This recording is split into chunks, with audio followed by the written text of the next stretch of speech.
Listen. We got serious news going on right now. We got Lamelo Ball. The Charlotte Hornets is about to go down. The play-in has started. Listen, man. We're gonna get the activity up. I'm gonna keep it 100 with you. Everybody should be excited right about now. This is the moment we've all been waiting for. The games actually matter now. Hopefully that there are keyword more games that matter. Um, Lamelo Ball returns to the play-in. This is big time news, y'all. We all know what happened the last time he was in the play-in. His first two seasons, people forget Lamelo was on track, to have a successful postseason run in his NBA seasons, but things got derailed, injuries, politics. Miles Bridges had, a whole ordeal that dragged out damn near 2 seasons. The list goes on, but now here we are.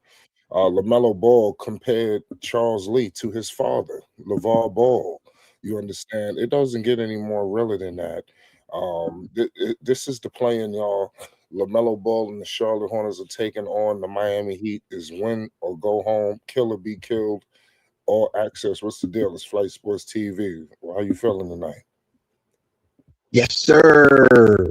Shout out to Flight Sports TV, the machine, the voice of the voiceless, the people's champ, the hottest in the streets. Shout out to the panel. Shout out to the chat and all of its cacophony spewing out of the cracks and crevices of Flight Sports Block. And most definitely, I would be remiss if I didn't big up everyone who's pulling up the Flight Sports TV for the first time and for the many times. Big ups to you. Please hit that like button, hit that subscribe button, and hit the notification bell so you won't miss one iota of an exuberant experience. Yes, Flight, we're here, man. This is it. We're here. Yes. LaMelo Ball has the Hornets buzzing. And while they enter the play-in tournament, most people believe that the odd makers got this one wrong. The odd makers have the Charlotte Hornets as an overwhelming home favorite by plus 6 points. And I don't think the people agree. So something is shaking right now that they have Hornets such an overwhelming favorite over the Spolstra's Miami Heat. And that is very intriguing to me. So I went and did a little digging. And when I was digging, I was like, okay, wait a minute now. The Charlotte Hornets is the 9th seed. They're going to host a play-in game. And out the shoot, that should be exciting for Buzz City, right? And Miami is coming in wheeling, limping, and trying to resuscitate its playoff run glory. But the odd makers don't think the Heat have it tonight. And so they give Charlotte Hornets the nod as not just the favorite, but an overwhelming favorite. I mean, by at least 2.5 buckets, like. And that is a lot, given Scotia always has been one of the teams who have hunted down favorites coming into play-in tournament and playoff games. So that's going to be something fantastic to watch. And I'm rubbing my hands like Birdman, hoping the odd makers are right on this one. When you look at the Charlotte Hornets, like, That's this right. is an all-star break. They have finished the home stretch of the regular season with an 18-9 record. That span included 2 meetings with the Miami Heat, who the Hornets host in this here play-in tournament game tonight. And they split those outings. But the Heat was blown out by the Hornets embarrassingly, where LaMelo Ball just had a field day playing around with the Miami Heat and was just busting their ass like a pinata at a quinceañera party. So LaMelo Ball is really the straw that's going to stir this drink. And he has to be on his A game because it is befitting LaMelo. Because a lot of the pundits, purists, analysts, and those who have votes is trying to justify voting LaMelo as third team All NBA. This is what's going on behind the scenes. There is a push behind the scenes to elevate LaMelo Ball, however you see it, by default or just by sheer energetic talent, to a third all defensive team slot. We already know some of the favorites got disqualified based on the 65 game rule that was inserted this season. So LaMelo Ball is qualified for that, and LaMelo Ball has the thrust from media, players, and coaches to be in that third All NBA seat flight. Most definitely, Dex. We got a big time game again. Listen, this is a team that I was concerned about. I was letting everybody know. I said, "Hey, man, we don't really want to see Miami. We are here now. Like you said, Charlotte is an overwhelming favorite. You always got to look out like that for Vegas and shit. I understand. Listen, I know that we so caught up with the Charlotte Hornets and we know what they bring to the table. We're going to get to what they bring to the table in a second. But let's talk about Miami for a second. You got Bam Adebayo, 20 points, 10 rebounds, 3 assists, shooting 44% from the field. We know what he did in that game where he put up Kobe numbers. You know, a lot of people tried to talk crazy about it. He might have something to prove tonight. Listen, they got Norman Powell. He's a 20-point per game scorer. They got Tyler Hero back, you know, so they got a nice little nucleus that they are going to be looking to roll out there against us. Charlotte, they better be ready. This is a veteran basketball team. It's going to be tough. You got to put them away. This is what is you about to see how hard it is to put a team away. Somebody's season about to end tonight. You understand? So it's a different level, you know, in that game. But now you got to think about the Hornets. What we bringing to the table, you know, they've got to deal with LaMelo and this avalanche that he coming with. You understand? Pause. Then you also got to talk about Brandon Miller. Then we got to get into Con Knipple. The list goes on. You know, I want to see what the bench gonna do. You know, Miles Bridges, he's been very vocal. I want to see his leadership. You know, especially LaMelo, Miles. You've been here before. You understand? You remember what happened in the previous play-ins. You've been around for Charlotte and understand the pitfalls and shit. It's time. You know, so let's see what happens. Dex, what's your thoughts about what some of these players, the key guys from Miami, taking on the key guys from Charlotte? What talk to us? Yes, like you did bring up some very key names that could be intriguing as this game unfolds. But one name you didn't bring up that I didn't hear, correct me if I'm wrong, is Kobe White. I think Kobe White is a X factor. This will determine, this playoff run will determine how large Kobe White bag is going to be, because the Hornets have to re-sign him. He will be a free agent. So this is these postseason games from 83 on will be a litmus test for Kobe White and company. He's a hometown kid. North Carolina loves him. He was one of the best b-ball players in the history of North Carolina. I think he's the current all-time leading scorer in North Carolina. So this is Kobe White's opportunity to strike a chord on this bandwagon. And I'm gonna tell you, we already know that the Hornets fan base is very fickle. 1 minute they love you, the next minute they hate you.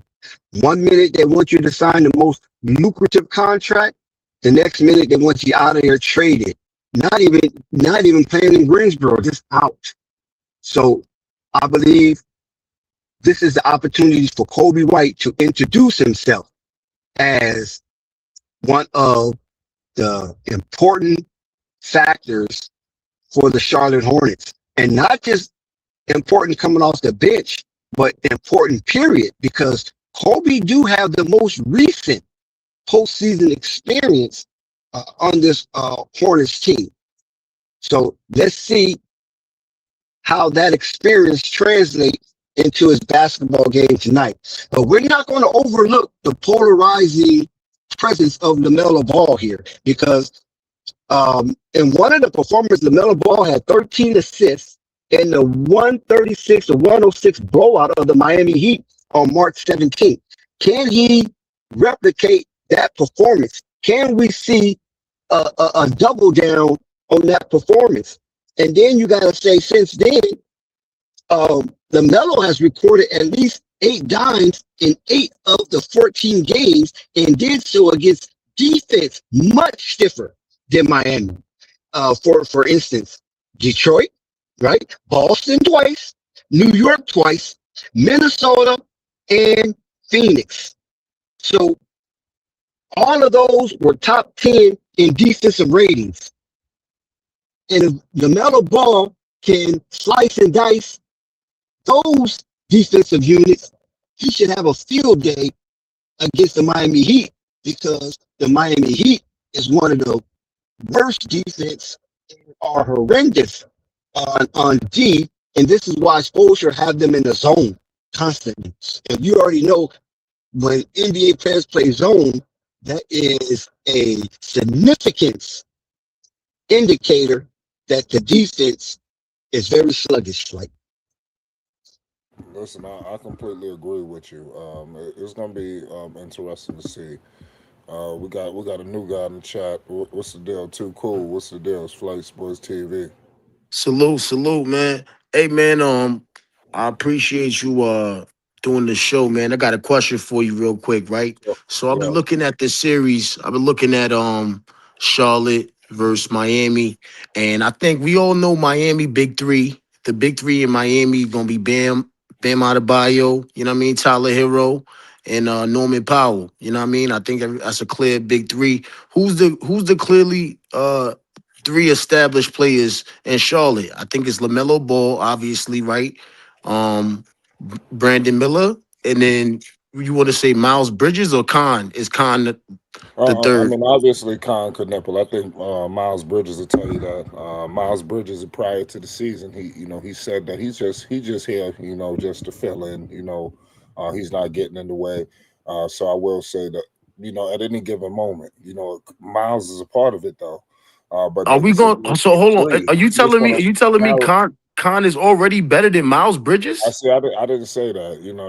We just you just remixed it. You That's understand? what I'm trying. I'm trying to No, figure out. I'm hold trying to on, figure no, out if that's what no, you're no, no. saying. I That's don't know not what what I you're said. saying, I'm man. just saying. Listen, Miles Bridges is not coming here. He's a veteran here with the Hornets. He's not coming here to take the spotlight. If Khan has got to go and Miles Bridges will go that way, you know, they're the front runners.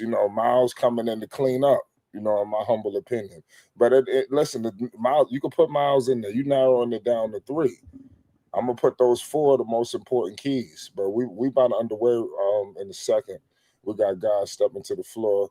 You do have Musa Diabate jumping with Ware. He's about to go down. We underway. It's Flight Sports TV. Um, let's go. Yeah, Davion Mitchell has the rock. He's crossing half court. He's met by MD1. Davion Mitchell screen. He's moving and grooving with it.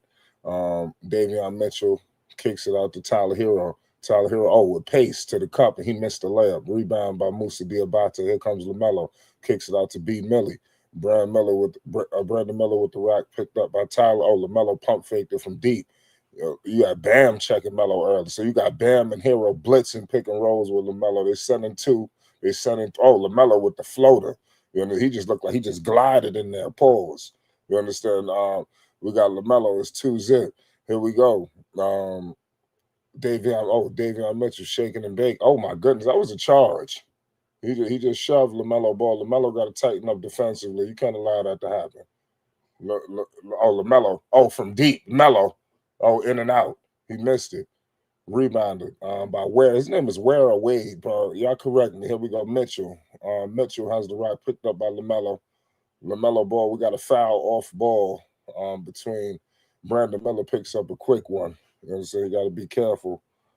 Shout out to everybody in the chat. Shout out to my man Joseph Abrams. Salute the Thunder. You know, salute to all y'all in the building. This is the most exciting time of the year. The Charlotte Hornets are in the play-in. We tied 2 up. Let's get to it. Let's see how this matchup is going to be underway. Here we go. Here comes Bam Adebayo with it. They kick it out to Tyler Hero. Tyler Hero kicks it out. 3-ball. And that's Cash. Who was that? Wade? I'm trying to get this guy's name. Yeah, Where? It's 5-2. Here we go. Con Knipple with the rock. Con Knipple has it. You kick it out to Musa. Back to B. Millie. Brandon Miller has the ball. Brandon Miller in the mid-range. He missed it. Rebounded by Musa. Musa has the ball, and he lost it. Bam Adebayo just snatched. See, Charlotte, they're getting a little sloppy here. This is a scary time right now. Here come Mitchell. They kick it to Tyler Hero got Miles Bridges with a big block on Hero. Good play. Lamelo ball. Lamelo shook all the way to the cup, and he scored it. Oh, my goodness. Lamelo just had Davion Mitchell on skates. Here we go. Davion Mitchell. Oh, he's shaking and baking. Oh, that's Wiggins? Oh, my goodness. Miami. They got a team out here, man. The people sleeping on the Heat. I don't know what was going on. Miami got a full-blown squad out here, B.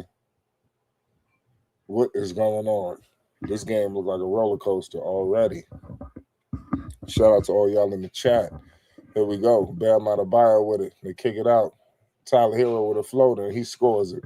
It's 7-4. 7-4. Miami just got the gas. They got the foot on the gas. Charlotte, they meeting them, though, but they got to be careful.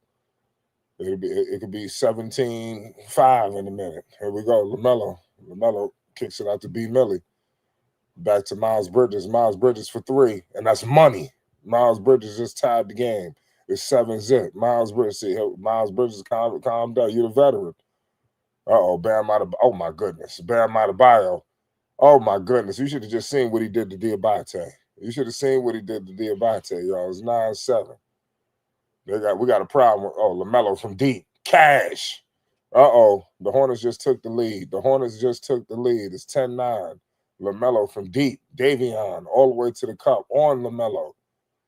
Hornets just called the timeout. 11-10. This game has got a frenetic pace.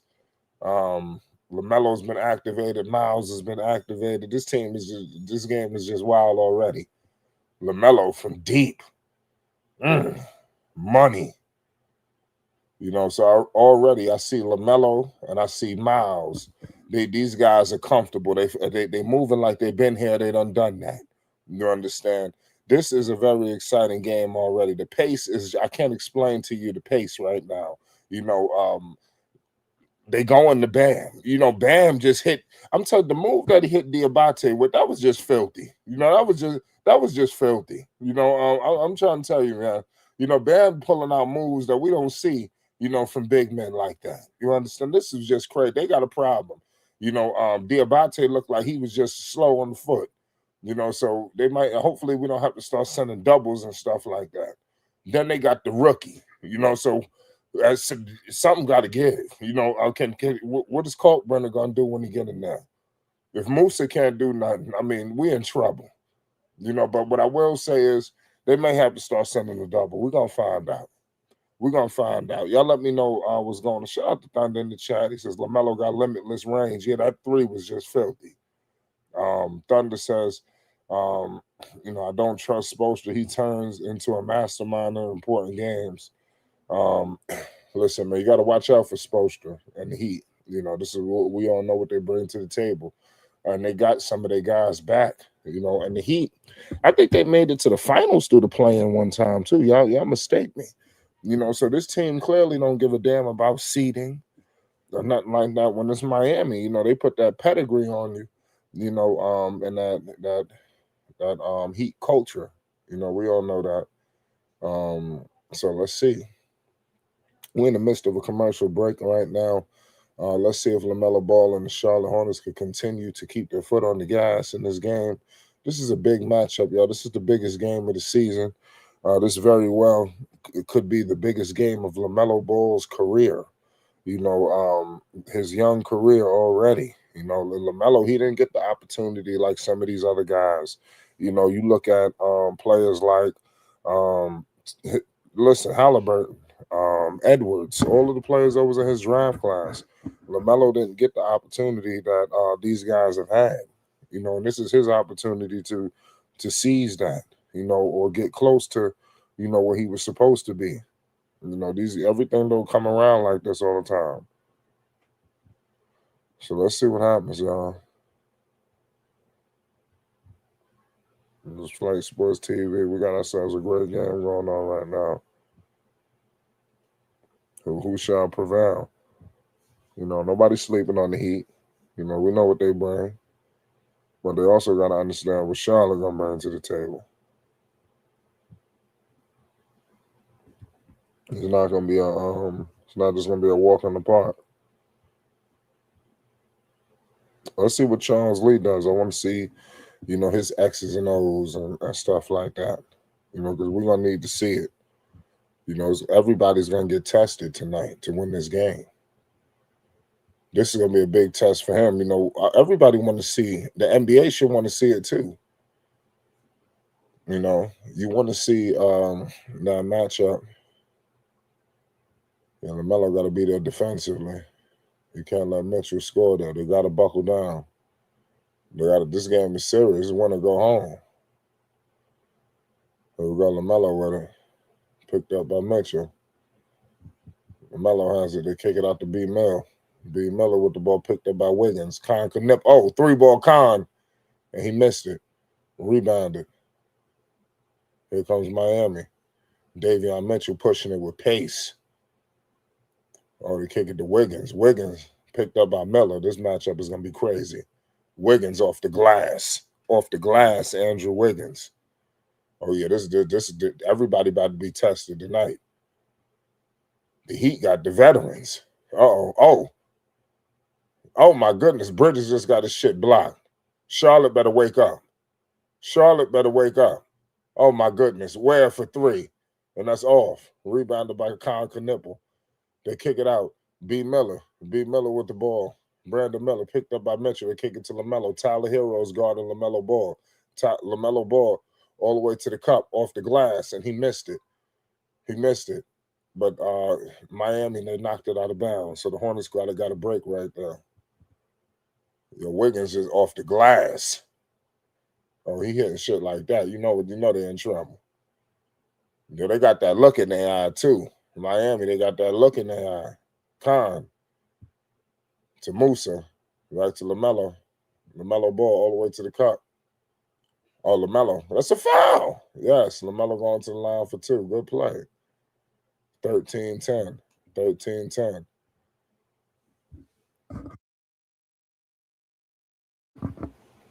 Lamelo Ball was fouled down low.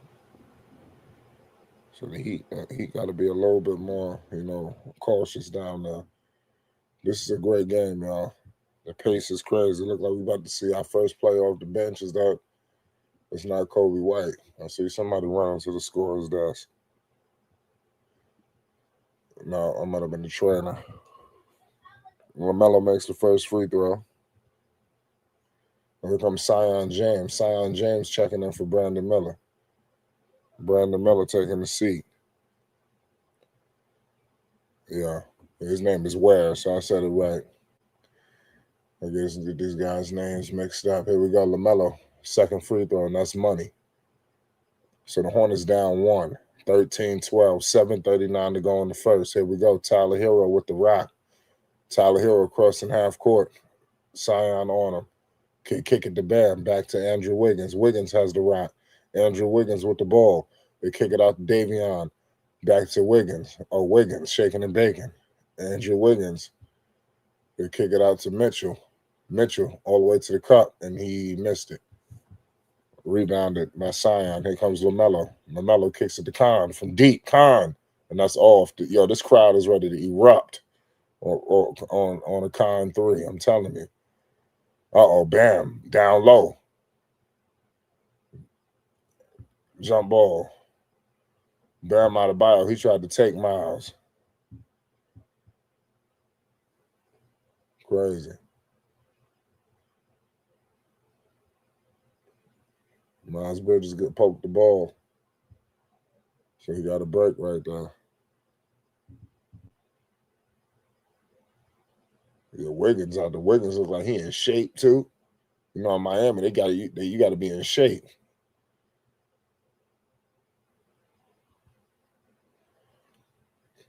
Here we go. Tyler Hero. He just missed a mid-range jumper. Here we go. LaMelo Ball with it. Heat the up one. LaMelo from deep. That's off. Oh, good. Oh! Musa Diabate, he lost the rock. Charlotte got to wake up. They're playing sloppy. Miami just turned it over. They're playing sloppy. We got a great game right now, y'all, nonetheless. Make no mistake about the situation. What a game we are witnessing. What a game. 13-12. 6:26 to go in the first quarter. Andrew Wiggins. What is he going to do? Kalkbrenner's in the game. LaMelo has it. He's crossing half court. And kick it out to B. Nell. Brandon Miller with a 3. Finally, Brandon Miller is on the board. The Hornets needed that. Yeah, we need our scorers to wake up now. And we go Jaquez with it. Jaquez with the ball. They're kicking to Andrew Wiggins. Wiggins, 3 ball. Wiggins, cash. Hit him right back. Wiggins answers back. Wiggins looked like he got to answer the call to Brandon Miller. That's what said Brandon Miller better be ready. Miles Bridges comes back with a 3. Miles Bridges hit him with a 3. So the Hornets, they came to play. Everybody. Where? For 3. I was about to say, they just answering back 3s. Yo, let me tell you something. Andrew Wiggins ain't playing tonight. Wiggins ain't playing. Wiggins in the paint. Wiggins in the 3-point range. He in the mid-range. He's everywhere. He's everywhere. They need to figure out what they're going to do with Wiggins. LaMelo. And Wiggins picking up LaMelo. Now he on the defensive end with it. Oh, my goodness. Wiggins is everywhere. He might be the difference maker tonight. Miles. Oh, Miles is fouled. Okay. So they get a break. So I like what I'm seeing from Wiggins. You know, Wiggins, he doing everything on the basketball floor for the Heat. You know, what a game. Everything matters right now. You know, this is basketball. You know, a lot of people say, a lot of casual fans, you know, people say they don't want to watch the game until the playoffs. You know, people don't want to see the game until it matters. Well, it matters tonight. You know, it's win or go home. The Hornets, the way they factored into the play-in, they weren't able to get the 7th or the 8th. You know, Kobe White is checked in the game. Let's see what Kobe White is bringing to the table. They traded for this guy for moments like this. Let's see what happens. Here we go. Davion Mitchell with it. Picked up by Kobe White, so they're giving LaMelo a rest. Oh, Miles Bridges just stripped it on Tyler Hero. Miles, he about to put the team on his back. Kobe White, good pass for Miles. Kobe White hitting the baseline to Sion James for 3. Oh, rebounded. Oh, Kalkbrenner with a putback. Good play by Ryan Kalkbrenner. He's 7 foot. You cannot teach 7 foot, ladies and gentlemen. You can't. You know, whether you a rookie, a 10-year veteran, you 7 foot and some change. That's a problem. You understand? You know, he's going to show it. He got some putbacks. You know, he got a putback. So that was big time over Hawkins, right over them. They couldn't do nothing with that. So they're gonna have to bring in some size, messing with Kalkman. So the Hornets. So I like what I'm seeing from Charles Lee. That's a good coaching decision right now. So now you're making Spoelstra adjust. He got to adjust to the size. You understand that the Hornets have out there with Kalkman. They didn't have nobody down there. They got Hawkins trying to box him out. That's what the hell is going on. They're gonna have to bring in one of their vets. One of their savvy veterans. To come in there and they don't want to give him no confidence. The last thing you want is Kalkman getting confident. And I seen some clips of him, and even in college, we didn't even see the real full potential of this guy. Just yet this guy had 3-point range and everything in college. So the Hornets, they just scratching the surface with that kid. Who's got the most pressure heading into the playoffs? That's a good question. I'm obviously say the New York Knicks. If the Knicks get eliminated, it's time to give up everybody. So there's a lot going on. As I'm looking at a commercial right now with the Knicks, they better make the play. They better advance. Salute to all y'all in the building. It's Flight Sports TV. Thunder says Wiggins trying to be prime Kawhi, something like that. He's very effective right now. Charles Lee got to do something about it. Got to do something about it. But I like what I'm seeing nonetheless.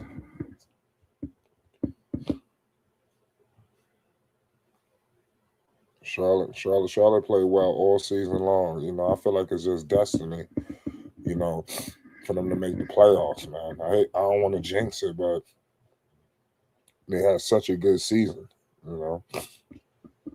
It doesn't make sense.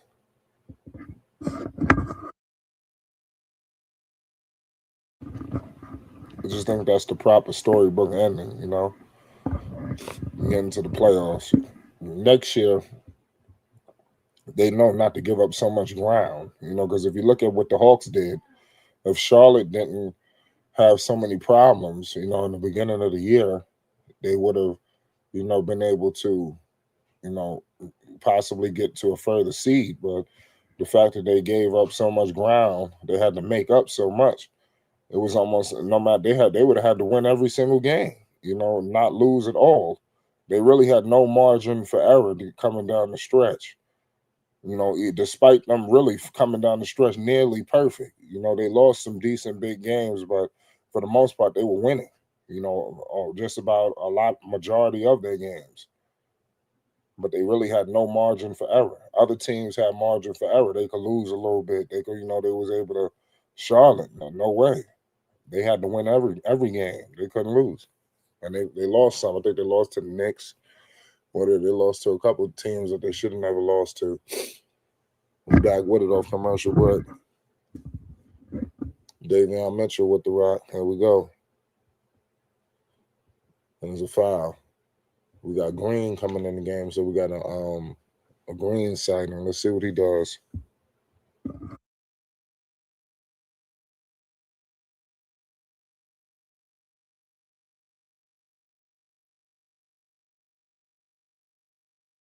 Salute to all y'all in the building. We got Udonis Haslam in the studio. We all know who he's rooting for. Here we go. Bam Adebayo has the ball. Heat down 4. They kick it out. Norman Powell has it. Norman Powell going to the cup, and they lose it. So it's a turnover. Miami turns it over. That's good. There we go. Kobe White. They kick it out to Miles Bridges. Miles Bridges has the ball. They kick it out to Musa. Musa has it to Miller. B. Miller all the way to the cup, and he missed the layup. You can't miss no layups in this game. Brandon Miller, where they kick it out to Kobe White. Back to Miles. Miles Bridges to Kobe. Kobe wanted that 3. He was scared. Miles in the post. He going to have to shoot it. Miles putting the Charlotte Hornets on his back. 24-18. Miles Bridges balling. He figuring out a way to put the ball in the hole. Here we go. Oh, Davion. Free throw line jumper. That's off. Rebounded by Musa. Here we go. Kobe White has. They need to give it back to Miles. Miles need to touch the ball. Kobe. Off the. There we go, Kobe. Kobe White off the glass. Let's go. Hornets playing well right now. They up 8, 18-26. They're starting to run. I don't want to say nothing. Oh, Jaquez. Oh, that's out of bounds. Oh my goodness. Wow. They're giving every single opportunity for these guys to come back and do something. Yeah, they had no answer for Miles. Davion trying to guard Miles. That's a mismatch. And Kobe White off the glass over Larson. And Kobe White, man, we know he's a talent. He's a legitimate scorer out there to respect it. Here we go, Jaquez Jr. to Larson. Back to Jaquez for 3. That's off. Miami ball. Miami just getting break after break after break. You won't believe this stuff. Here we go. Larson inbounder. The Heat. What the hell just happened?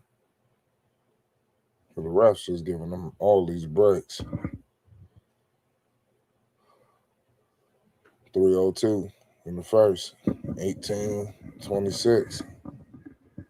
Who will prevail? Oh, they kick it out. Here goes Miami for 3, and that's off. Big miss. Grant Williams with the rebound. They give it to Kobe White. Kobe White has it. Kobe White shaking and baking. Kobe White kicks it to Brandon Miller for 3, and that is off. But, the Hornets can't get that putback. That would have been a big putback.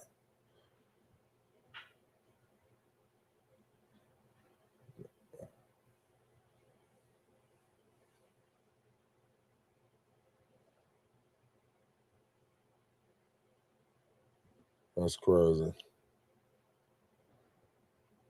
He's got Brett.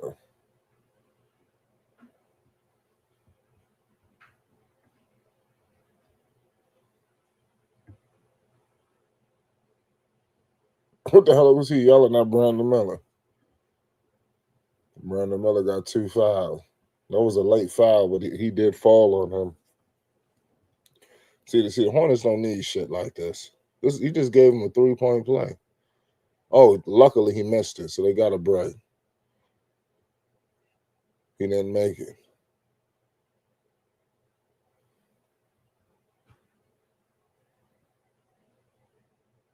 That was some BS right there. I know Brandon Miller was happy. Oh, he stepped out of bounds.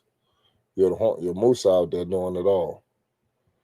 Only if Musa could score offense, that would be crazy. His effort is just superb. Man, I want to see Charlotte versus Detroit so bad.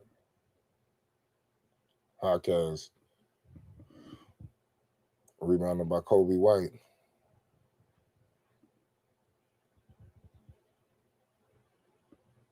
Kobe White shaking and baking. Kobe White for 3. See, we need Kobe White to make those kind of shots. Those are shots that Kobe White was brought in to make. You got to make those, man. They're paying you. It's Charlotte. Those are shots that we need to be made. Those big threes, man. Kobe White, I don't know what's going on with Kobe White. He need to be the 6th man of the year, period. Damn Adebayo. Man, he just did Diabate filthy. That was easy work. Easy work. We all know how good Diabate defend.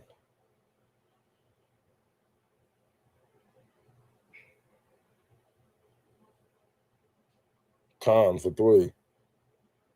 Yo, Khan has been ice cold. Khan been icy. Check his stats. He got to have 0. I got to double check his numbers.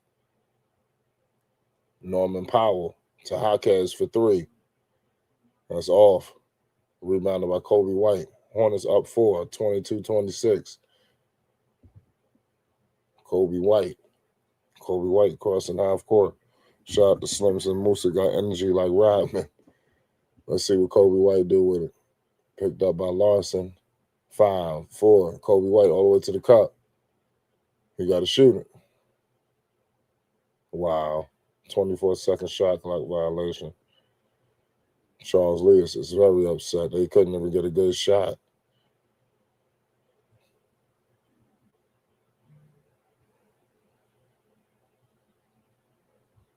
They didn't even get a shot off. I know Charles was not happy about that.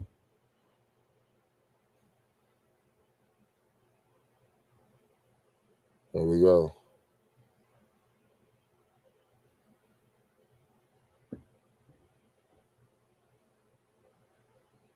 Bam Adebayo with it.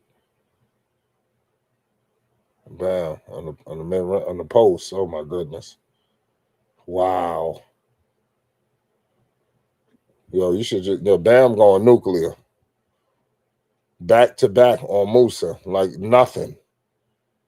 They need to send a double. They probably don't want to let these shooters go. They got Bam in the Shaq role right now. Once you start doubling, you start letting these shooters get off.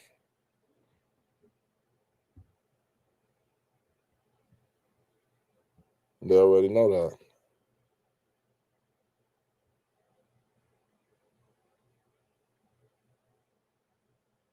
They bringing in Kalkbrenner now. They took out Diabate. They got to get another look on him.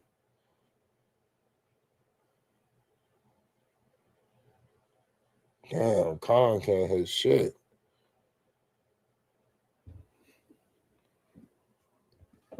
Yeah, he doing Bam. Bam just doing. Oh my good, Diabate. No answer for this. Again. Wow. Wow. Bam Adebayo. He playing big man basketball.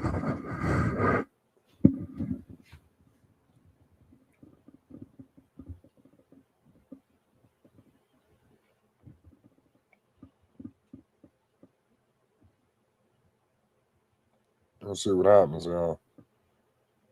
Let's see if the Charlotte Hornets can figure this out.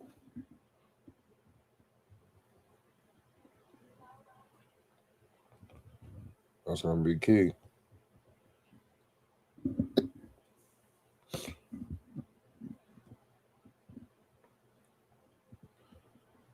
Lamelo Ball, man. Let's see what happens, man.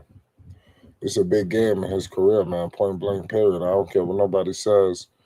Lamelo, I think he's got to deliver, especially if the game is close. And that's what I'm expecting. I'm expecting this game to go down to the wire, and somebody might have to win it from one of the sides. We all know Bam Adebayo. He played in finals. He played in a lot of big games. So the last thing you want is him getting active.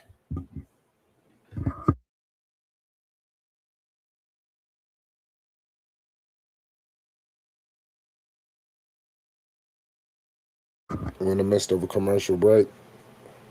Y'all let me know your thoughts. They also have another game tonight. Out west, you have Phoenix taking on the Portland Trailblazers. I'm gonna take Phoenix in that game. Let's see. Those teams should be able to have other options. It shouldn't be all she wrote. Even if they lose, depending because their seeding that gives them like two opportunities for them here. So let me know your thoughts on this game. What y'all think about it? I think this game was all right. Exactly, it was moving exactly what I thought.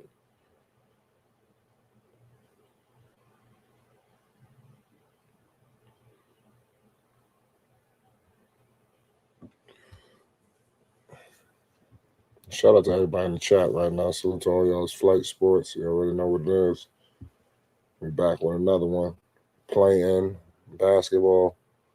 Hopefully, we could be saying playoff basketball. You know. You gotta think about it. If the Hornets win tonight, they'll be underway, I think. Shit. As early as Saturday or Sunday.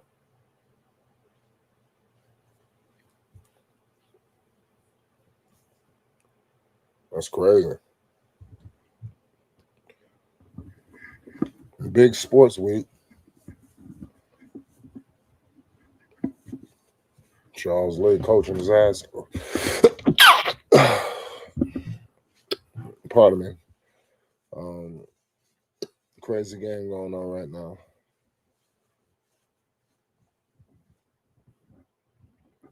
I'm coming off commercial.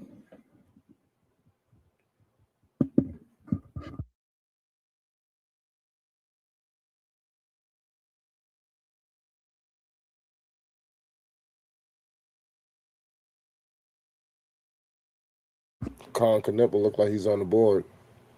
Hornets field goal percentage is not great either. They're shooting 38%, so that's something to look out for. Here we go.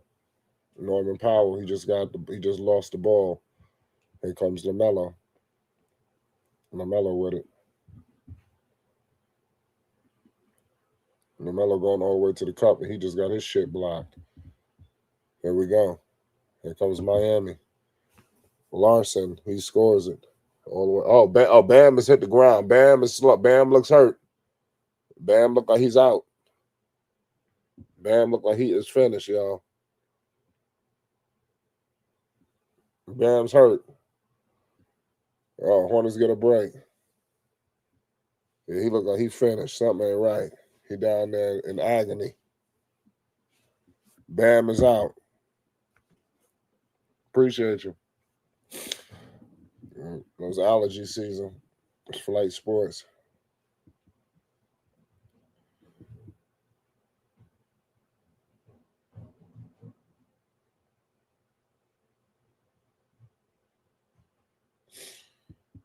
Bam out of he looked like he's gonna be back.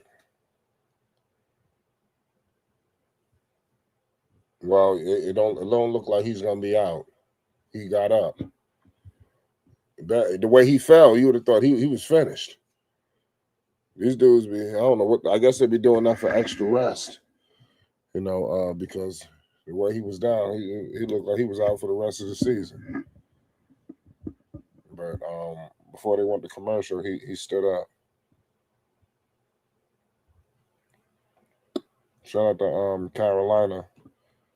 You already know. Let's see what the Hornets do. It's a big game. LaMelo Ball returns to big game play.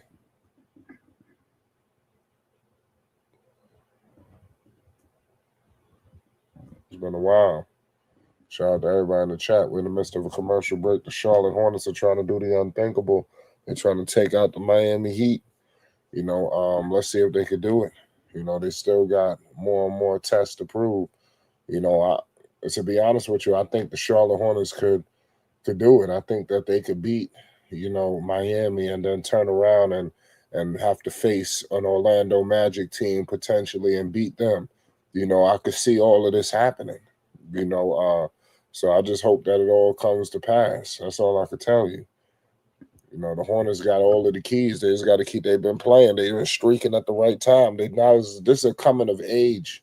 And I hate to say that on a playing scenario, but going up against Miami, I think if you beat the Heat, you get confidence of beating whoever you see in this next matchup. Because I think what Miami is going to bring to the table is going to be different. Orlando ain't nothing to fool with either. Orlando got some different kind of players, that create different kinds of matchups. Wagner and the brothers and shit. They got Black and So I mean, they got pieces. So it won't be a walk in the park, but I could see them doing it. I can. I just think Charlotte is one of the hotter teams, and they just happen to be the ninth seed.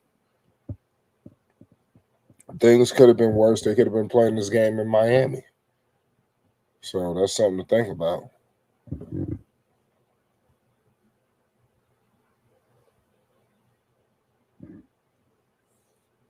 Yeah.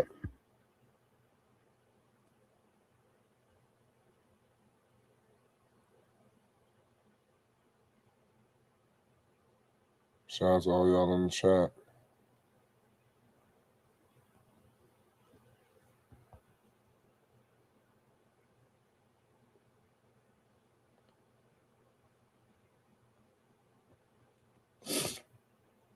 Shout out to all y'all. It's Flight Sports.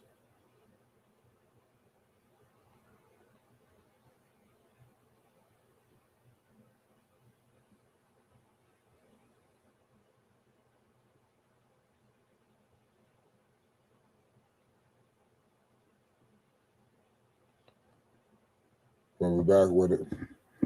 Norman Powell, he just burnt the three. Here comes Lamelo. Lamelo pushing up with pace to Khan for three. Khan got to wake up, man. Let me check the stats on Khan. I think Khan got a donut. Somebody double check for me. I think Khan got a donut. Let me know if I'm wrong. No, Khan got 2 points. Khan got 2 points.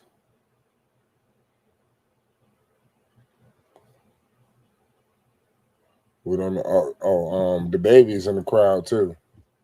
The baby that acting a fool. I know the baby can't wait for the Hornets to make the playoffs. Lamelo and Davion having all these conversations. They talking the whole time. They playing. They're having a whole full blown conversation like they're friends.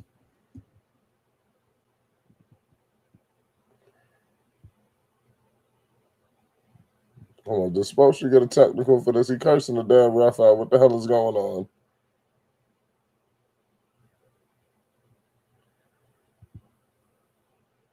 Oh, this is crazy.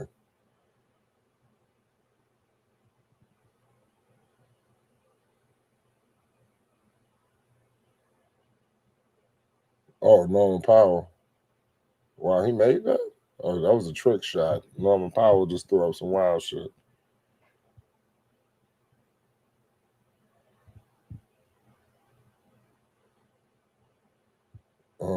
Kalkman just go to big bucket with a big putback. We just told you can't teach 7 foot. Norman Powell all the way to the cup, and he scored. Norman Powell done woke up. There we go. See, this is where you're gonna need Kobe White. And Knipple is cold. Knipple went icy on us, y'all. Hopefully he have a better close.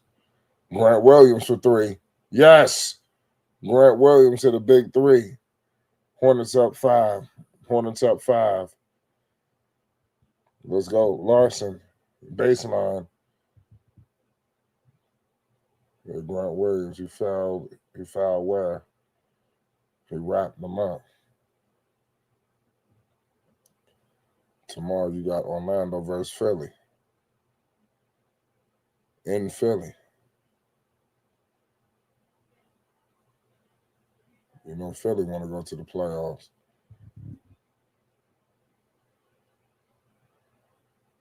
They kick it out the wire for 3, and he scores it. Man, they keep giving up these damn threes to Miami. They ought to stop this. Kobe. Uh-oh. Brandon Miller just ran this guy over. Larson is just he's starting to get in the skin of Brandon Miller. I don't know if he's trying to get in his head or what. But he doing little stupid shit.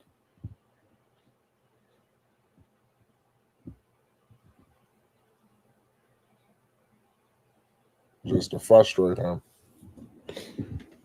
Yeah, he straight threw him to the ground. And Norman Powell. He's trying to get active. Here we go. Miles Bridges took Kobe White.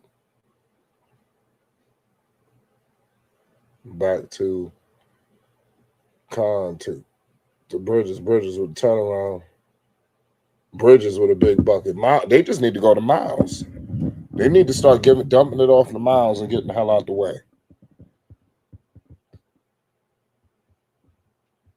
Where?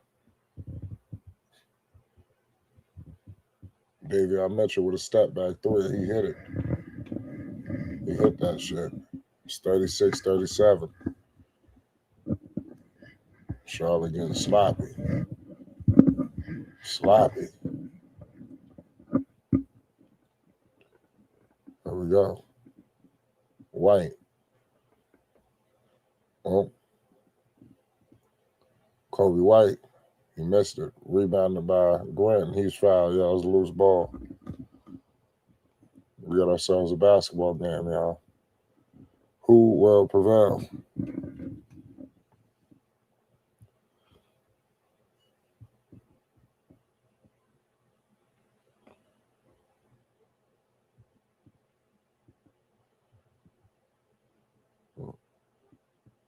We got ourselves a good game so far. And let me know your thoughts on this game.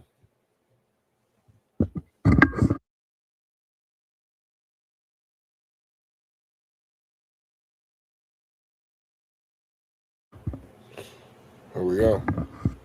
Kobe White in the baseline on Larson. Nearly loses it in 24 seconds. Oh, wow. Oh, Kobe White almost made that shit. And the Hornets getting sloppy right now, man. I'm telling you, they're getting sloppy.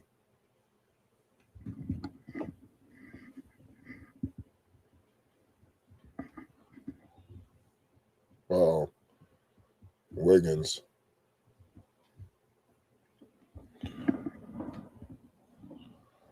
I'm surprised they ain't try to call the foul.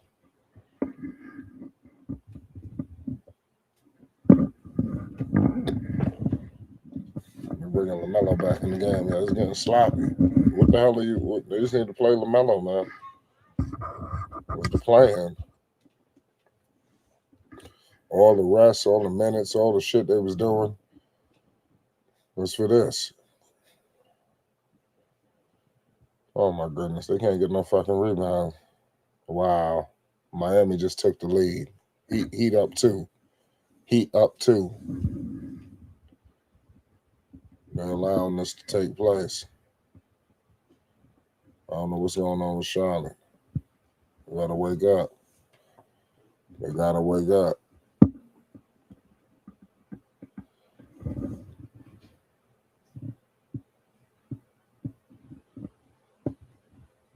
Sure, it's crazy.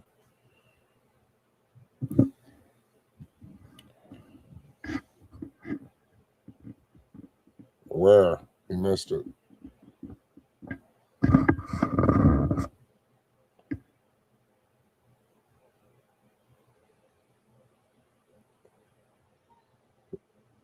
Con Knupple's foul. He about to shoot 2 free throws. That's probably what they got to do with Con Knuckle. He's got to wake up, man. Let him go to the line and hit some free throws. You know, that usually helps. Because you can't have a no-show from Con Knuckle. I understand he's a rookie, man. You can't have this.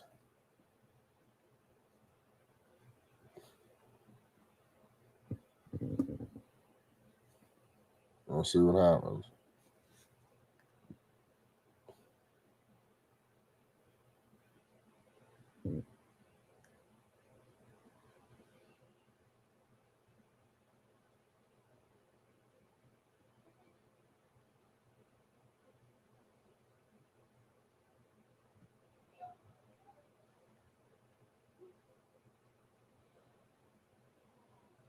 One again.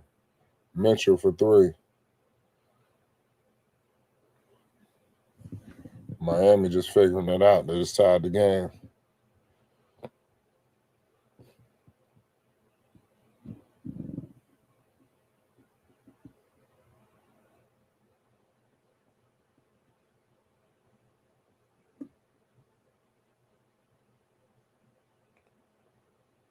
They gotta wake up. Hornets in a tough spot right now.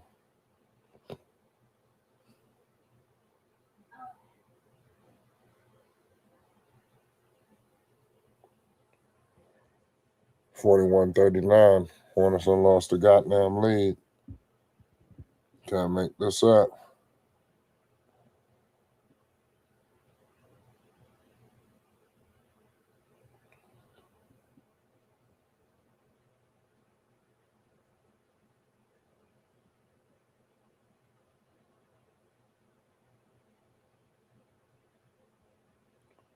They're saying Lamelo grabbed Bam Adebayo's ankle. What y'all think about B. Miller? Listen, people got to wake up. I mean, I want to see more from Khan. Khan hasn't really came to the party yet. So we're going to need a Khan sighting.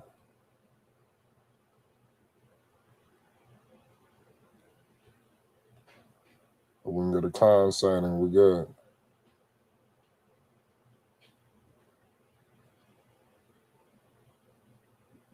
We're in the midst of a commercial break. We're going to break into action.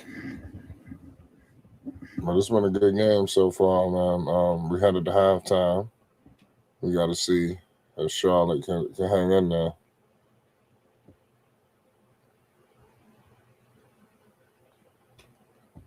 But they've been solid, though.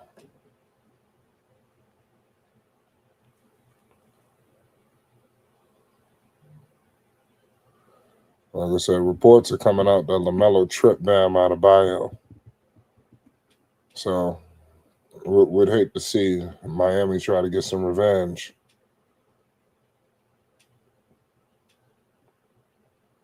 So Lamelo got to be very wary of that. You know, I doubt that was the plan, but, you know, guys got to be careful. This has definitely been a good game. Shout out to Lamont in the chat. This game has been solid. A roller coaster. A seesaw.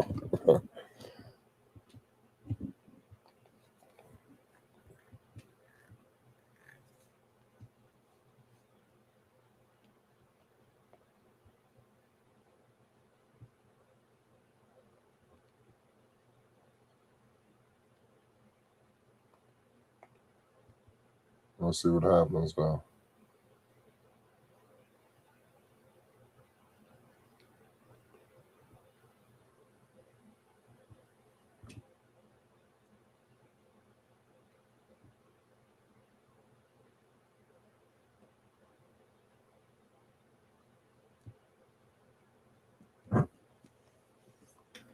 Now, let me know your thoughts on this game.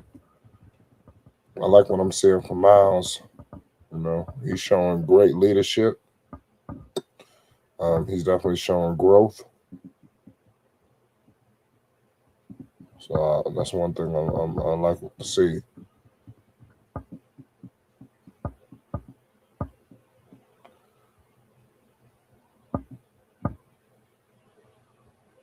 Let's see if they can sustain this play.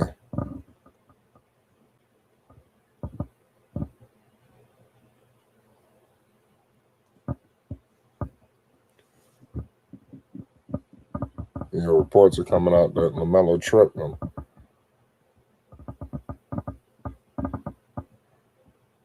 He didn't trip him.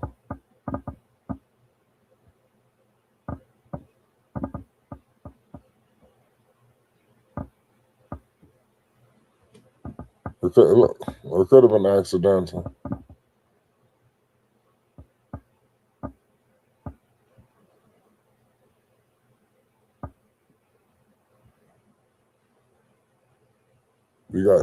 Let me tell you something. They done took Bam Adebayo up. Let me tell you something. I see coaches standing up. Every coach on the Heat is standing up right now. They mad as hell. They think they done took out Bam Adebayo. God damn it, if I'm not mistaken, every single coach is standing up right now. I need to look back at what I just seen. Okay. But so what the hell's going on? They are hot in Miami.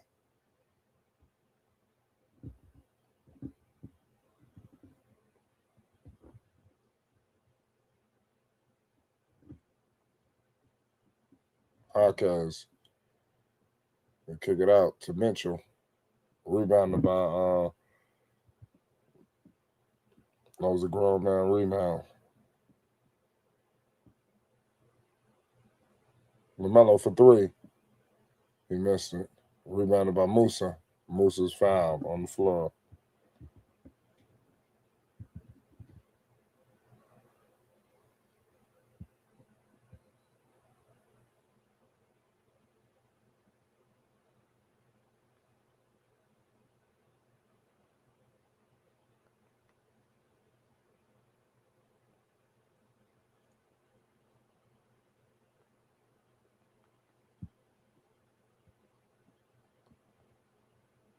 We got a great game going on. The Hornets just missed the three ball.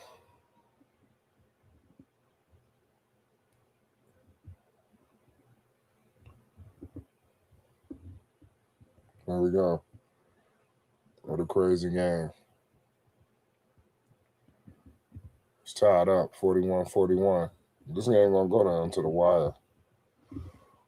Make no mistake about that.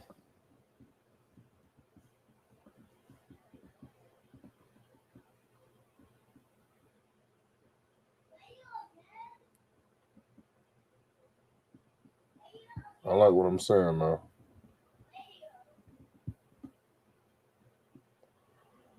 Miami just took the lead. So I said the Hornets, they're playing sloppy. You know, they just surrendered the lead. Here comes Lamelo. They kick it up to Sion. Sion to the cup. He scores it. Big play from the rookie. All the way to the cup off the glass. It's tied up.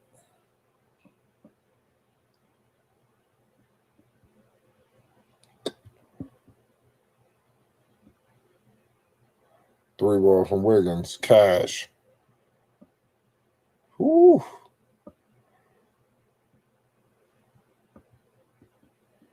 Lamelo has it. Lamelo ball shaking and baking.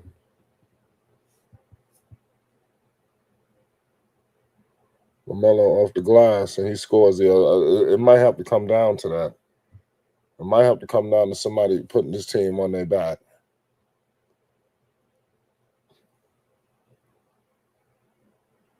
Wiggins. Lamelo gets the board.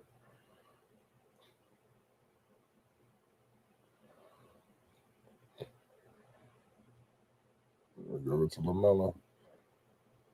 Miles for three. Cash. Oh my goodness, Miles Bridges. Miles Bridges, the leadership. You're seeing tremendous leadership from Miles Bridges tonight. Good defense from Miles. They got to get that rebound. Hopefully they can feed off Miles right now. Don't give up this three. Oh. They then gave up a three. Then hit him right back with a three. Hawkins. Here comes Lamelo. 2 minutes remaining. We give it to Sion. Sion back to Miles.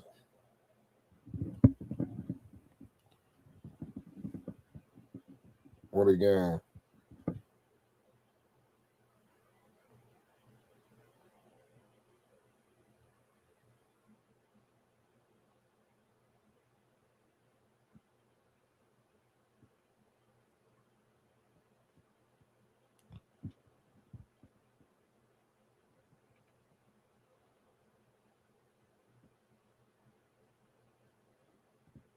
What a game.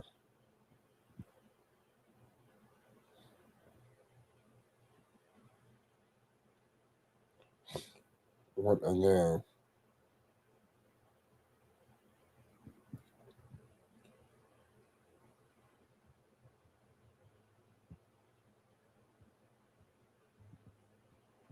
Here we go. Lamelo has it.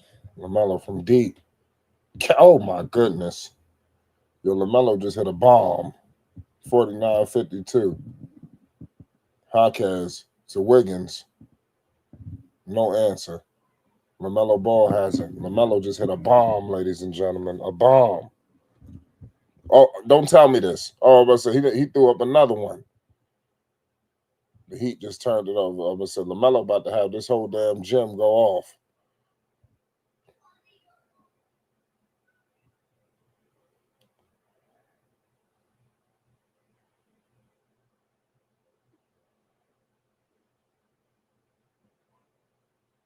They're gonna have to live with LaMelo tonight. These shots. He turned the ball over. You cannot turn the ball over in these games. You cannot turn the fucking ball over. LaMelo turned it over. So that was just a sloppy play, man. You fall and you throwing across court in midair.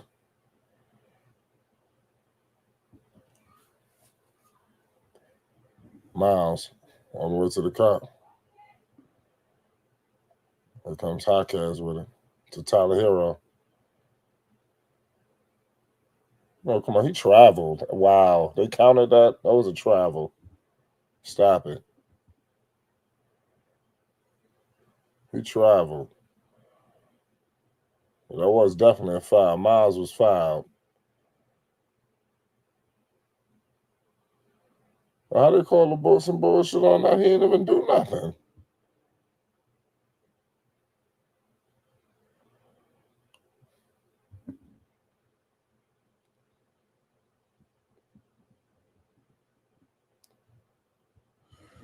It's crazy.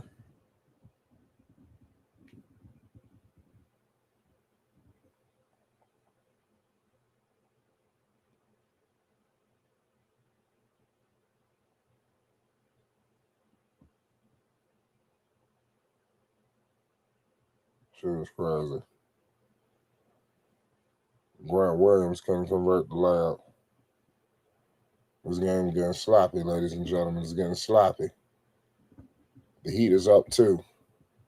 They're looking to get this last shot too. Shot clock, game clock, nearly identical. Off by about a minute and a half.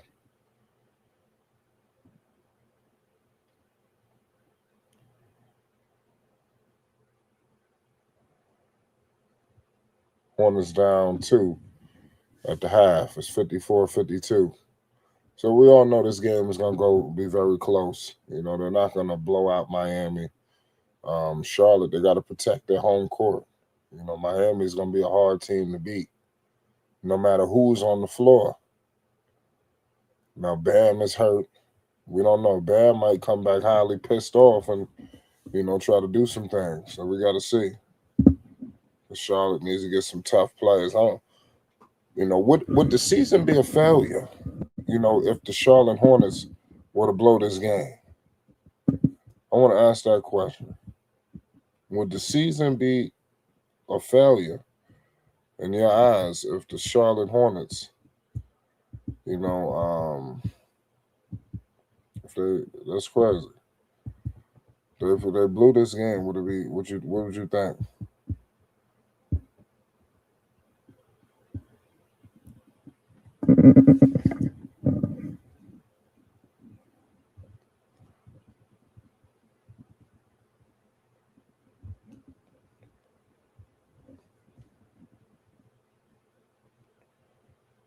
Shout out to Lamelo and the Hornets.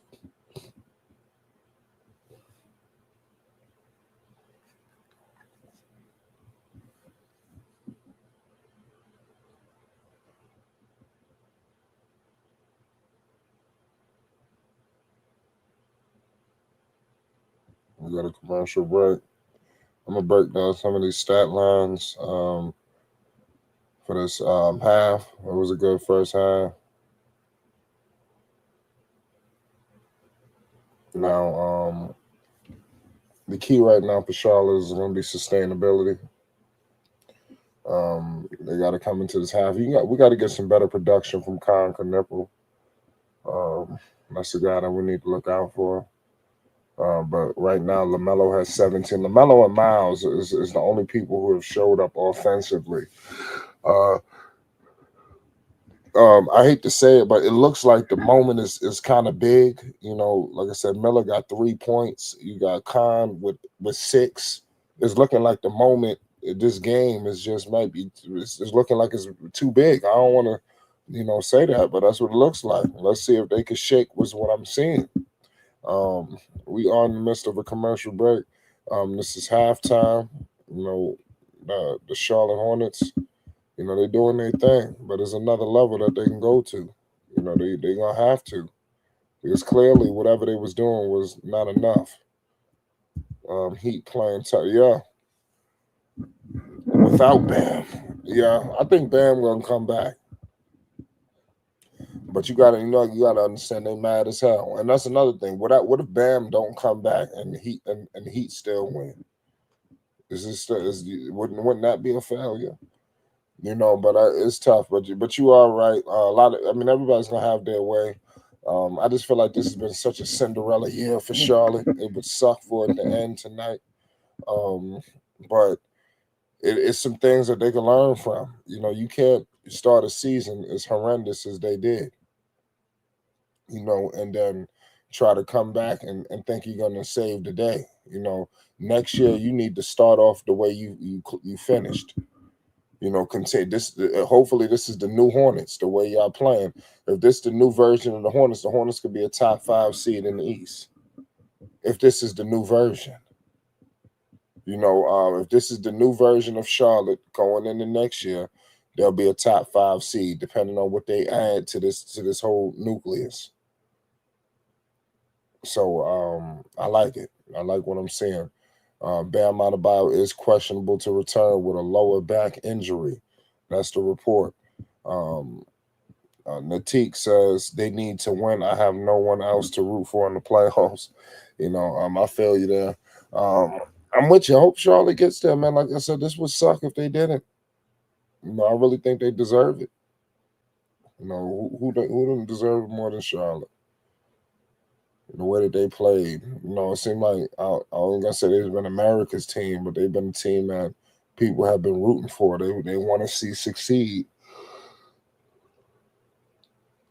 Miles came out to play. Miles and Lamelo, they playing like they've been here before.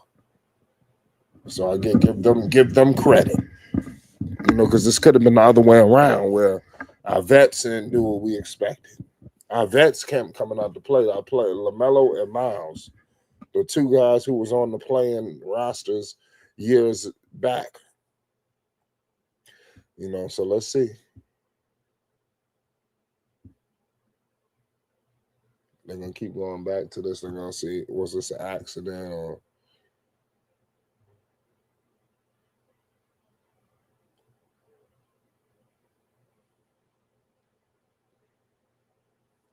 Lamelo, he do things so quick and I think that it probably was an accident. I'm keeping 100 with you. The way it's time Lamelo make these quick jerk moments. Sometimes it look like he gonna hurt himself. But yeah, they found a way to they neutralized Con Knipple.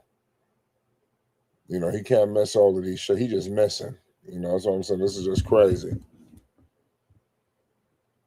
They're figuring out ways to make sure he don't get his. They on everything on him.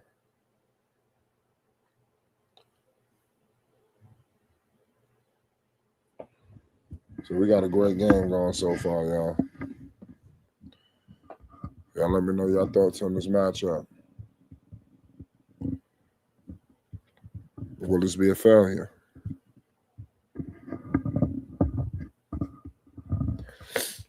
So it's still a tough call for me to say would it be a failure or not. It's just like I said, it would not be a good end to a Cinderella year. Spoelstra can have anyone looking like, I'm telling you, that's what I'm saying. I don't even know who the hell some of these people are.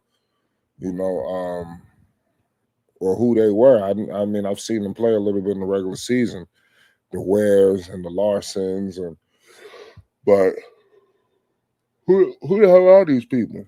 You know, they just find these guys and shit. They get it. They starters. Davion Mitchell, starting point guard. You know, people thought he was undersized. He was this. He was that. Look at him. Miami, they're figuring it out. They got a good team. Miami got some pieces. People writing Miami off.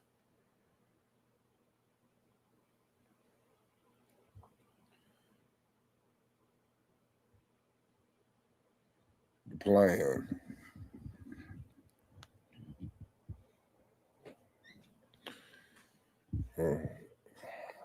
What a matchup. Shout out to everybody that's in the chat right now. Again, it was halftime. The second half is going to be a big half for the Charlotte Hornets. I want to see some sustainability. Hopefully, we get a Con Knipple showing. You know, I know that's what everybody wants to see. Hopefully, we get. That's what we all want to see, y'all. A good outing. That'll be perfect. Also, we want to see a good matchup coming from Brandon Miller. We want to see his production turn up a little bit more than we've seen. So those are two guys to look out for. And I think if we get that, we should be okay. Believe it or not, we're getting great production from Musa. Musa Diabate, he's doing what he can do. We're not expecting 20-plus points from Musa. You're not expecting him to have all of any crazy stat lines, but you do expect the effort, and that's been there. You see Musa, you're not questioning the effort from Musa Diabate. Hornets should definitely dominate this. I hope so. I mean, there's a lot of keys, that they're gonna have to do, but you gotta look out for Miami. As much as I thought that the Hornets would have been able to run away with this. I know at one point the Hornets went up by 8. It looked like they was about to run it up, but somehow, some way, it just wasn't the damn case. They got stopped right in their tracks. The Heat, that's a tough team to beat. Like I said, the championship pedigree. All of those guys have been there, for the most part. They lost Jimmy. They, of course, everybody's not there from the past, but the catalyst, even the coaching staff, they all there. And Bam Adebayo, prior to that injury, they was going to him. So that was kind of crazy how he got took out the game like that.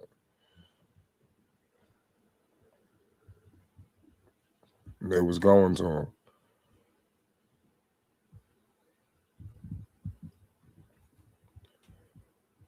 Lamelo has had some ankle injuries before, so that's what I'm saying. I want to hope that nobody ever tries to say, hey, man, we're going to get you back for this.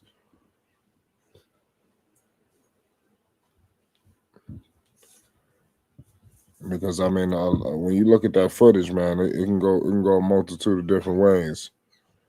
One way you can look at it is like, yeah, it was this, it was that, but then you take another look. It's like, man, it looked like he fucking grabbed his ankle and pulled him right up under just right up out the air, man. I mean, if you look at it in a multitude of different ways, so I'm gonna take it the fact that I just feel like Lamelo, the way he moves, I think that he probably just pulled his hand so fast he didn't even know what he was doing. Before he realized what he did, Bam Adebayo was on the floor.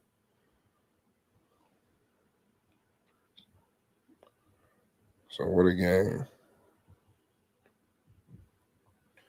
Arguably, possibly the biggest game of his career. Both of their careers. So this is crazy.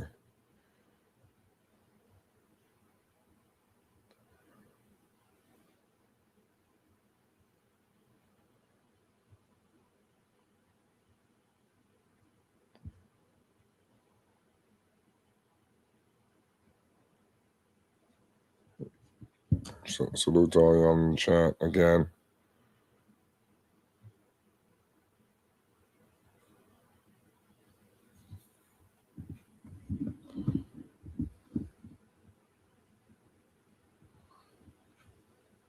That shit is crazy.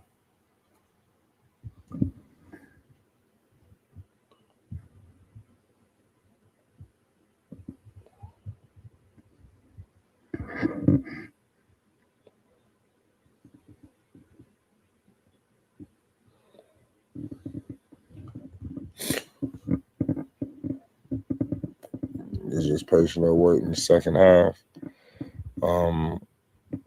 Let me go into some other situations here. Real quick with Miami, you got Davion with 10 points, 2 rebounds, 5 assists, 2 steals. Tyler Hero came in with 7 points, 1 rebound, 2 assists. Ware, 8 points, 7 rebounds. You have Bam Adebayo with 6 points. Wiggins chipped in with 10. That's big time. Also, you have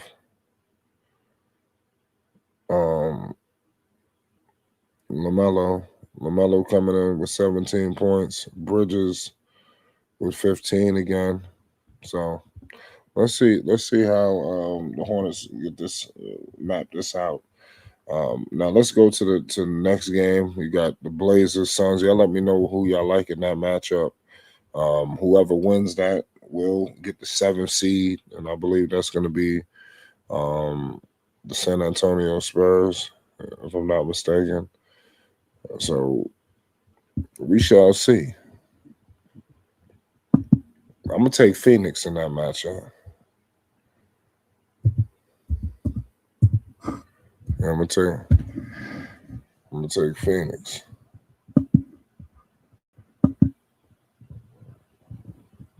So winner will get the 7th seed.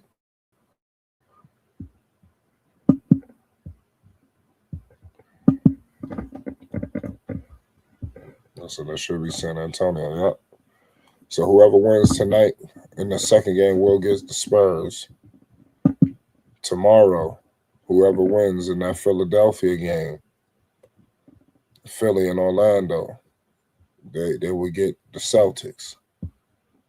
So the Charlotte Hornets are in prime position to get the matchup of our dreams. I mean, I think that's the matchup that will sell the most. I think you put Charlotte versus Detroit. You already had the handshake situation. This is a rivalry. You understand? Already brewing. And I feel like the major players ain't even get involved yet. You have Lamelo going as Stewart. But in a minute, it's gonna be Lamelo versus Cade. And that's what I'm waiting on. Let's just get all of the extras out the way. And let's go mano y mano. And let's just see let's go and then just them two just shoot it out on the floor. That's what I want to see. And let's get to business. I think hopefully the NBA helps out and the Hornets get there. Because I know everybody wants to see it. I know I do. And that's why I think Detroit, we about to get back. I think that's why Detroit was not too enthusiastic about shaking hands. But we back with it.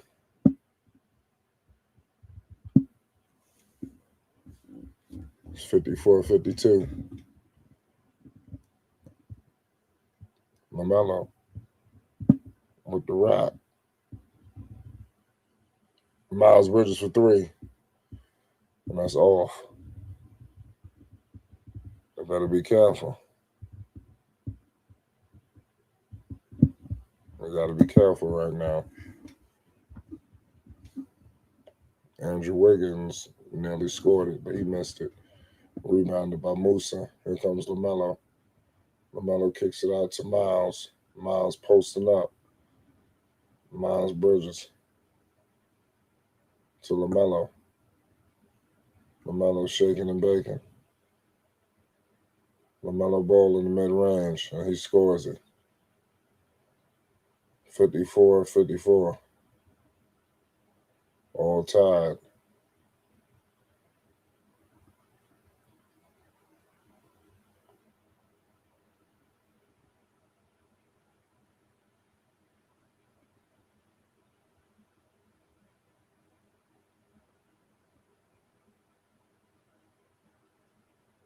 Miles Bridges to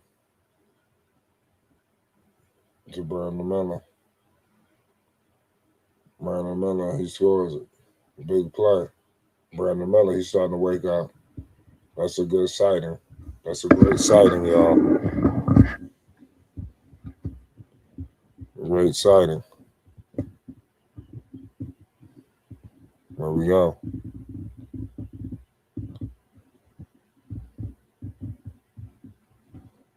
Oh my goodness, this guy Ware just made a massive putback. They're gonna have to wake up. They're gonna have to wake up. 58 all. Hit the like button, ladies and gentlemen. It's appreciated. It goes a long way in helping and assisting the channel. Jaquez, big bucket. Oh my goodness. Oh my goodness. Hornets down 3. Hornets down 3.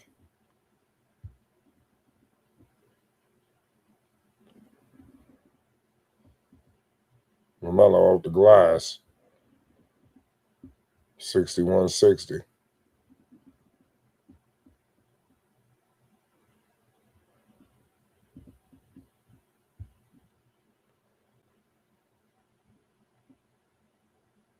There we go. Davion Mitchell to Wiggins. Back to Mitchell.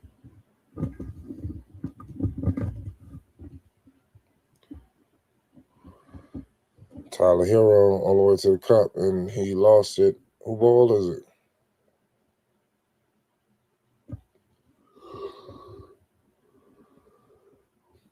That was a grown man move by Jaime Jaquez. 3 ball on the inside. Let's see if they can get these other. Melo for 3. Rebounded by Musa. Back to Lamelo. Lamelo was fouled.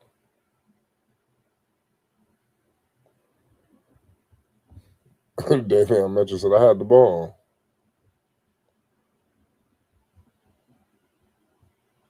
Yeah, but he got some of that wrist.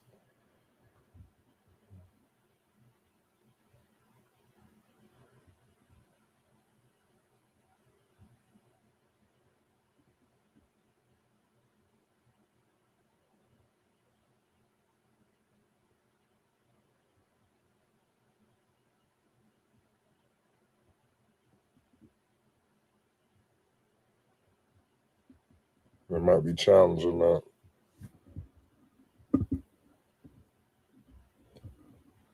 He caught some of that wrist too now.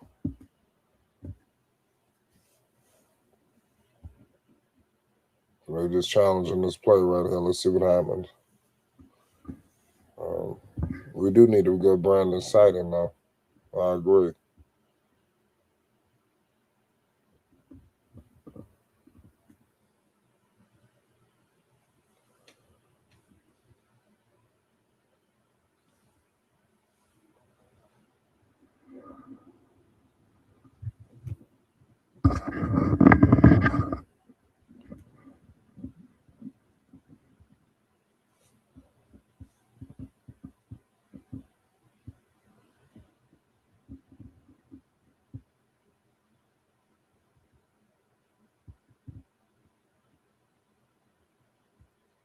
Shout out to all y'all in the chat.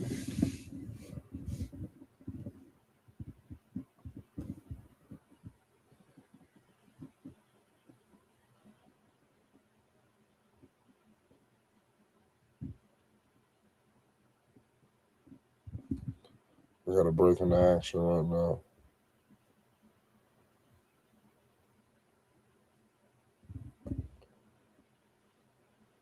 So let me hear your thoughts on this game. How you feel about it?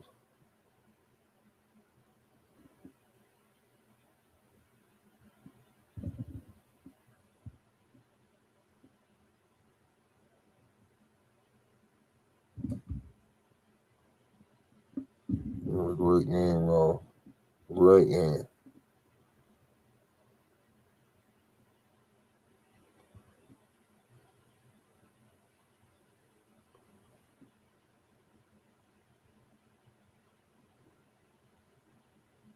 Unbelievable game going on right now.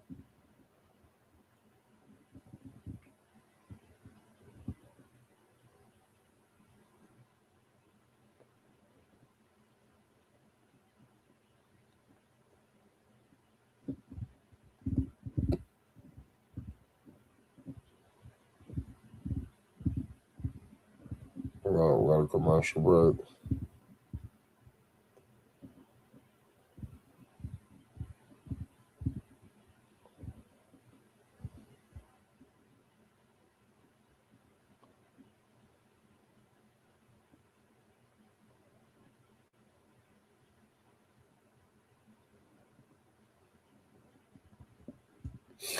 We'll see what happens, y'all. This game is far from over. It's 61-60. I'm predicting the game to go down to the wire. Shit, we might get overtime. You never know.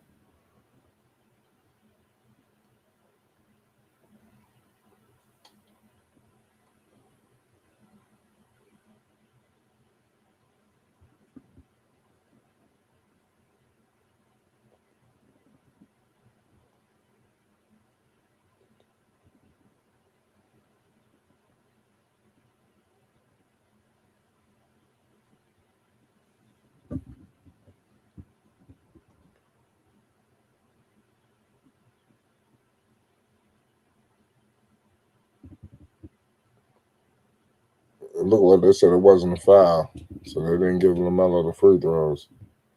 He did get the ball, but after he hit the ball, he hit his hand. He hit his wrist, so Miami coming to play. Charlotte got to wake up.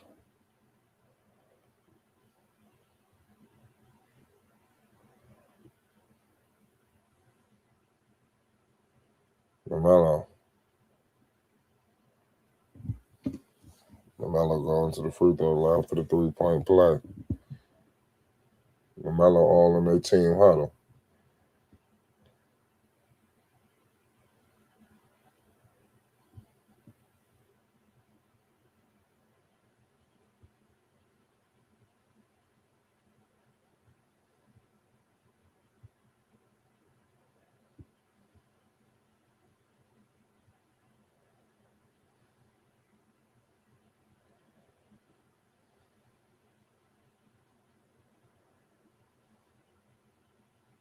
$63 up.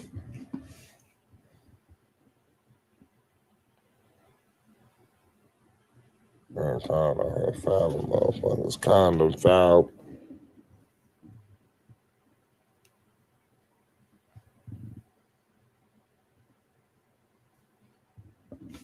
We're kind of missing all the shots.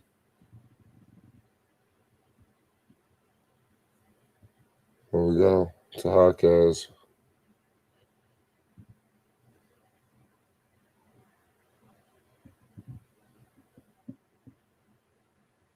Oh my goodness.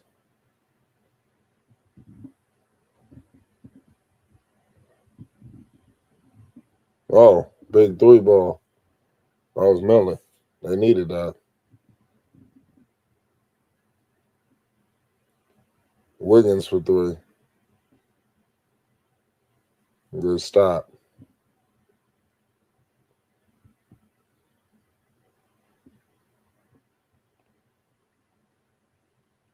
Oh, come on with that.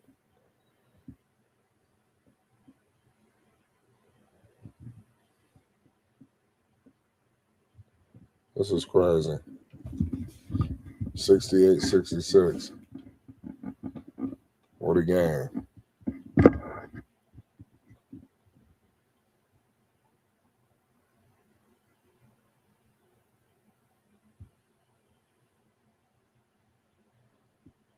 Oh my goodness. Wiggins.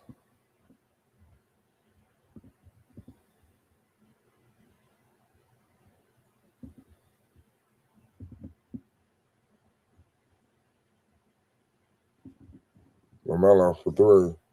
Oh, big putback there for Musa. 70-68.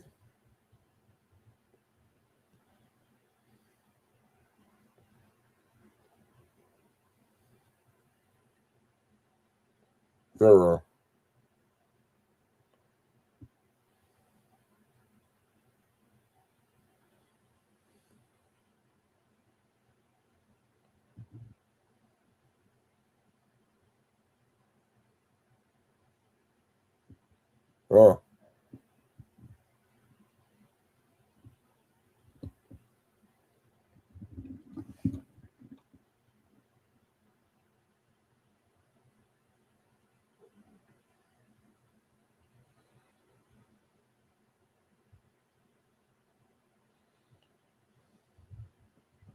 Oh,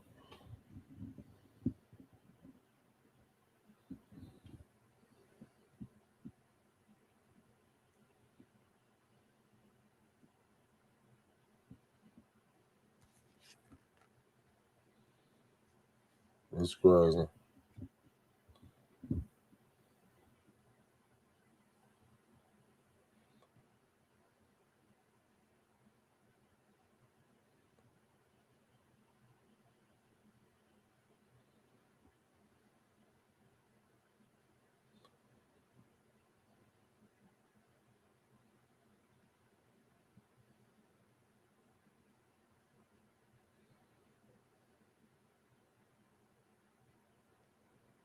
Uh, there we go.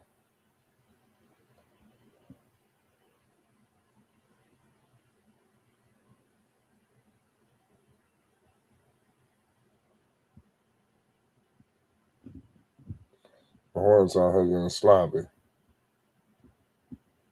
They fouling. Can't make this up.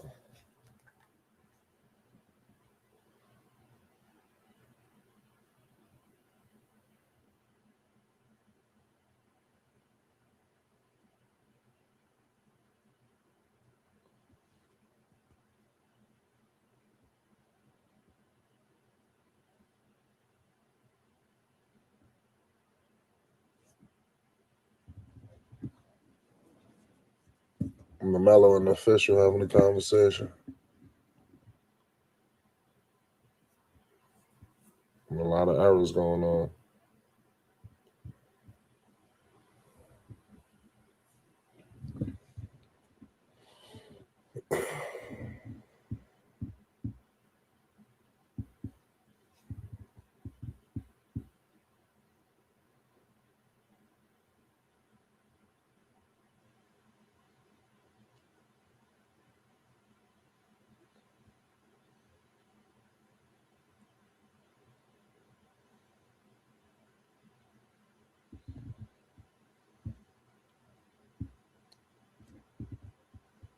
Oh my goodness, the Hornets are in trouble. Hornets down 5.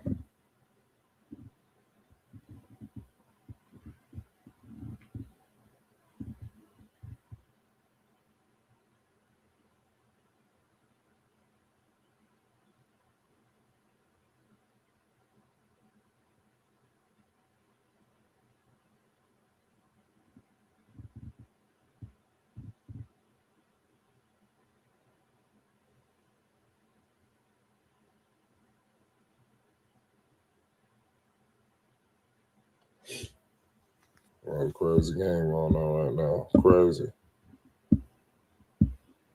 Who will prevail? Who will prevail in this matchup?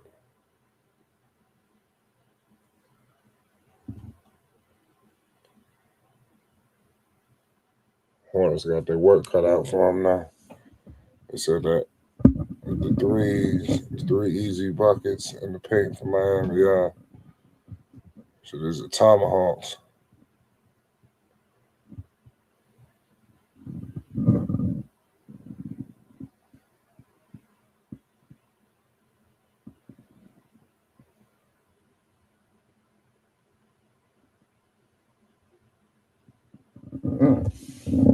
So that's fine.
That's crazy.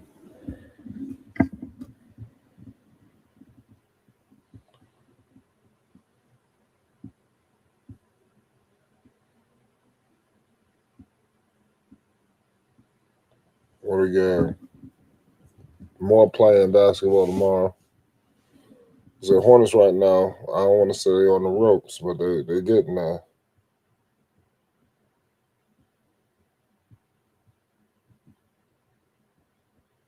It's getting there.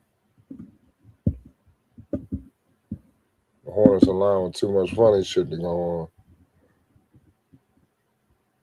Motherfuckers getting tomahawk slams and shit.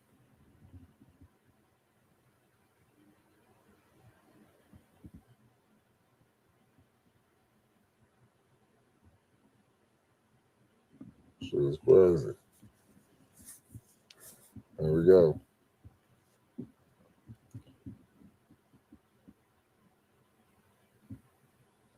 76-71. It's a crucial moment right now for the Hornets. Crucial. Lamelo from deep.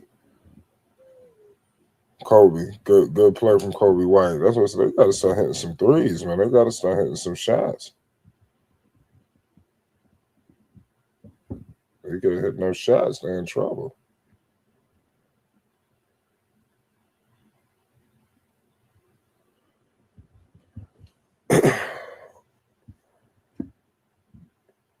$79-74, the Hornets, man. It's getting to the point where they're on the ropes with no Bam.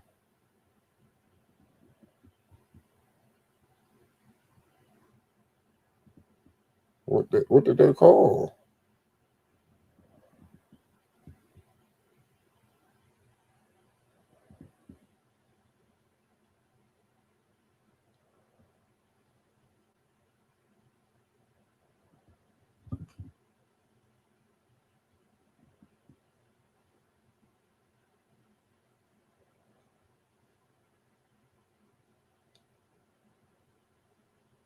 They're down three. Hornets down three. Lamelo step back three. See, they didn't need that.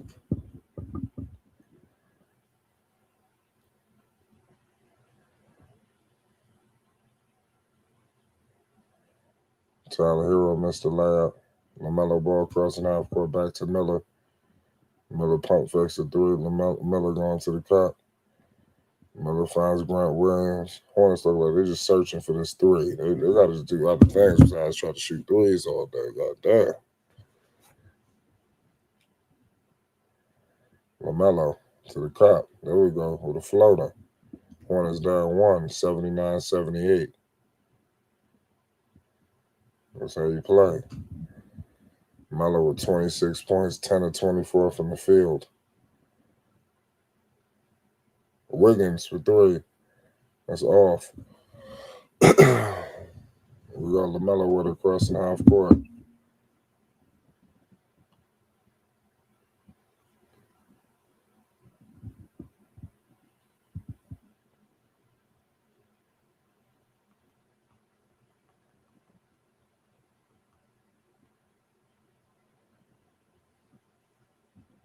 Good big. Was that Kobe White with a big three? The Hornets gonna take the lead. They up two. Oh, they up. Yeah. Where they keep. Yeah. Every time I look up, this dude is wide open. Here we go. Grant Williams for three. And he can't convert it. Oh, he lost it. Kobe White. Yes. Kobe White with a three. 79-84.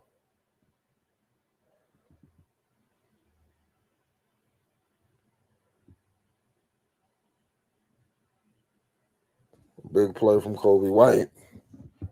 Crowd definitely back in the game.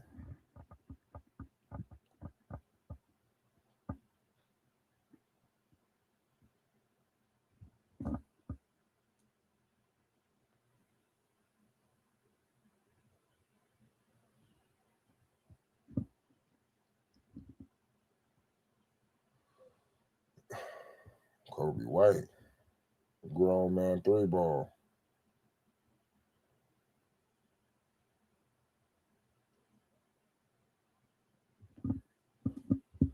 That's how you play. They're gonna woken up now.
There we go.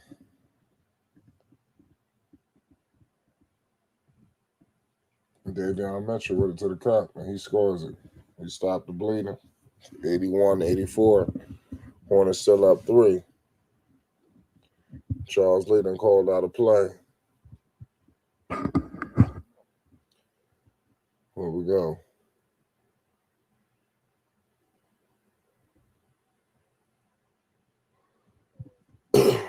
Lamelo finds Kobe White. Kobe White to the cup. Oh, Kobe White now woke up. He got to step up, man, because, Brandon Miller, he ain't having his game, and Con Knipper went cold.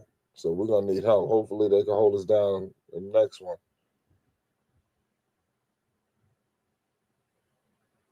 They need to stop. They need defense. Somebody got to pick up. Oh, man, come on. How the hell did they allow this guy to go in there for a layup? Hornets up 3, 83-86. And crossing half court.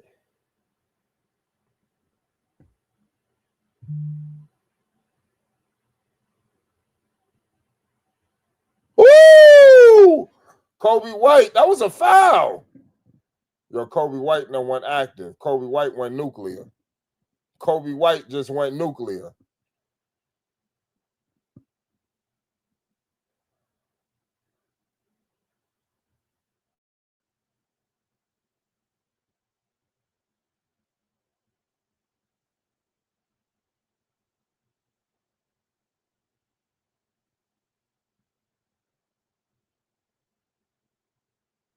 Big play there from Kobe White.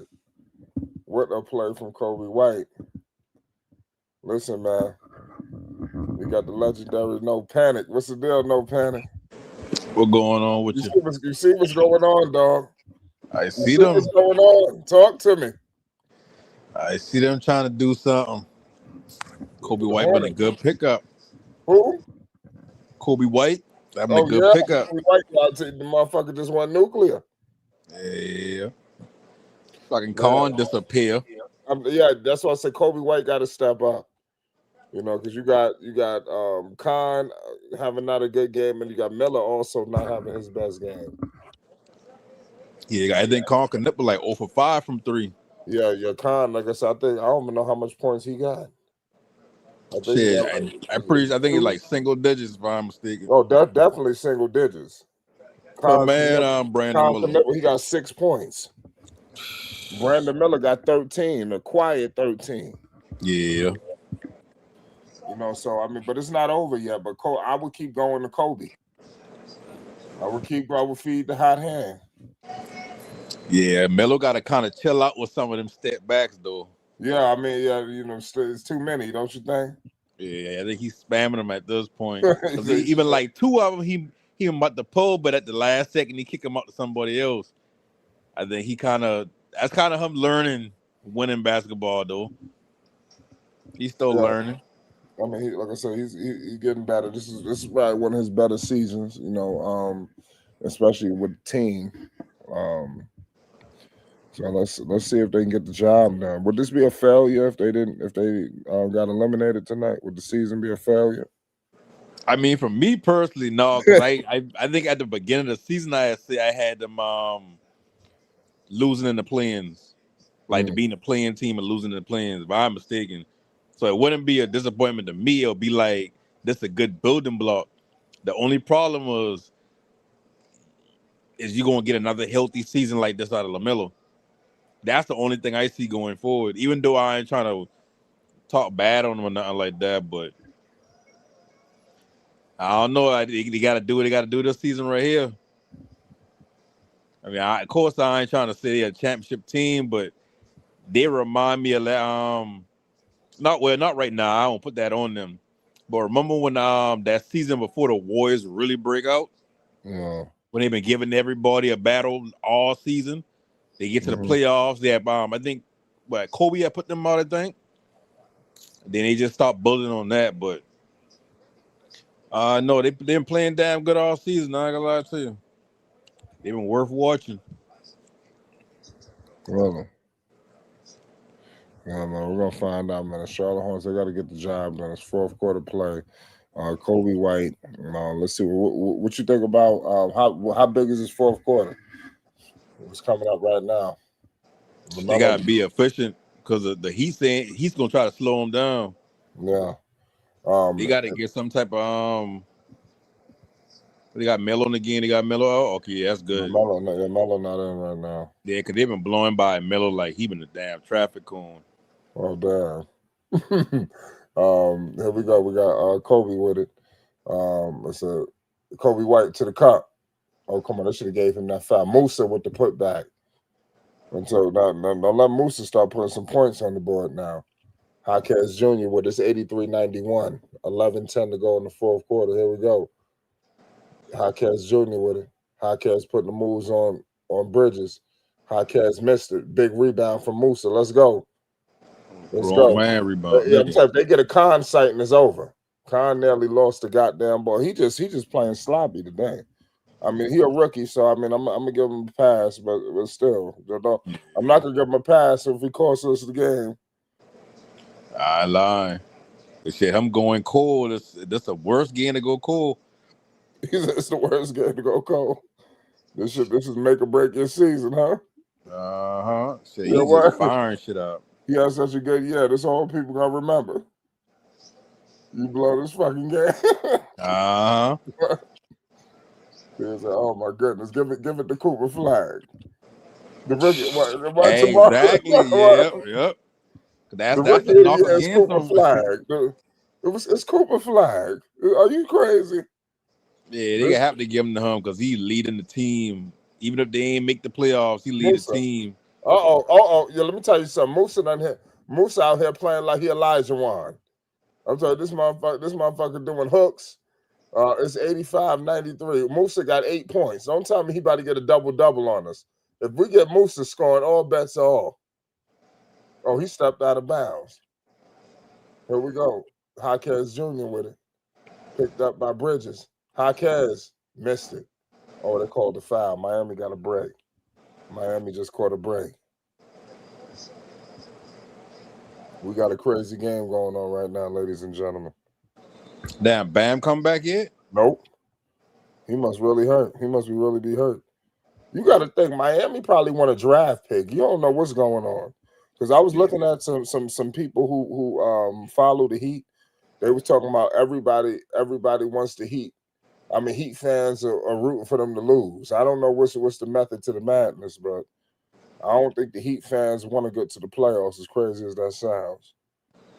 I think they're going through the same thing. It must be a player they're looking for in the draft. You know, they might get lucky. The draft is so fucking crazy. If the Heat fucking around, get the second pick in the draft or some crazy shit like that. A team that was in the play-in get the first pick. You know, so this is just that's what happened with Dallas. I think they was in the play-in and they got the number 1 pick in the draft. So the shit don't make no sense. Whoever they feel like giving it to, I guess. I think they're trying to get a lottery pick or one of them high picks and package it to get Giannis or something. You can't do that with a playoff round draft pick. in the 20s or nothing like that. Probably like a package like Wiggins, a top 10. If they get in the top 10 with the pick. But that's the only thing I can think of them doing, or reason why they would not want to make the playoffs, other than shit, they know they ain't beating nobody really. Mm-hmm. But I mean, the season, man. Listen, this season need the Hornets in the playoffs. I agree. They need them.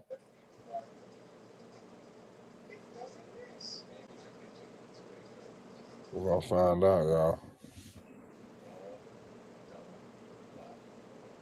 Cause shit, Luka ain't playing in the first round at least. I mean, shit, I don't see the Lakers getting past the first round, but Luka ain't in the playoffs. Giannis ain't in the playoffs. Shit, Jimmy Butler in the playoffs. Steph ain't in the playoffs. Kyrie ain't in the playoffs. I know they're a lot older players, but They're older players. yeah, as far as Kyrie concerned, and I mean Giannis ain't old, but I don't necessarily look at him as part of that class of that up and coming class like Anthem or whatever. Yeah, I agree with you. We're gonna find out now. We're in the midst of a commercial break still. Who you like in this next game with the Suns versus the Portland Trailblazers? The winner gets the Spurs in the first round. The Suns and the Trailblazers. God damn, talk about irrelevant as hell. Wow. I mean, I know, like, I mean, I don't really rock with Booker too much. And at the same time, it's like, shit, who played for Portland? Like, I know. I mean, that's a toss up to me. Neither one of them going nowhere. Like, to be real, like, that's the least I've ever paid attention to an NBA season ever. Yeah, this was at least. I mean, this season was such a it was a little weird. This year, I mean, especially for like any viewer. You know, you had games on 7 different networks. What Like, I else? watch them now on Prime. Yeah, that's what I'm saying. Yeah, you got people who don't even know. I was looking earlier today in the chat. You have people literally having a hard time figuring out where to watch it. This is the play-in, and this is going to be going on in the playoffs too. So, you know, what kind of shit is that? Where I'm looking in the chat, people trying to figure out, talking about how they got direct TV. How the hell do I find it? This is the goddamn playing. This shit need to be accessible to everybody. Cause they got that shit playing on Prime. They got them playing on HBO some nights, TNT, ESPN, ABC. Like, yeah, there's a lot of damn different outlets.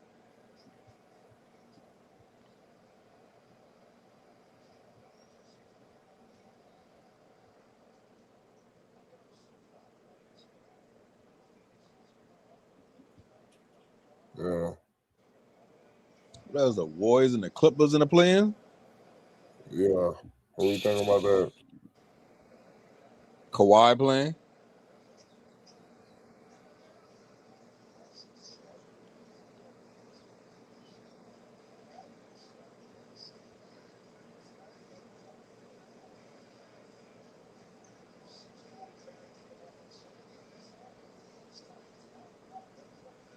Wow, that's fine.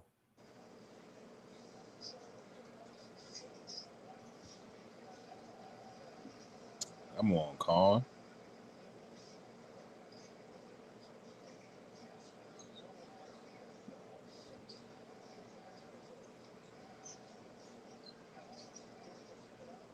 That's fine.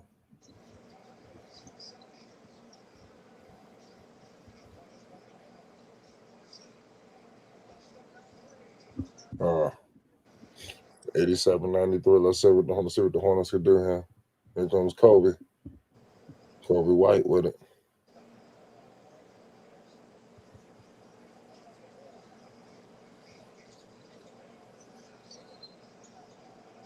Oh man, turnover. These motherfuckers turning the ball over and shit. You know what the hell's going on? What at the 8-minute mark? I'll leave Kobe in for a little while longer. He just can't keep thinking he got too much dip on his chip though. He gotta chill out. I understand he the dude right now, but He don't got active. yeah, I don't blame him now, but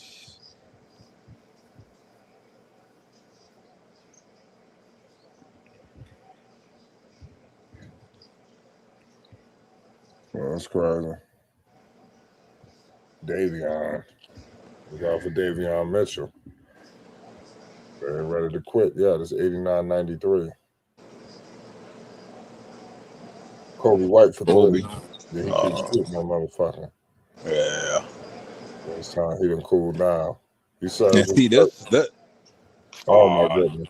Brandon Muller. That Brandon Muller. Brandon Muller.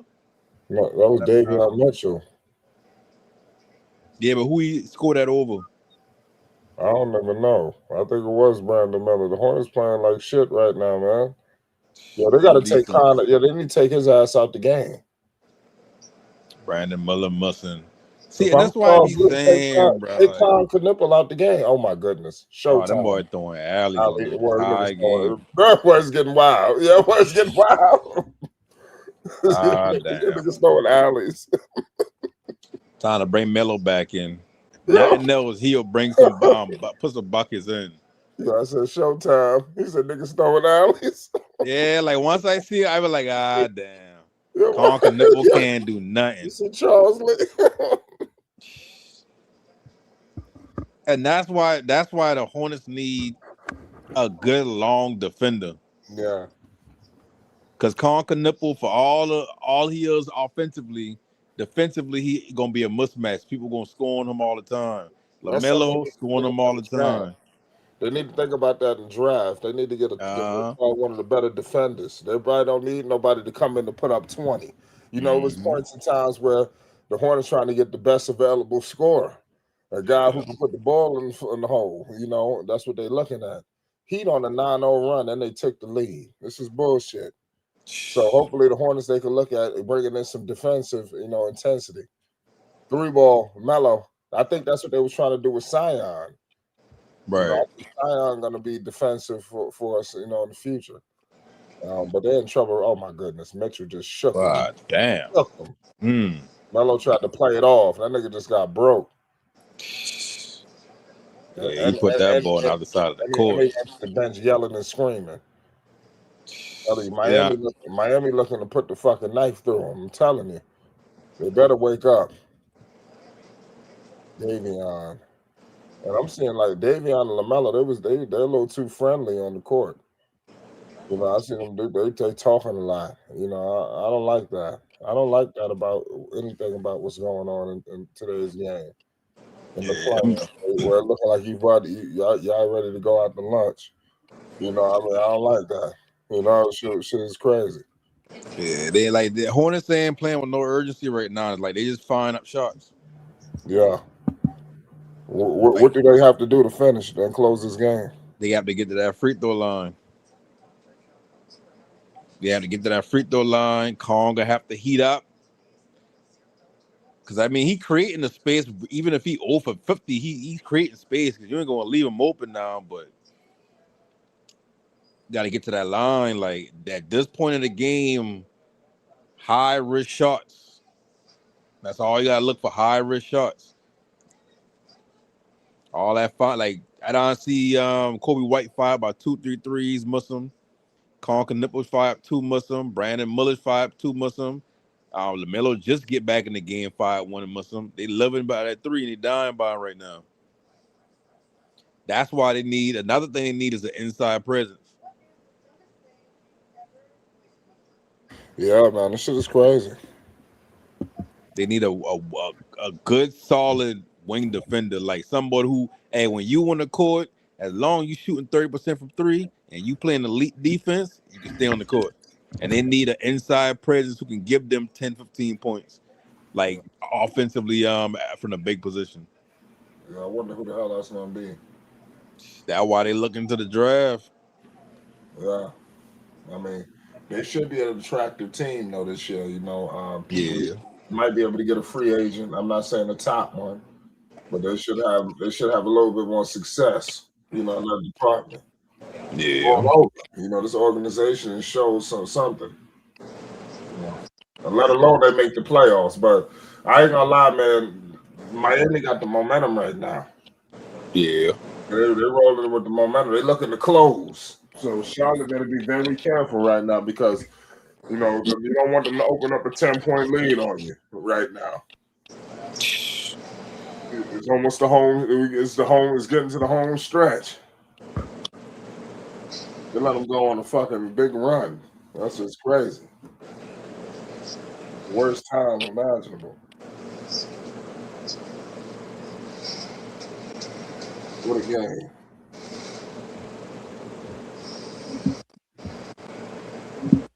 What a game. And shit, they the 9 and 10 seed, so they lose this game. Shit, that's it. That's it. Let's do or die. No, it don't get no realer than that. Con Knipple tonight was 6 points, man. I don't think nobody envisioned that. 0 for 6 from 3. Yeah, we needed a better outing from him.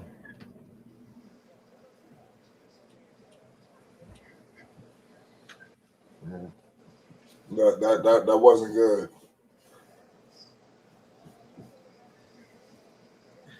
I need a little bit more from Con. I understand he's a rookie. Miles Bridges for 3. And he missed it. Good putback. Yeah, they got a big save right now. They sitting Con. I don't know what the hell took so long for them to realize that Con needed to go to the bench. Mm-hmm. They should have been good D. Con, he don't have it. He's a no-show. You know, they just hoping that he just wake up. No, sit him down. They had the bench Con Knipple.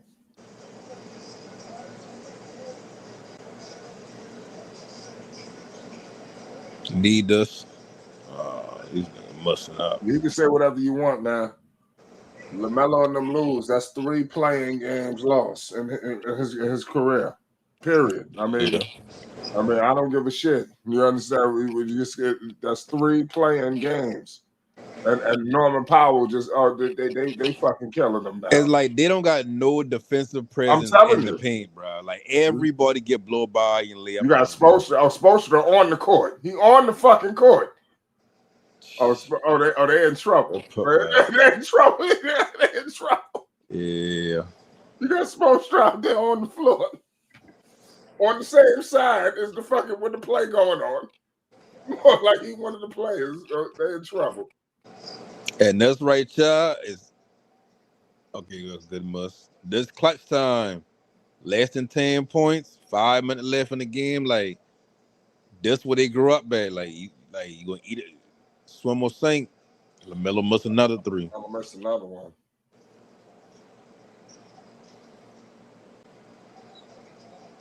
They had the bench Con Knipple. That's crazy. I know they didn't think about that. Listen. I would have been a dagger. Uh-huh. Yeah, that would have been too much. Good. Miles Bridges. Yeah, they need to give the ball to Miles. Need that. Just give it to Miles. Need that one. Just give the ball to Miles and get out the way. Yeah, because if you look at the court, like, I mean, between Davion Mitchell and Norman Powell, like their backcourt small. Try to run some plays to get Miles Bridges on the move on the perimeter to go downhill. Yeah. Get the switch or something. I agree. That's something. Bam ain't in the game, so whoever they got in the game now, like shit, they ain't really as much of a presence as Bam will be. Now he got to hit this free throw. All right, knock him down. Not at all.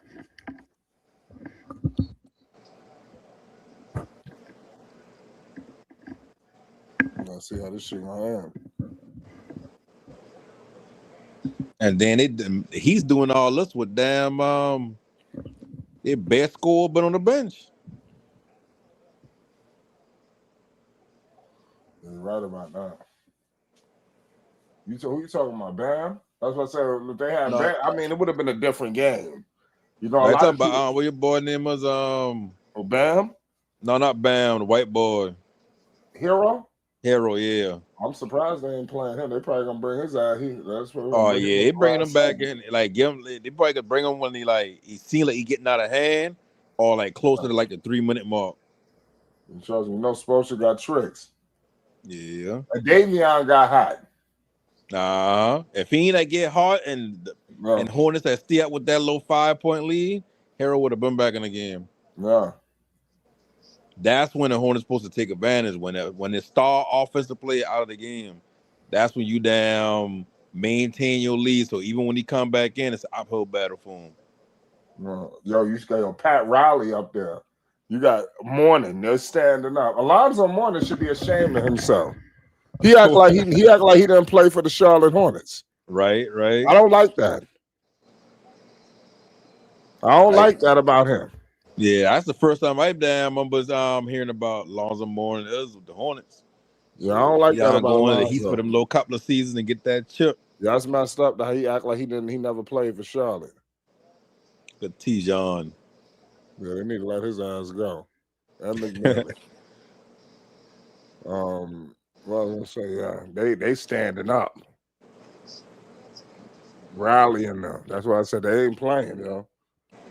They ain't fucking around. It's Miami. Yeah. Right. They looking to win this one.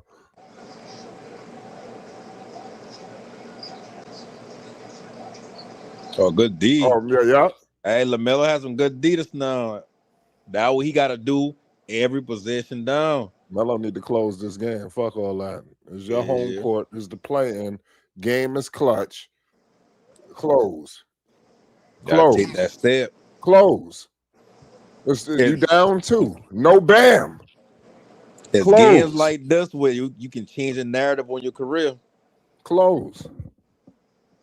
Back to Melo. Screen with Musa. Melo back to Miller. Back to Melo. Melo Need for 3. Need it. Oh. Come on, Musa. Rebound. Oh, Musa. Oh.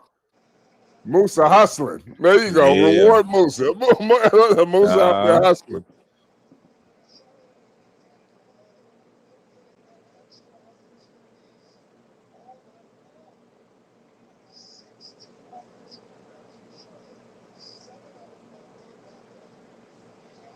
Yeah, 16 offensive rebound. Imagine they only had half of that.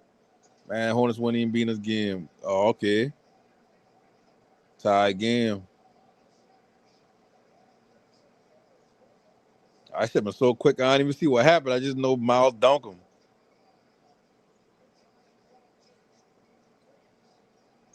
Wiggins. Oh, okay. Heat ball.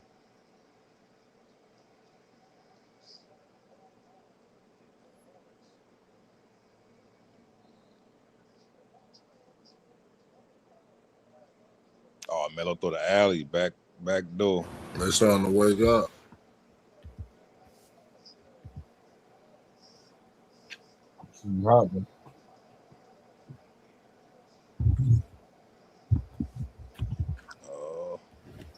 Oh, come on. They let Wiggins pull up for the 3. Yeah, I'm telling you, Miami, they ain't playing.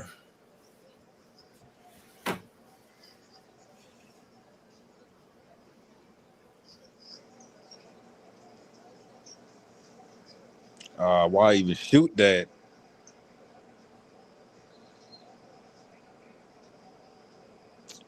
Miami ball 105, 102.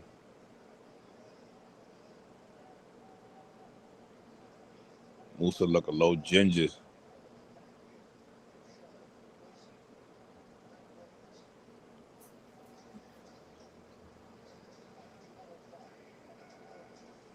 And fuck Grant even try to shoot that fool. Like he would have get the foul call or something. I can't leave him open. Oh my goodness. Did he have another 3? 108, 102, man. That's back-to-back 3s? Andrew Wiggins just hit 2 back-to-back 3s. That's back-to-back. Can you hear me? 27. Yo, can you hear me? You got 3 minutes left in the season. This nigga. I'm always just firing up threes at this point. Miles Bridges with the must.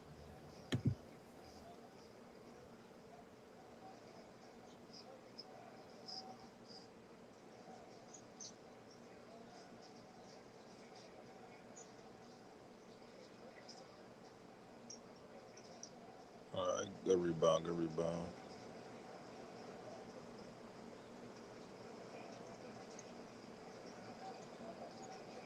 Good luck. All right, Muller with the big three. 108, 105, Miami.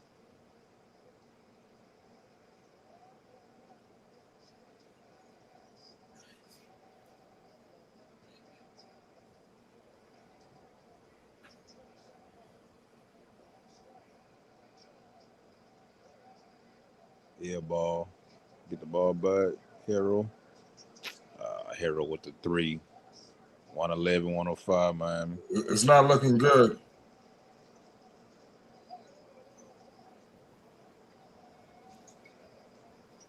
The Hornets season. Rebound, get him back out. The Hornets season is over. It's over. The Hornets season is over. The Hornets season is over. The must. Wow. Wow. Minute 50 seconds left. Down by 6. Heat got the ball. Wow.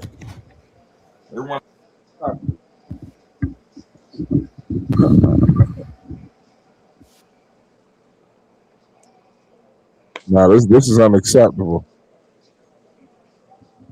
No panic. Can you hear me?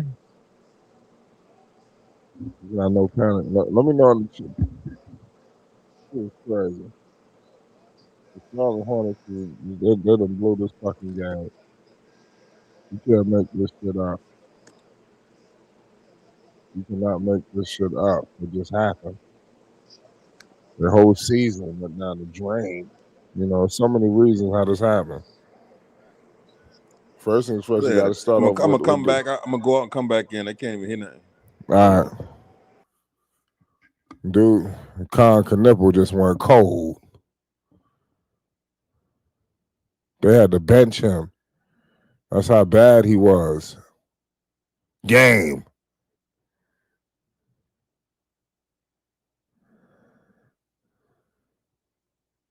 Put the fucking ball up. Yes, let's go, Miles. 3-point game. 111, 108. It's not over yet, but it ain't looking good. They need to stop. How did the Hornets allow this to happen? This is ridiculous. They allowed this season to go down the drain like this. They keep giving this motherfucker wide open layups. Oh my goodness. Let's go. Here we go. No panic, you there? Yeah. And Miller got the ball. Hornets down 3. This the whole season right here in one play.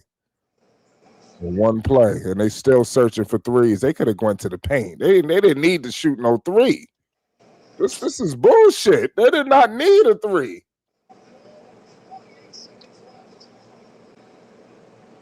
Man, the Hornets had a Bro, good when year.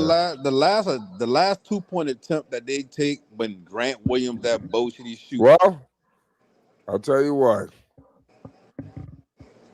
The playoffs just got less interesting. Yeah, sure did. They blew it. Home. Blew it. Lamelo got to get some of this, y'all. I'm sorry. Okay, that's one must. Lamelo got to get some of this, man. I don't give a shit. This is your home floor. This is ridiculous. You got to put the team on your back. No Bam. At home? Come on. These niggas done cost me some money. Now, you know I'm not happy. Down full. They should 3 ball ain't need a night. How did they allow this season? They allowed us to happen. They had a good year, man. Mm-hmm. They allowed this bullshit to happen. They look like they're ready to go on vacation. That's what I'm saying. You know, it's hard to. I was talking about this with some people off camera. You know, it's gonna be hard to beat Miami to send them home. It might be easier to beat Charlotte. Charlotte might lay down a little easier. Miami, you're gonna have to fight them, all of them. You understand? You see Pat Riley, you see Alonzo Mourning standing up like that. You know what time it is. I seen them motherfuckers. They was in the crowd standing up like they was coaches. You know, so they're not playing around. There's a lot of backing. Miami going to the playoffs. Miami gonna beat it. Then they gonna beat Orlando or whoever the fuck is Philly or whoever. I think if Bam don't play next game or Bam kind of hurt next game, shit. I mean, if they go against damn Philly and Embiid playing, I don't think they're getting past Philly. But the Hornets had this game. Shit, we've been like what in the end of the third quarter. Your boy hit that shot, the buzzer beater. I thought that been the momentum right there. Crazy.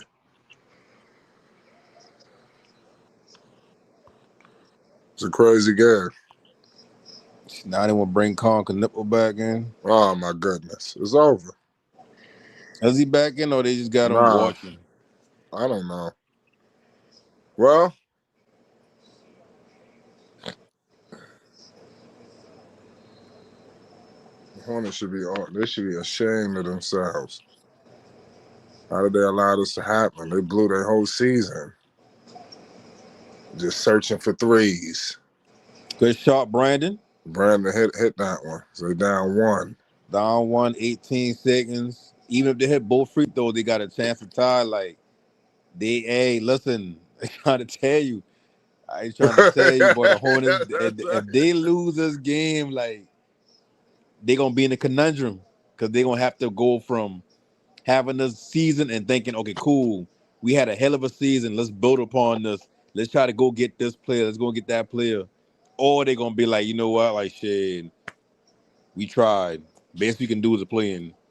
Let's try to trade up and make some moves to try to get It almost feels whatever. unreal. It almost feels unreal a little bit. The Hornets played so well this season. For them to not get to the playoffs, this shit don't even seem real.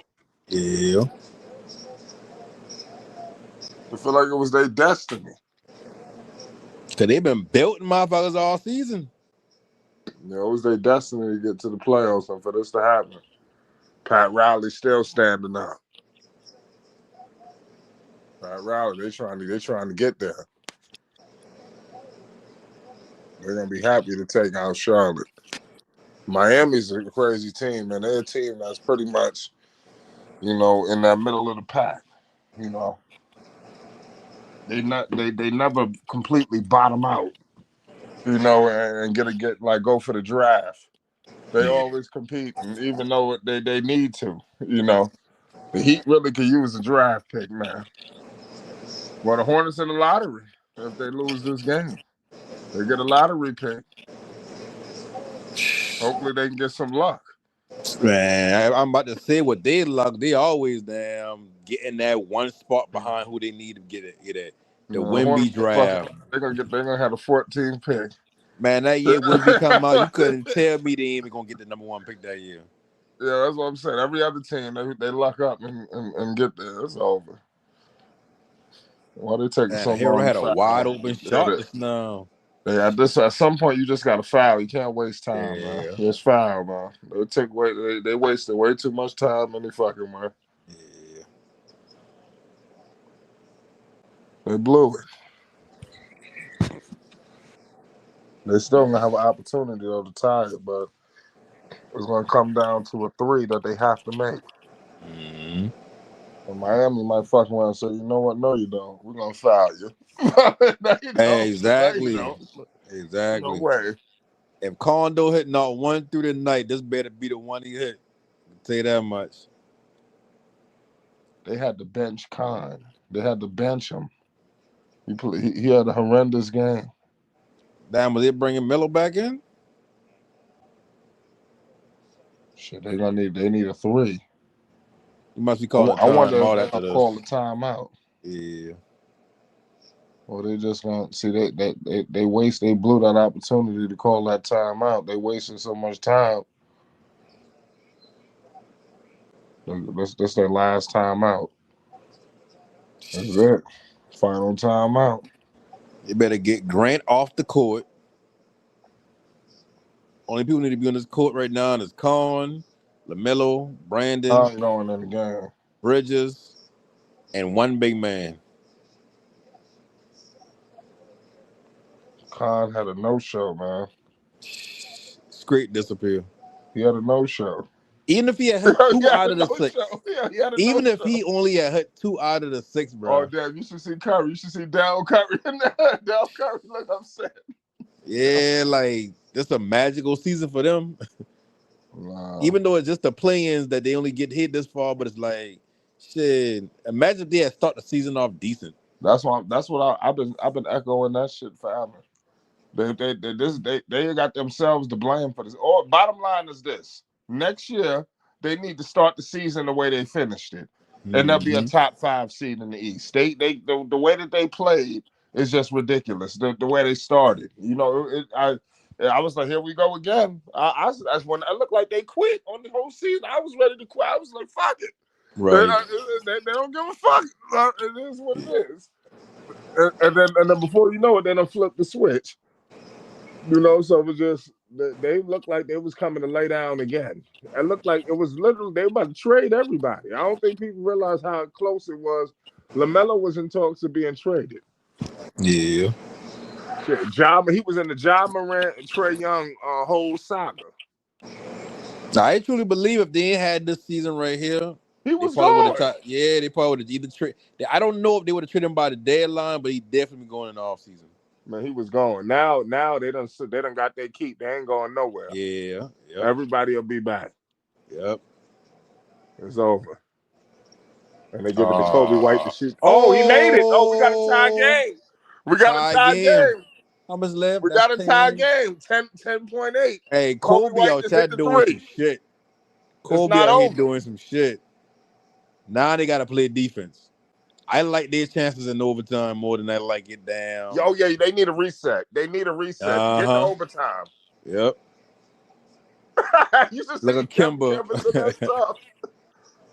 That boy had a fadeaway 3 in the corner, looking like Kobe.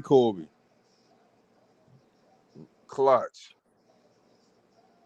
He might have stepped out of bounds. And I guarantee if he ain't take that quick shot, they been gonna foul him. They were gonna send him to the line for 2. You gotta think about that. Yeah. Man, and this why the Hornets need good defenders, because at this point you take Lamelo out and put a good defender in instead of leaving Lamelo out there because he getting blown by Norman Powell and Davion Mitchell like he ain't nothing. So imagine what a hero back in the game was going on. Yeah. Kobe got to get out the game because he's too small his damn self. Unless they playing Powell and Davion at the top. If the Hornets get to overtime, they're gonna win the game. Yeah. They got to get a reset. I think they're gonna be so close. Their season was so close to being eliminated. Yeah, think about it. They almost lost. They almost lose. They should have lost this game at least 3 times already. In between hitting them threes, they've been missing threes. They let Wiggins come down and hit back-to-back threes. They're gonna sit Lamelo for this one. They're going all do defense. He did this all season long.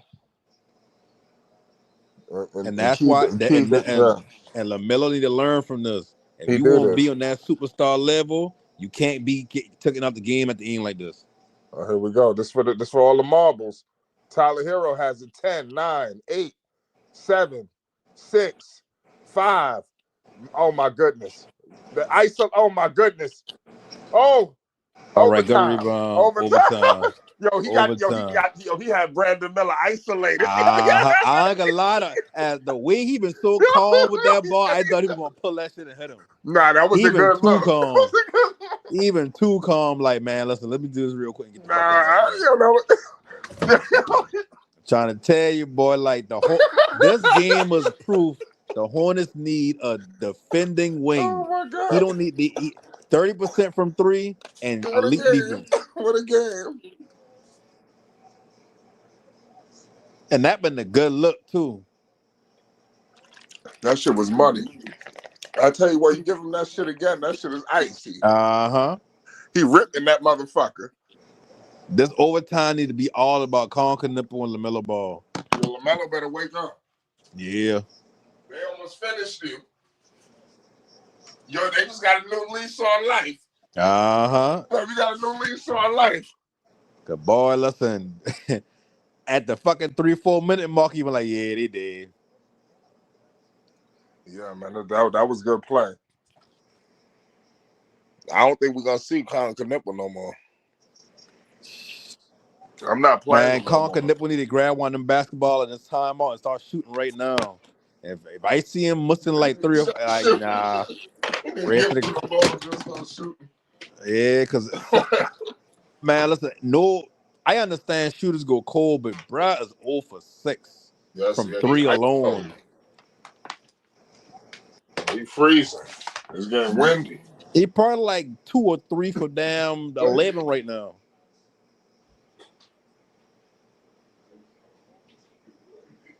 Yeah, that's crazy. The ice man. You want ice man on? But yeah, Hornets need this little reset. Pat Riley looks shitting.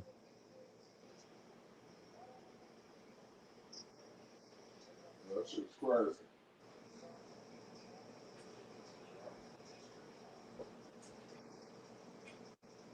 See, the Hornets need one of them damn. The Hornets need a lot.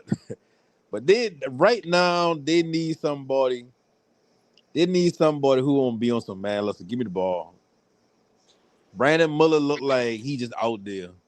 Nobody got urgency in their face. This team too stoic, man.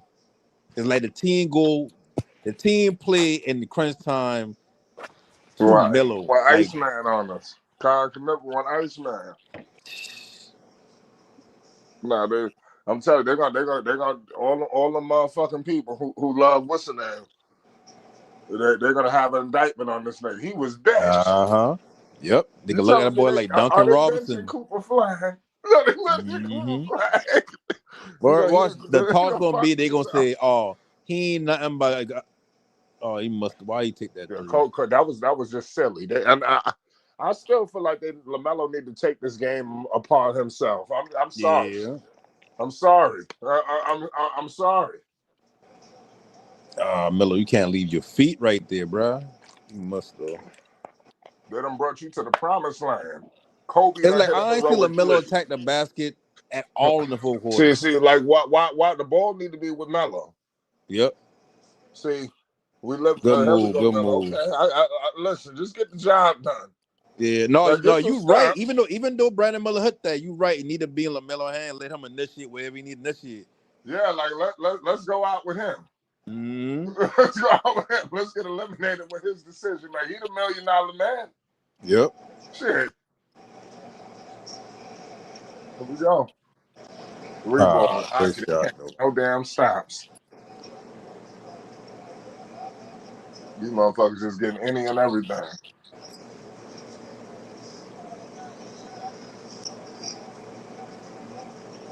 I'm on time to go bucket for bucket, Melo. Like you, this who you was. Good swing. Gotta hit this. Three ball. He hit it. Miles Bridges with a big 3. Hornets up 3. They need Miles to stop. Down there, unsung hero. Yeah, somebody need to stop this guy. Somebody need to get us some stops. Now they got Lamelo. He smelling barbecue chicken. Yo, I ain't gonna lie. Lamelo just allow motherfuckers to just go. It's for real. Yo, once Lamelo got on Hero just went in the paint. They literally making switches to get him more defensively. Yeah. They doing him like they used to do Curry back before he damn. See, Lamelo did not need to shoot a 50-foot 3. Sure, that's not that. This just come on. It's like attack the basket, bro. He playing like how Tatum used to play, where it's like, bro, get to the basket. You 6'7". Now you got Mitchell. Mitchell going he going to the paint. See, that's what the Hornets needed right there. Yeah. Up. You And go up Davion 5. Mitchell, like, what, 5'10", if that? They always looking for the 3. It's like, Always. goddamn, good alley, good No, alley. the I could key. have see that shit. There's other things in basketball besides the 3. Mm-hmm. And see, that comes from him attacking the basket. Yeah, they up 3 right now. They got to finish. They got to close. Now they got to get some stops. Because somebody buckled down defensively. They got a new lease on life. What happened? Oh, they called the fuck. Come on. Come on, ref. Don't get in the middle of this shit. It's like Lamelo just need to attack the basket. Not the only good can come from him attacking the basket. Either he can make a play for somebody else, or he can get a bucket for himself. I don't like when players do it. Like this was my problem with Jason Tatum a couple of years ago. It's like whenever he get down to where he need a bucket, he just settle for a 3. And it's like, bro, like get to the basket. Hero. Yes. Okay, good must. Shit, I almost trust the ball and damn Kobe hand if he just understand he ain't hot no more. Now, come on, Lamelo. You got to do something here. I don't give a fuck. You got to put something on the board. Go to the line. Don't shoot. Come on, Miles. Go to the. There Miles, you go. There you go. Good. Yes. Listen, Yes. Miles. Hey, listen. Miles Mix hooping. it up. Let's go. Miles hooping. Miles. Say what you want. Miles fucking hooping. Mm-hmm.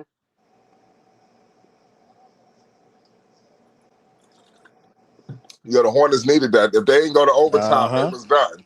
Yep. They was done. Yep. Miami, they should have finished it. They ass off.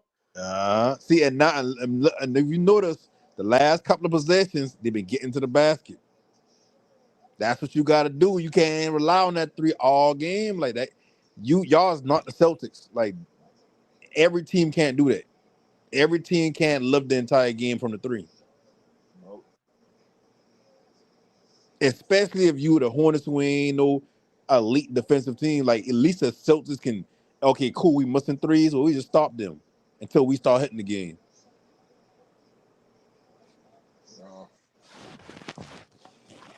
Man, if Conklin up finish this game with 0 3s, I don't know if that's a good thing or bad thing.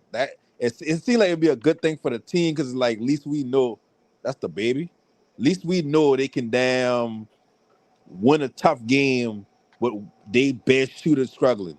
But at the same time, I don't want my best shooter struggling. Yeah. Can the Hornets advance? That's the $1 million question. Advance. This they gotta go. Y'all know how this game gonna be crazy. Hey, listen, and if they win this, they still gotta go through either Philly or who else? Who Philly play? Man, Philly, they're gonna Orlando. play Philly or Orlando. I like their chances there. They gotta go on the road.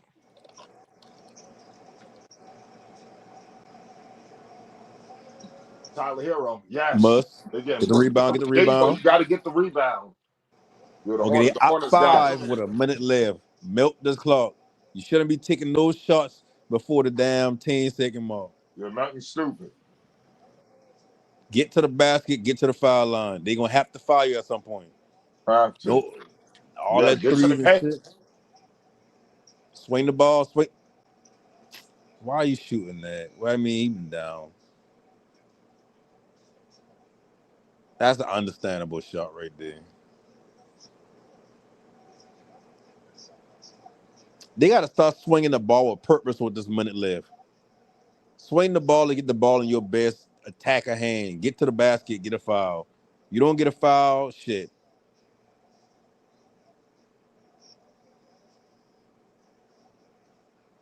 Okay, they going defensive.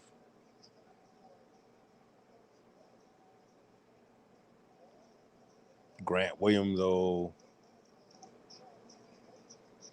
Can you hear me? The score is 118-123.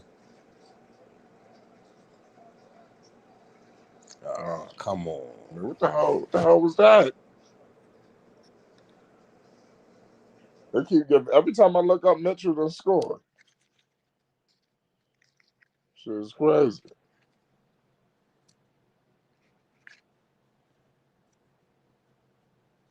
What a game.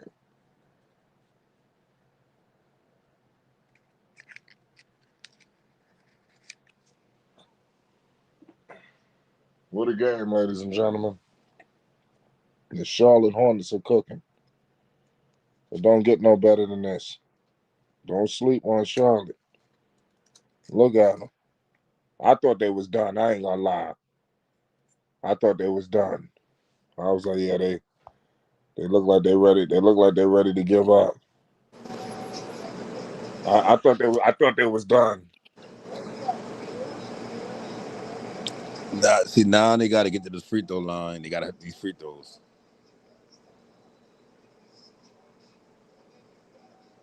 Some boy going crazy in the stands. That's how you could tell, man. Charlotte don't be having shit going on. This us big for the team. Yeah. This big for the fan base. Like, they can't lose this game. Like, this should have. Don't get me wrong. You still gonna have hope going into the next season as a Charlotte fan. But at Nah, the same time, it's this like you this want to was a see them in the Cinderella playoffs season. now. This they glass ceiling right here. This what they got to break through. Yeah, it's something about a Cinderella year to me. Uh, You know, it's like I just feel like this was their year.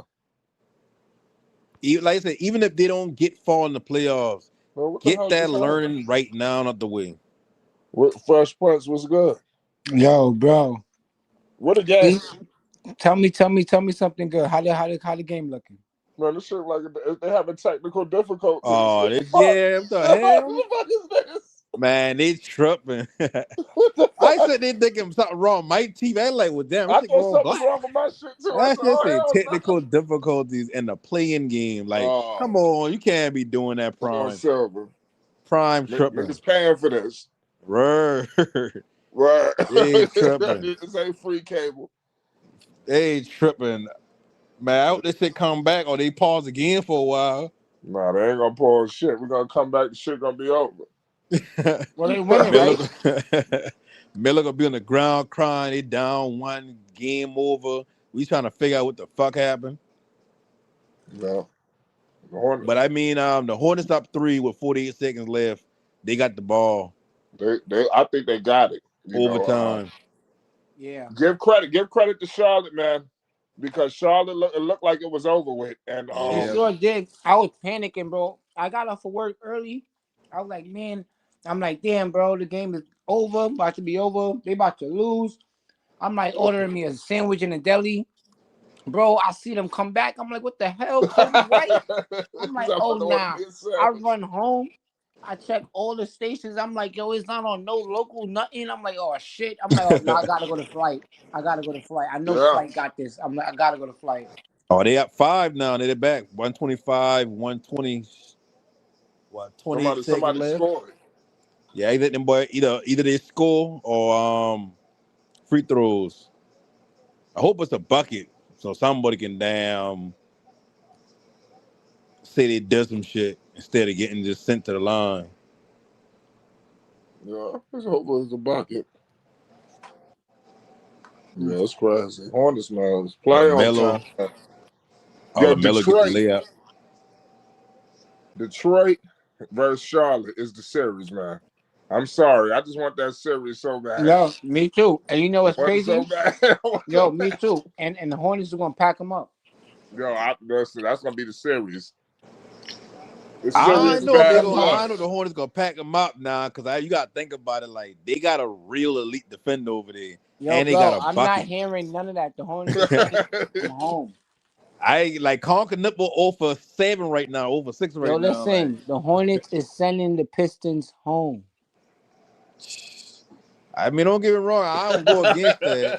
But listen. Bomb. It ain't over. 123, 125. He took some corner 3. Yeah, put the ball in. Now is when you bring Conker Nipple back in because I know his ass can shoot. The Miller turn the ball over. We turned it over. It's over. We're fucked. It's over. 9. It's over. It's over. They fouled for 3. Nigga. It's over. It's over. Yo, what the fuck just happened? Oh my god. He get fouled behind the 3-point line? Yeah, you can't believe it's over. Oh no. Okay, that's What a shot. happened? It was all That Jim. should have been a foul, really, to be honest. When oh yeah, that's 3 shots. That's 3 shots with 8 seconds left. Damn. They had the game. Now I ain't trying to say like they lost it already, but this Tyler Nah, they Hero, So how lost much it, are they bro. down and I by right now? don't see another miracle Nah, shot coming. The Hornets should be ashamed of themselves. That's How much are crazy. they up by? Down Hornets up by 1 now. He just hit the first free throw. Nigga, it's over. He got 2 Stupid. more free throws to go. Stupid. Lamelo, he turned the ball over, but the dude he was trying to Wow. catch the ball get Nah, pushed. there's no They explanation ain't for this call him. shit, no. You're fucking He should idiot. have hold on to the ball.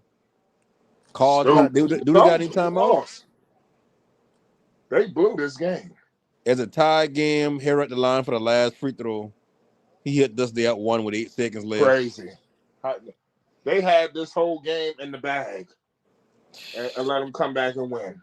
They had a 5-point lead with 28 I can't seconds believe left. what I just seen. They deserve to lose. They deserve Being to on the go home. losing end of a game like this gotta hurt. Yeah, they deserve it. Because it felt like you won it. It felt like you lost it. It felt like you won it. Uh-huh. And you blew it. Lamelo blew it. You gave them 3 you just surrendered this whole fucking game. Heat's up 1. Wow. There is no explanation for what just happened. None. None. Damn. None. He blew the game. LaMelo cost them this game. It's over. You got your lease on life. You got the overtime. And they still came back and got you. No, they're gonna go to the bottom right now. Miami just finds the damn way. That's the season right here. I said Lamelo gonna hit the I 3 wanna right see now Miami. in this game. Lamelo gonna hit the game winner right now. Okay. I hope he do. Shit, all them motherfuckers been cold all game. I'll get a game to fucking Miles Bridges, I ain't gonna lie. We done. To be real, I wouldn't even. That's a ticky tack foul now. Melo does hit his hand, but that be after the shot. He get piece of the ball. Seemingly like he get piece of the ball. Yeah, come on. That's LaMelo. You gotta let him get that off. They're at home. Not at the free throw line. He had to hit that. Damn, man. You're done, man. It's over.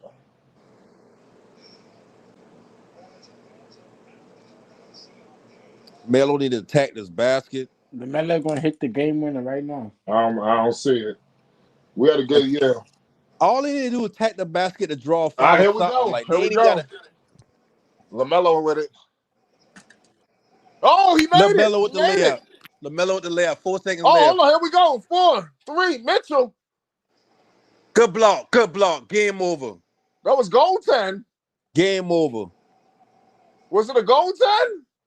They call that? No, that's it. Oh yeah, that's game. Lamelo with the game winner. Layup. Yeah, something like that. Didn't I say it? He came Didn't I back and say hit it? the layup. Yeah. Didn't I He say hit the it? layup. Them boy rebound come down. They block like that. Damn near the whole team blocked that shot the backboard. Yo, what the fuck just happened? Yo, what was that? Hey, listen, the cardiac cat, son. Didn't I tell you it's gonna happen, bro? Have faith in Lamelo, bro. Yeah, that was a roller coaster. That was a You roller know coaster. better than this flight. And Lamelo. man, listen, if I'd have coached this team, I'd have be so pissed at Lamelo, even for hitting that shot. What a game. Because it's like, bro, you could have been doing that to the entire 4th quarter, but y'all been settling for threes and missing. I've been saying this the whole 4th quarter. Get to the basket. Fuck all that shooting shit. Get to the basket. What a game. What the hell just happened? Didn't I tell you? They could have called a foul when he first get the ball. They could have called a foul on the layup itself. Have faith in Lamelo stream. You got to. Hey, listen, them boy tag team that ball. Brandon Miller and Dan, who that been? I need to see that block one more time. Man, listen, and Lamelo, they could have called a foul and get that to was the a line block. twice. Miles, that was a block. Yeah, that was a clean block. That shit. Hey, Miles need a game ball. I know Kobe White going crazy, but Miles need a game ball. Yeah, everybody had a hand in this shit. Yeah. Kong going 0 for 6 from 3. Yeah, Kong Lamelo, he had a lot of points. He got to step up. Mm-hmm. Brandon Miller been flopped.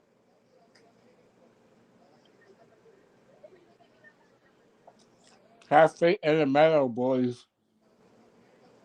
I didn't know. I feel that, bro. But if you had watched this whole second half, Melo said I had to hit them layup. I felt like I just fucked the game up. He said this on Prime Hey, that's some real shit. That's some real shit. That's some real shit.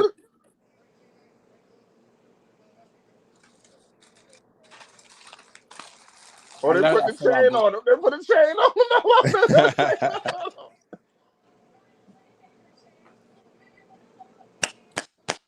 So who you want to win, Orlando or Philly? I don't give a shit who it is. I think we're gonna beat them.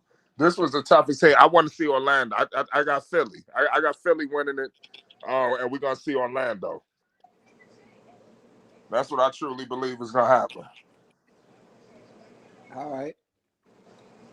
Well, for me, I like Need that one. I would rather see.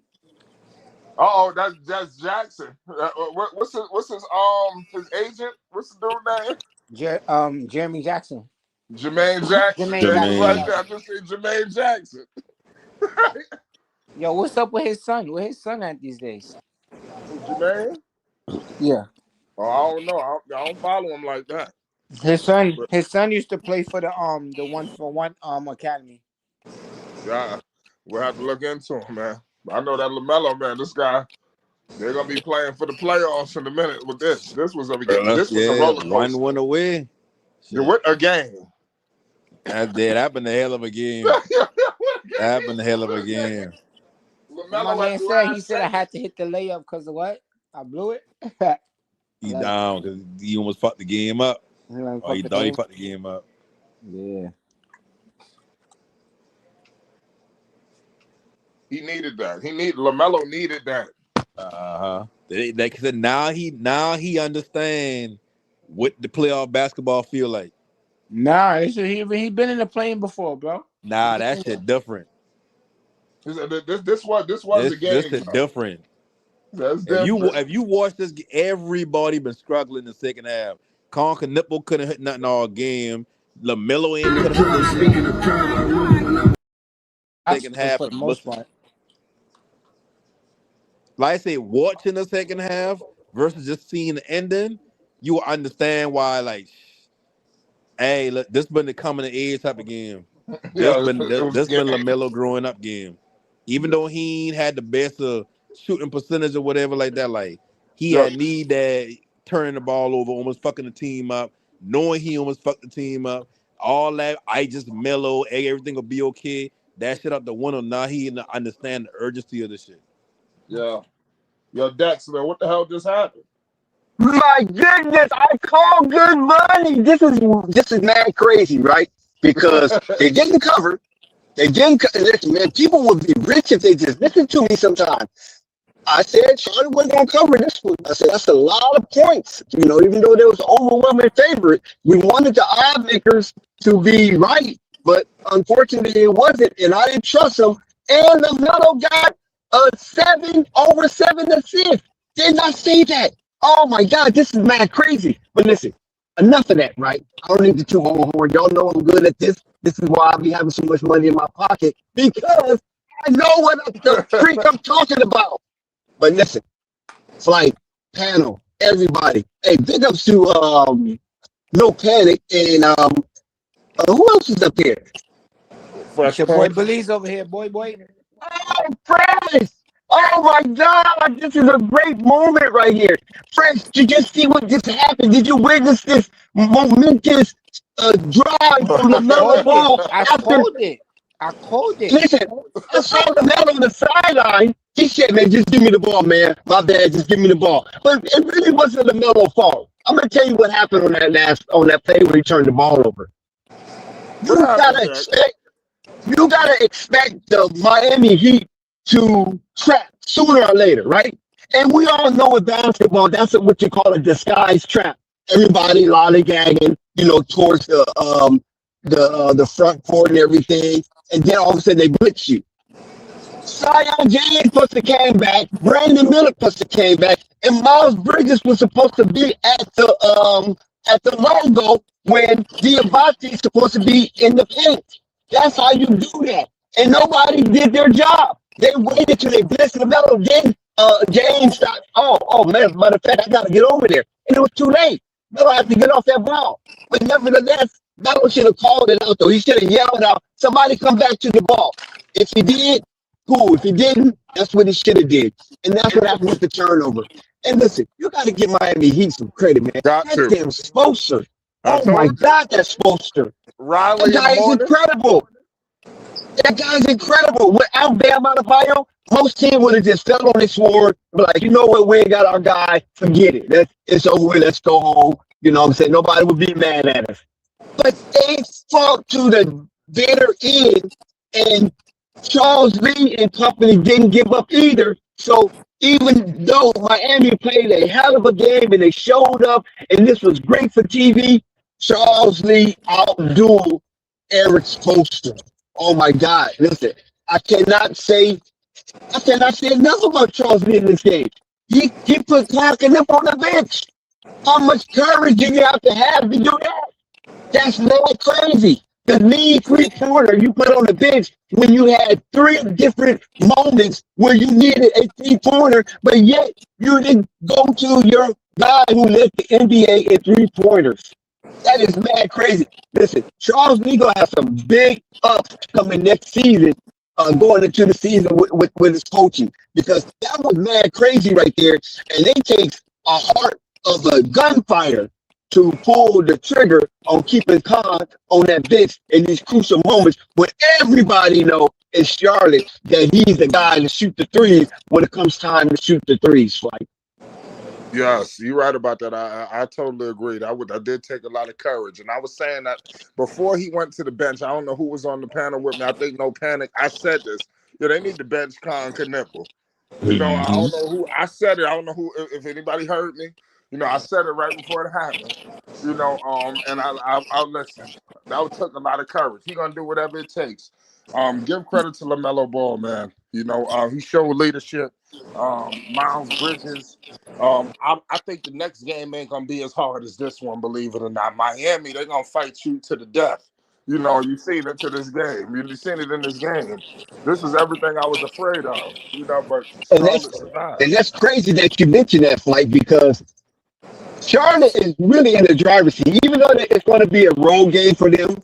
But there is no Joel Embiid if 76ers happen to win the game.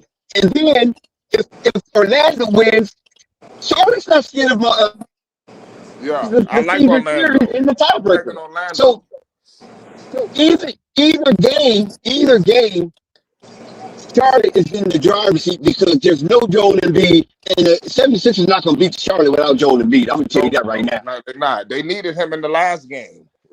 Joel I Embiid needed played him. and they beat him in Charlotte, but Joel had a game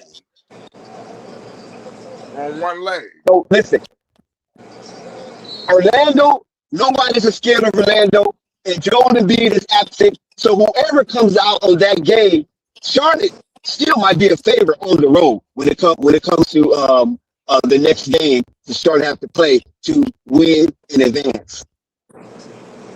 Listen. The NBA want Detroit versus Charlotte. That's all I'm going to tell you. All I'm going to tell you is that is going to be must-see TV. Detroit versus Charlotte. That's must-see TV. I'm telling you, all of these series out there. Hornets in 6. The Hornets versus Detroit. That would be that's the marquee match. That's box office. You understand? That's box office. And okay, Hawks versus the Knicks. That's not box office. Hypothetically speaking, Phoenix win tonight. Phoenix versus San Antonio. That's not cutting it. So you need something that's that's really got some sizzle. I'll take the Trailblazers versus the Spurs. I'll be a winner. Well, that's fine. I mean, either way, that ain't no sizzle. That's not gonna bring the eyes, and that ain't But really. but but Go you know ahead. what? Let's relish in this moment right here. We don't want to take too many steps forwards, right? And then we might have to take a few steps back. So let's Yeah, relish in this moment right here where yeah. LaMelo This was a Ball game. leadership, Mm, LaMelo Ball leadership was practically impeccable, right? I mean, right. he didn't get mad at nobody. He didn't go after the refs. Him and Charles Lee had a very kosher um uh chemistry going on the sideline. I thought Charles Lee left him out too long when Miami made that run. But Charles Lee been doing it all season. So hey, I said, you know what? I'm going to trust him. He's been doing it all season, even though I don't like it. This is his game. This is his pattern.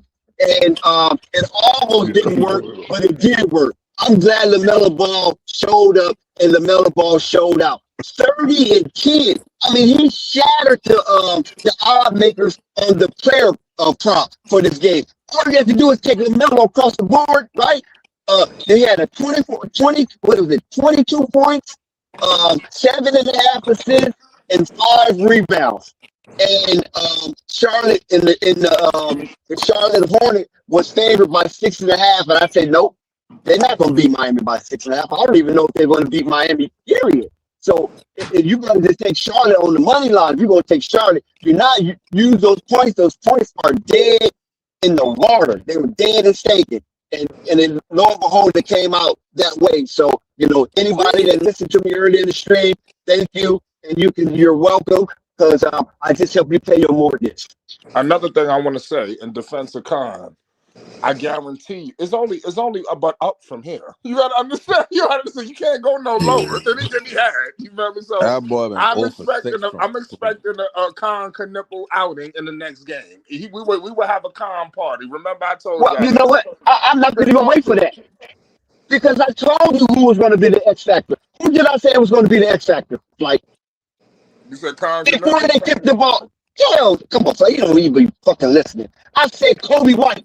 Oh, you did say I Kobe said White. Yeah, you Kobe did say White was be the X factor in this game, and he's going to determine the outcome. And lo and behold, did he not? So even if you took Kobe White on the player prop, you win. Because Kobe White on the player prop was only 16.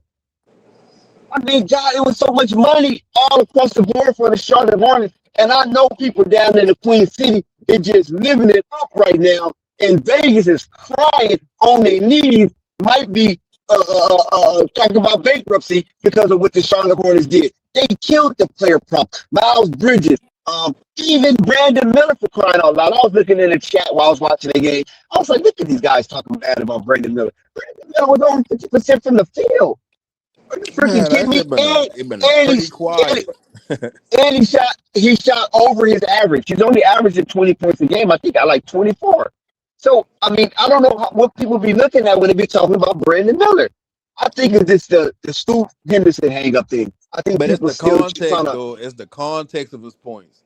It's like it been He hit stretches great in that shots. fourth. No panic. He hit great shots. No panic tonight. No, You can't take I that tell from you what, Brandon Miller. he did start off slow. I said at the first half, I think. It's not how you start. It's how you finish. No, Like yeah, you know no, that. yeah, that's fair. No, No, if I'm yeah, not yeah. mistaken, I remember at halftime that Khan had, I think, 2 points, and I think Miller had 6.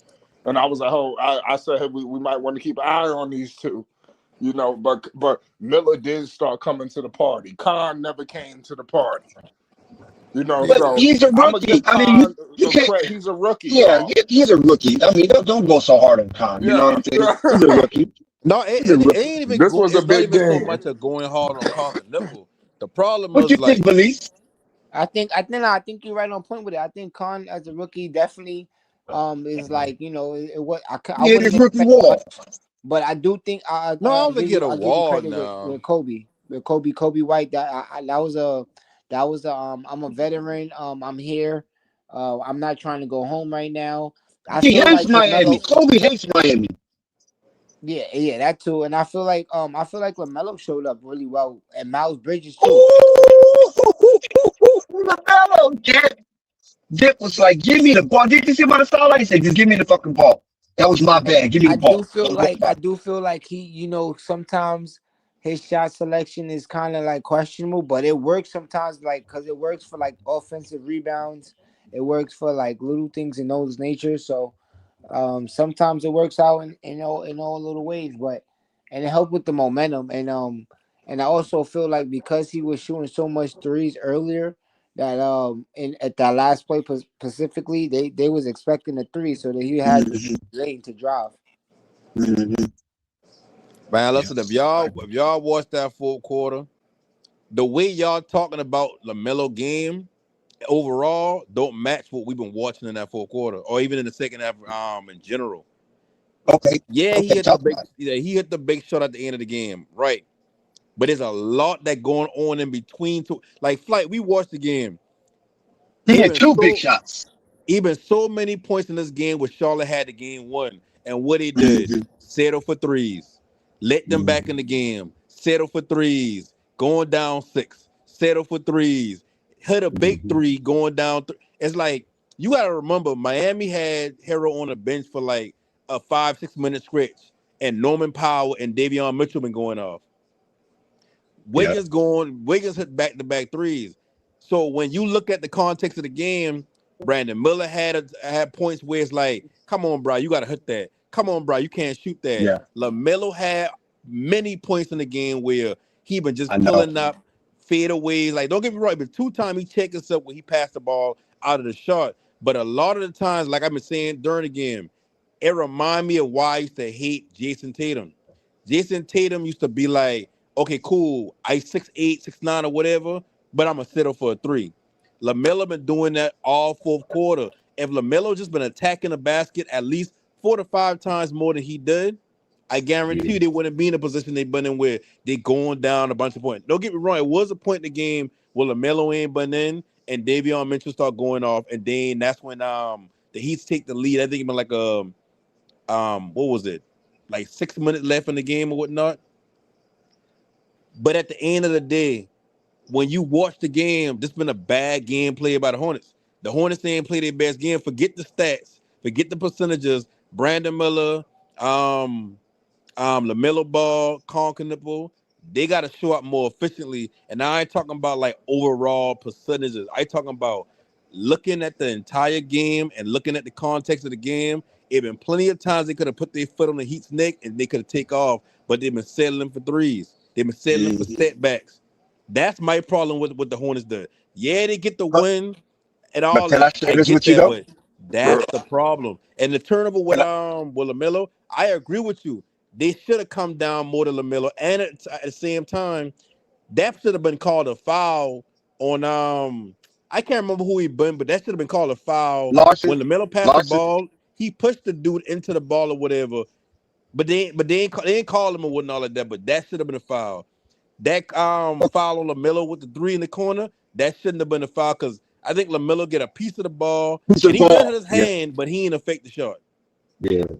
So it Yeah. was like certain things in the game that, but like, okay, cool. Like if they ain't that call that foul on the middle in the corner, they wouldn't have been in the position where they've been at 1 point with 8 seconds left and LaMelo got a just stand in third. Like so it does a lot of positives, but at the same time, like watching that game, I can't as a fan of basketball, I can't watch that game and come from that and been like, yeah, the Hornets they the ones they did what they had to do. It's like Yeah. nah, like they limp into that one. Hold They on, I the got better. one for Well, you. I feel you're like not Hold they've on, gonna been the you're not real gonna better get quick. a team. perfect game. Hold on, I got Yeah, one for you real no quick. panic. You're not okay. Yeah, no panic. You're not gonna get a perfect game. So No, you you know. right. Ain't I just no. I just wanna I They. wanna run I with feel like this they're a better narrative team than real they quick showed tonight. before anybody else touch on it. Um I see Eric Spoelstra over here talking about LaMelo following Bam and how he should have got ejected from the game. What y'all think about that? Not an Uh, ejection, he's but he should have. he's He crying definitely should have get like crocodile tears. yeah. I don't think Lamelo should have been ejected, but I do think that should have been some sort of technical or flagrant. I think what happened was Lamelo was pissed that he got fouled by Bam and the referees didn't call it. And when Bam was falling over, he grabbed him. Because that ain't the first time Lamelo grabbed somebody like that. I remember him Yeah. grabbing Paulo Banchero 270 degrees. He grabbed his jersey when he was falling down or something like that. So LaMelo, he get pissed because he's getting fouled, referee's not calling it, and then he's taking it out on the person that's closest to him. But yeah, that could have went either way. But the referees probably looked at it like this: we didn't call a foul on Bam. You follow what I'm saying? So whatever happened after the play, it's a little rough basketball. Cool. They didn't expect Bam to get hurt like that. Man, after that bullshit, Bam was already 83 falling. points, that's what we fucking deserve. No, I don't know about that. But he was already falling. Yeah, he was already falling anyway. The narrative that they about to try to run with. So just kind of. Well, I mean, they gotta talk about something, right? But see, the thing about it is, I don't think even if Bam is playing, I don't think Bam swings the game to where the Hornets still don't end up winning in the fashion they did. I don't know about that one. I don't know. I don't know about that one. Think about it like this. Bam is a bad boy. He's a perennial all-star. I don't know about that one. I get that. But think about it like this. The Hornets been shooting themselves out the game. They ain't been getting to the basket. They been shooting from the three. Bam, but that's how they play. No, I understand that. They played that all season. But if Bam was still out there, the game would have been a completely different game. So I think so. The Hornets had. It would have been a different style. I mean, it would have just been. Yeah, it would have been a different style. But the Hornets, the way the Hornets play in the fourth quarter, you would think Bam was out there because they've been avoiding going to the basket. They've been just shooting threes. So if Bam, what they do where? I mean, Bam don't know what wasn't the low post. They was dumped before Bam got hurt. They dumped it to him twice in the low post, and he scored over Diabate like he was nothing. I get that. But Bam had 6 points before he got hurt? I don't know what he had, but he was getting active. No, I'm not saying defensively. That's their best player. That's their best player, no Patty. Don't do that. Don't shame Bam like that. I know he broke. I know he passed Kobe. Let me ask you a question. Bam like that. Who was the Hornets' best player? I'm about to show you something. Lamelo. And okay, cool. And Lamelo affects what side of the ball? Both sides. Offense. No, he don't really affect both sides. The offense exactly. Is sure. So if you take Lamelo out the game, and the Hornets still getting buckets, what difference that gonna make if he ain't in defensively? I don't really know what you're getting at, but you take Lamelo out the game, we see how that turns. In the fourth quarter, we see what that looks like. No, listen. In the fourth quarter, it wasn't really Lamelo who been keeping them in the game, right? It was Kobe White. I understand that. So everybody else is ragging. Lamelo being weak defensively, or he not being defensive, it wouldn't make a difference. If they can still no, you're not looking at it right. I'm telling you, you're not looking at it right. So when you take the best player off of any team, that team is going to suffer. I get that. I talk schematically. I talking about as far as affecting the game on a certain side of the ball. In the fourth quarter, if Bam don't affect the game perimeter defensively wise. So if Bam in the game, the Hornets would have avoided going to the basket. With Bam injured, they still been avoiding going to the basket. Because they had that dude, they tried to go to the basket to take advantage of the absence of Bam, but they had that weird guy. That weird guy was throwing that shit. He was a window wiper. Flight, we watched that whole why I've been saying the entire fourth quarter until the last 2 minutes when they finally start doing it. Get to the basket. And what they've been doing? Sailing for 3-point shots. Swinging the ball, kicking the ball out, and shooting threes. That's after they were deterred. Whenever you get a chance, go look at their shot chart, and I guarantee you, they probably took maybe 4 2-point shots the entire fourth quarter. Well, Hornets going to do that anyway, though. No panic. Hornets going to live and not by their score. That's the 3-point shot. That's why Melo was 272 and Khan was 273. You feel me? But that was only the fourth time that has happened in NBA history. But that's the point they're trying to make. Get over 273-point shots made. So that's still game. The point they're trying to make is if you interior defender, if your forte is defensively guarding the paint, being versatile defensively, Bam by himself stops a lot of teams for wanting to drive to the basket, right? So what I'm saying is, if a team already avoiding the paint, whether he in there or not, it wouldn't have made a difference. Offensively, he had like 6 points before he get injured. I could be wrong. I gotta look it up or whatever. But he had like 6 points before he get But injured. that was in the first half and early in the second quarter, right? Bam can heat up at any given time, and not only you say that he doesn't affect the perimeter shooting. Not too many big men do affect the perimeter shooting. Jokic don't affect the perimeter shooting. Embiid don't affect the perimeter shooting, but that don't stop him from being. You can 100% affect the perimeter if you just playing in the paint. If you are like with Wemby can just play the paint, and that allow the other 4 defenders on the court to have freedom to follow their man and to beat any man face on the 3 without having to worry about getting back to help defensively on the double team or And if that's they what got Miami do. Miami do that. They okay get in your and face. all right. So that proves my point. Whether Bam in the game or not, defensively, the Hornets still been settling for threes. They're going to do that. I don't care if they But carry that's with the 5'1". but that's the point It I'm doesn't making. matter. That's the point I'm making. But what I'm saying is, no. But what I'm saying is on Bam's side is Uh-huh. that the Miami Heat suffers offensively and defensively. Um, all those offensive rebounds that Diabate was getting and Uh-huh. Coke Brennan was getting, you're not gonna get all that with Bam in that paint like that. No, No, great. No, I agree with hold that. on, y'all. Let's get Natik in this conversation, man. We know, Natik, what you think about what these guys talking about, man? We politicking here. Get in the conversation. It's flight sports. Hey, how everybody doing? I can't break down the details. I didn't actually see the game. I was at Oh, work. damn. But I guarantee you, it was just a heart attack game. I'm just glad we got the win. But I got a question. It's a future question. Who do you think the Hornets would rather see, 76ers or I'll answer that. I probably would say,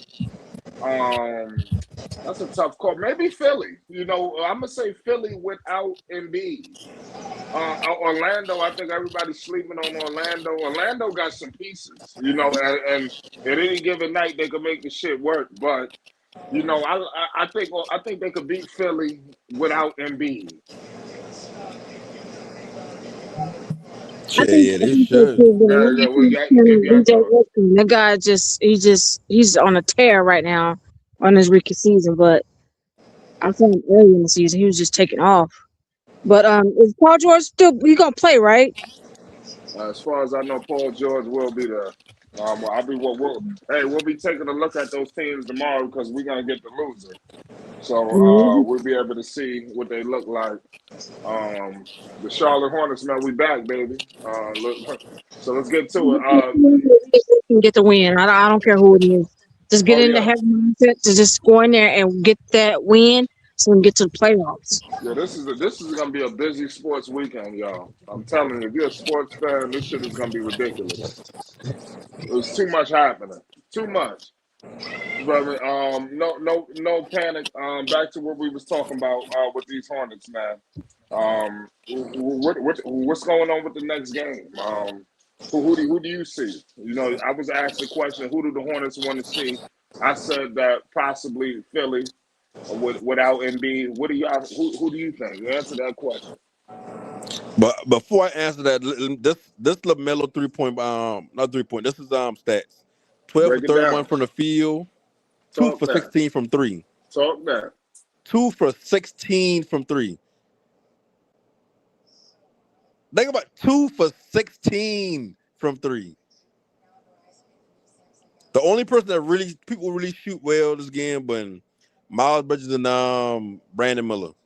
They in 50% from the 3. Colin couldn't put 0 for 6. Kobe White had a decent game, 7-15, 5 for 8. Well, I Now, mean, hold on, that's wait a more than minute. I ain't decent. gonna lie. See, I don't want to say. I about to say. I don't want to say these. Kobe. Everybody played a factor in this game. Yeah, You understand? Everybody. Kobe. They don't win this game unless if Kobe White didn't go on the stretch he went on. You remember? yeah, Because Kobe White went on the stretch where he hit like I think back-to-back threes. Didn't he hit one at the last second? yeah. I'm talking. The end of third quarter. Yeah, Yeah. He hit some bombs. The fade away the tie. Yeah, they don't win without Kobe tonight. Yeah. Everybody played well tonight, but Khan Canepa was the real one. They won in spite of Khan. So as much as we want to get on Khan, we need to talk about how the Hornets they won in spite of a Khan blunder. Okay, he He been a had a blunder. negative 20. He was looking like the beginning of summer league. I don't remember because he didn't get off to a good start in the summer league last year. Right. Deer in the headlights. He was looking like summer league Khan talking to us that. Yeah, a deer in the headlights. But summer league Khan got MVP though. But so you can't really say much about it. Summer league. What I will say, an early part of summer league. What I said before was he did not start off good. Yeah, deer in the headlights. League. So that's what I was trying to give confidence. It's only went up from here, Dex. I don't think you're gonna have no worse. He learned a lesson. Yeah, he learned a lesson. Yeah, so even if he give us 7-10, it's better than what he had tonight. So anything he give us next game is gonna be better than today. What was Trey Mann's stats? What was his stats? Oh, I don't even think he got in the game. Trey Mann. What happened to him? Man, the Hornets fans used to talk about Trey Mann. Man, that he was the second coming of AI. Come on. Yeah, Trey Mann ain't even getting the game. As far as who's a better defensive team, 76ers or the Magic? Which one? I'm gonna say Sixers. Yeah, I'll say Philly. With Embiid, Sixers. No question. With Embiid. Yeah. You remember that game, Neek? You remember that game when they played the Sixers? You see how Joel Embiid was going out on the perimeter, blocking 3-point shots and all that stuff. So you already know what he is in the paint. He's a monstrosity of a human being. So you know what he does inside that restricted area. But Joel Embiid was out there with that bad leg, and he was unstoppable when they played the Hornets the last time. I'm glad they did for them play Orlando. I mean, it's less personal than 76ers, but I think my choice is the Magic.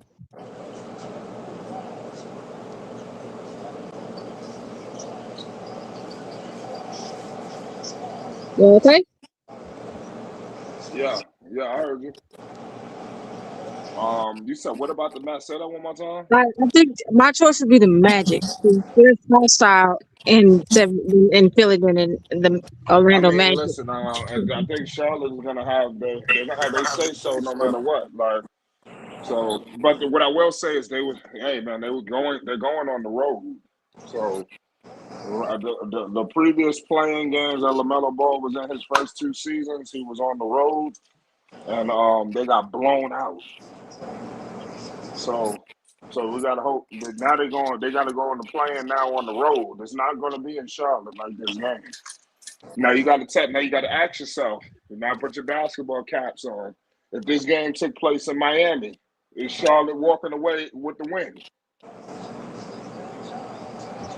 I know you know. Cause I mean Miami, I know. Ain't nobody giving me no concrete. Because I personally feel it's in right Miami. here. Miami gonna get more calls. I feel like whether band playing or not, I feel like Charlotte's still the better team to me. No, that's cool. Now I didn't ask that. I said if this game this roller coaster ride of a game that we just seen, if this would happen in Miami, is Charlotte walking off with that win? If they play the way they play tonight, no. But if they play their game, I think Charlotte beat them here home all way. Well, that's fine, but the effort that they had, they need home court advantage to pull that shit off. They needed every bit of this home court advantage tonight. In order to get it, because they damn near was ready to give it away. They damn near gave this game away several times. Hey, and listen, and that's why saying is like this was the Hornets give the game away like 2-3 times. The Hornets could have taken off 2 or 3 different times. Now they could have took off. Yeah, even 2 or 3 different times we've been like, okay, the Hornets ain't about to. They about to just put their foot on the fourth quarter. It was 1 point in the fourth quarter. They could have took off. They was up 8. They went up 8 in the fourth quarter. I'm like, okay, it's over with now. They're about to blow doors off the hinges. 8 in the fourth quarter. They've been up by like 6 or 7 at the end. At the end of the third, they had hit that shot. I thought they had all the momentum. Now, I ain't gonna lie. When Lamelo fucked up, I was like, I couldn't believe that one. I was like, yo, how the hell did this happen? Because you gotta think about it. If Yeah. Bam had played the entire game, the offense wouldn't be the same offense they ran or what they've been doing in the fourth quarter. It would have been different. Yeah, it would have been a lot slower. It would have been a lot more pick and roll. It There would you have go. been no Donovan Mitchell, not Donovan Mitchell, Davion. Davion Mitchell pulling threes, Powell pulling threes, Yo, he played good tonight. Wiggins pulling Mitchell threes. played good Yeah, tonight. they wouldn't Davion have had the played good. opportunities. That's why I believe that even if Bam had played, the Hornets still would have won because the game plan would have been different. It would have benefited Hornets better. Even though Hornets were missing a lot of shots, I feel like it would have benefited the Hornets offense better if Bam did that play. Even though I understand he started and all that, but just the schemes would have been different. They could trade. Maybe they might want to trade Bam after this. They might look at it like shit. It's the culture. It's not Bam. It's the culture of the Heat. Spoelstra could put anybody in there. You know, shit. That's the way. That's the way they're moving. It's like fucking Indiana. The way dude was moving. The way fucking the coach was moving in Indiana last year. He just throw anybody in there. Yeah. no names. But and that's why I see like Bam is a versatile defender. You can't take that away from him. But I don't look at Bam and be like, oh shit, yeah, Bam about to get the ball. They coming down court to give him the ball every time. Like I just don't see Bam like that. So like Bam don't scare me at all offensively. No, like, well, I tell you what, they gave it. He was working Musa. Musa looked like he was having a hard time. But see, I look at Musa more so like a rotational backup big, more so than a starter. Yeah, they definitely do need to address that possibly in the offseason, getting a starting quality center. Because I don't know if Kalkbrenner is ready. That don't mean you trade him if you don't have to. But I would try. I'm gonna say thank you so much. I'm sorry. I'm gonna say thank you so much for signing off. Yes, I check you guys out later. Okay, thank you. Anytime. Doors open. Go Hornets. We're gonna win it. That matchup against Detroit, man, I think that's something that everybody wants to see. You know, they did not shake hands. That's like, you know, I like wrestling. So this storyline here, with the storyline between Detroit and Charlotte is just a movie. Listen, like the stage is set, and it can only be the only way to end this is in the playoffs. You know? And see that's a series that I know Belize say he got the Hornets in 6. Don't get me wrong. I ain't trying to say Hornets can't win. I ain't trying to say they is gonna win. But I think that's a winnable series. Just on the simple fact that because I feel like the Pistons is more so of a defensive type of team. Like they gonna try to make their bones defensively. I don't think if the Hornets play the game the way they've been playing all season, I don't think there's a team in this league that can be like, okay, cool, we can shut that all the way down. I think the only way the Hornets can't score the way they score is if they missing, like tonight. Yo, they're not gonna be able to little boy Charlotte though. They beat Charlotte up that last game. I think that was a good one. I think that was a good thing. Now they need. I think this game will come down to they need to come down to Cade versus Melo. Shit, nigga, that's what I want to see. And Colin Knippel need to hit his shots. He ain't got to go 5 for 5 or 8 for 8. They got shooters too. Do you guys think Con will make a bounce back? Do you think he'll bounce back? Yeah, I think he's gonna bounce back. Win next game of the playoffs. Yeah, no, the next game. Oh, I'm on record of saying we expect a Con party. It's only but up from here, Dex. Remember, he can't go out. He can't have any worse performances tonight. He got benched.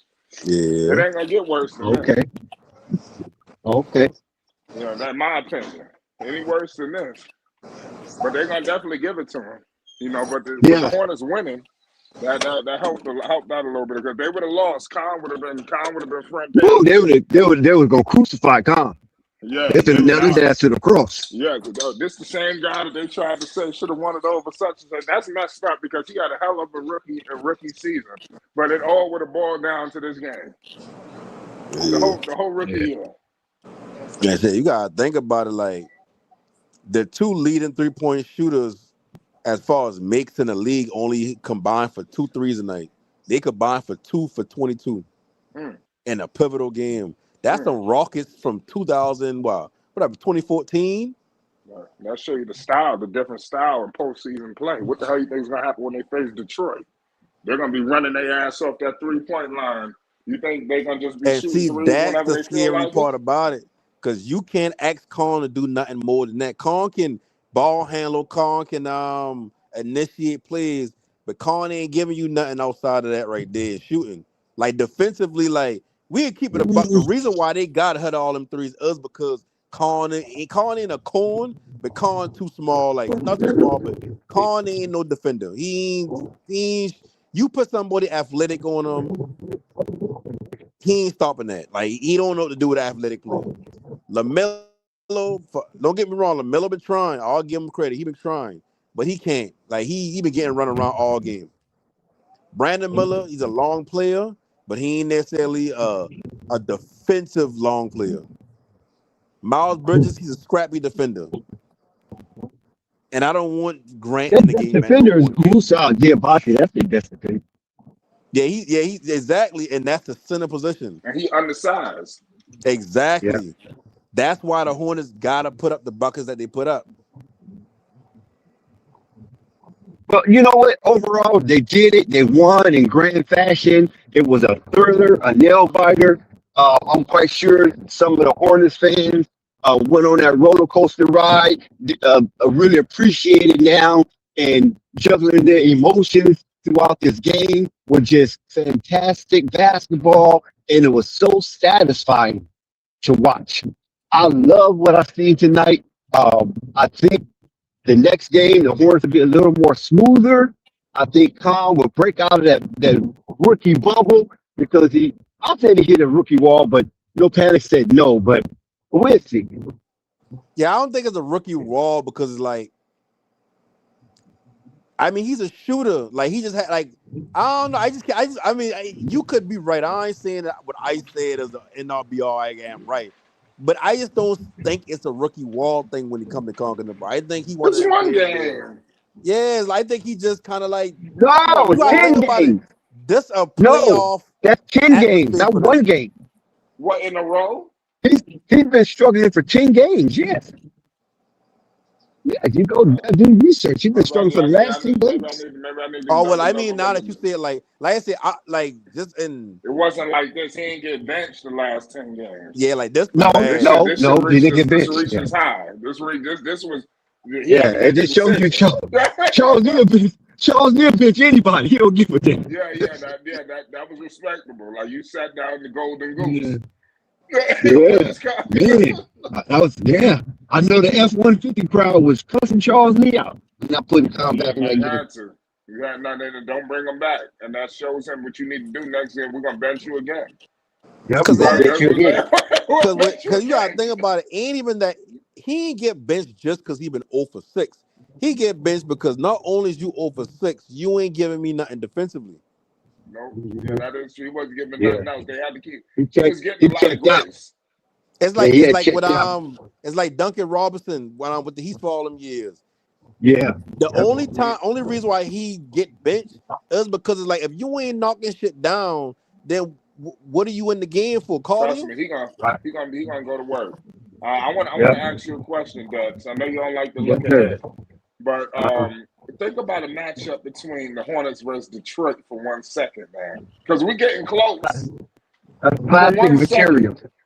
huh? You said That's, content that's, material. that's classic material right The there. classic material. Yeah. So, what do you think? What do you see in a matchup between the Hornets potentially versus Detroit? Because I was just telling No Panic, the storyline, everything is set. It's like this match can only happen in the playoffs. You know what I mean? It's like Mm-hmm. this thing is just this is the only way it's going to get settled.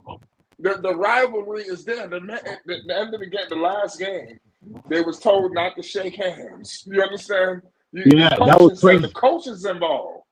This Yeah, that was Charles Lee crazy. versus Bickerstaff. Now Bickerstaff done took it to a low. Usually the coaches, they take the high road. They Yeah, they above more the cordial. bullshit. Yeah, they more cordial. Yeah, coaches are more No. cordial. Bickerstaff is a savage.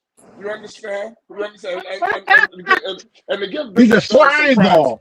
Let me tell you Yeah, something. I he's a like fly it. ball. I like it because we need this in basketball. Yeah. There's too much kumbaya that LeBron Yeah. and the banana boat crew done did. Okay. You understand? We Okay. need to get Okay. this.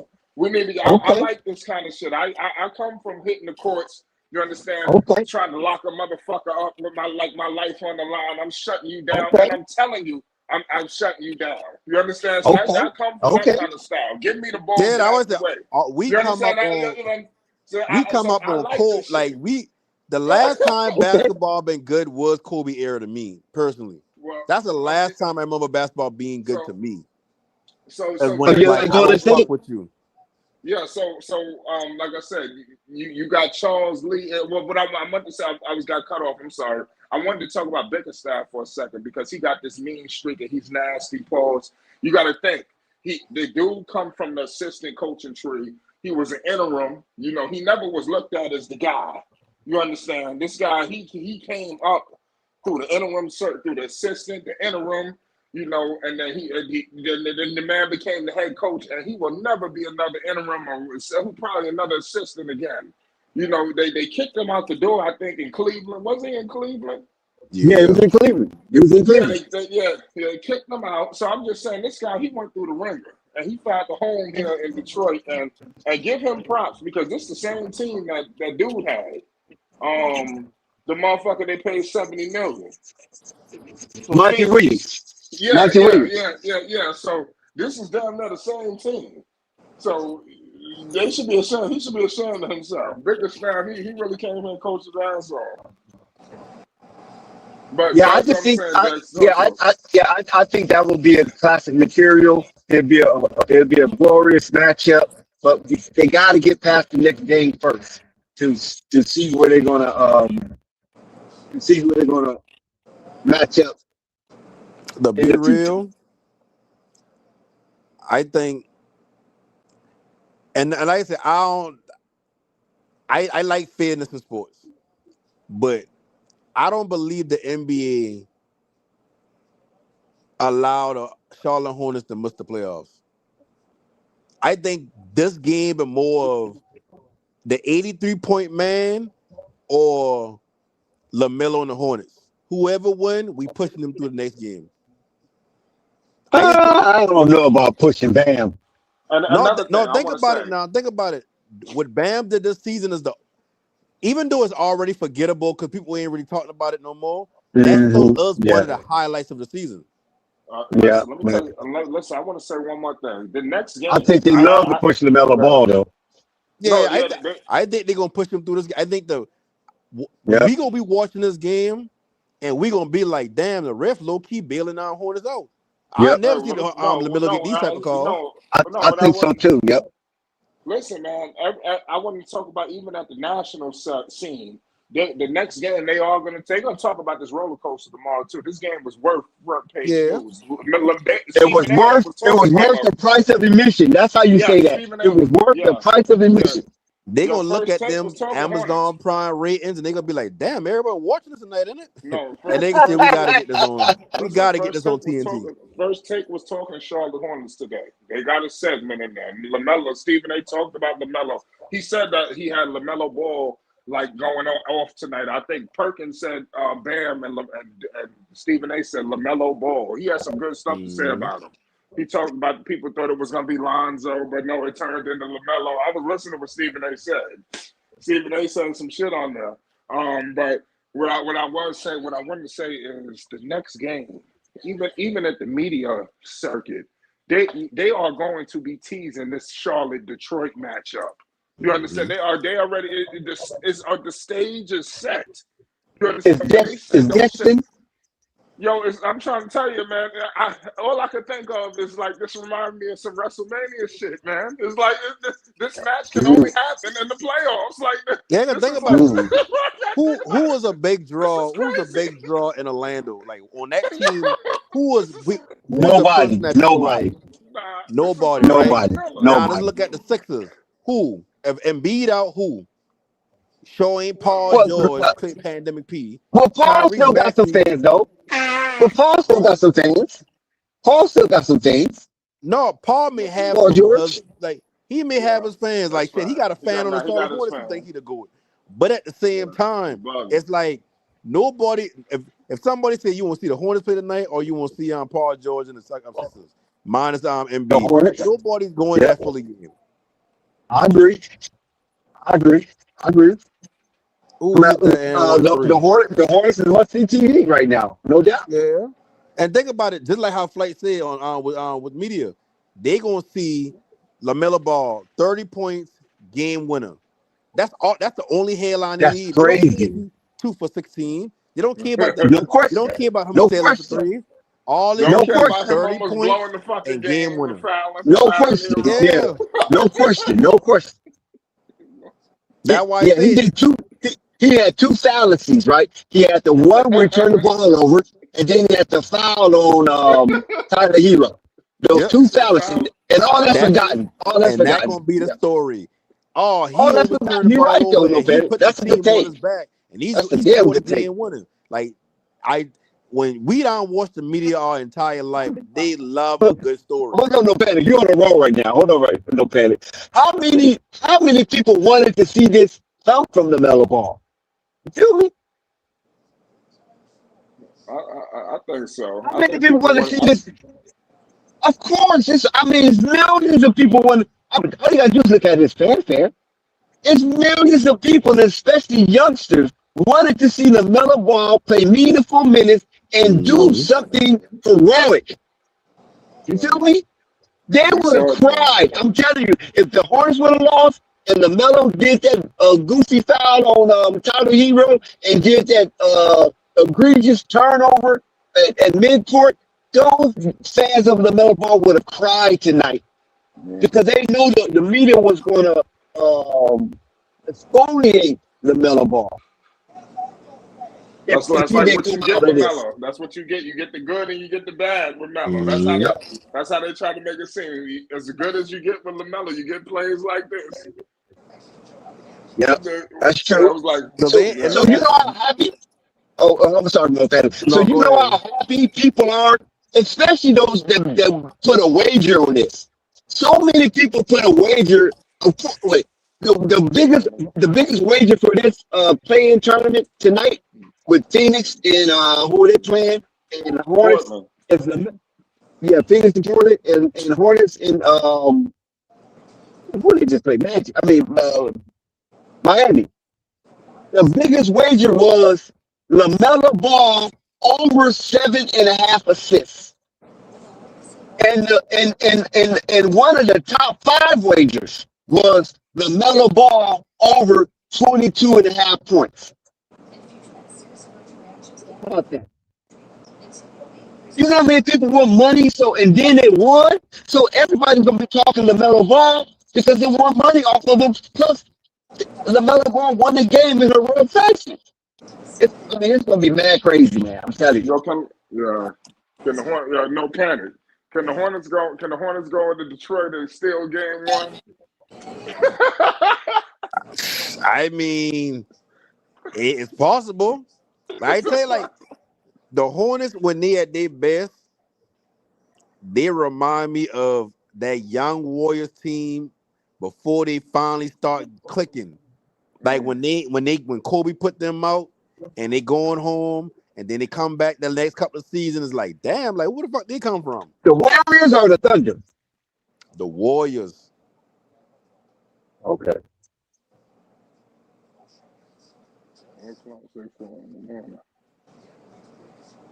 Go ahead, no panic. Go ahead. Like I ain't I just trying want to to say make they're gonna be the Warriors. I just saying that that fear of LaMelo coming down with a three, Kong coming back down with a three, LaMelo coming back down with a three. Brandon Muller can give you a three ball. You got scrappy defenders. You got athletic players. Like the team itself ain't a finished product. They need, to me, I personally feel like they need two important pieces for them to be able to say they can be a top 6 seed next year, and there ain't no question about it.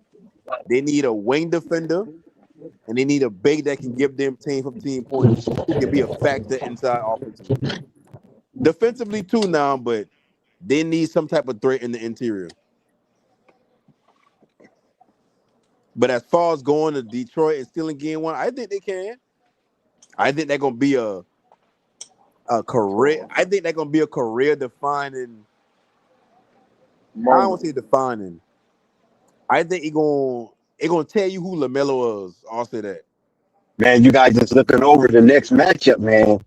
Gotta be careful how fast you walk or how fast you No, run. no, that's true. That's true. You can't look. You can't. You can. You got to go one day at a time now. But I don't know, man. It's just something about how just watching the NBA. Like the NBA about their views about people watching. There's nothing in the playoffs to watch. The Thunder's one of them teams where it's like, okay, well, they probably gonna be there at the end, and he exciting to watch. Wemby. Really. Go ahead. You got Cleveland, Toronto. Come on, that's not. Yeah, like you ain't rushing to the TV.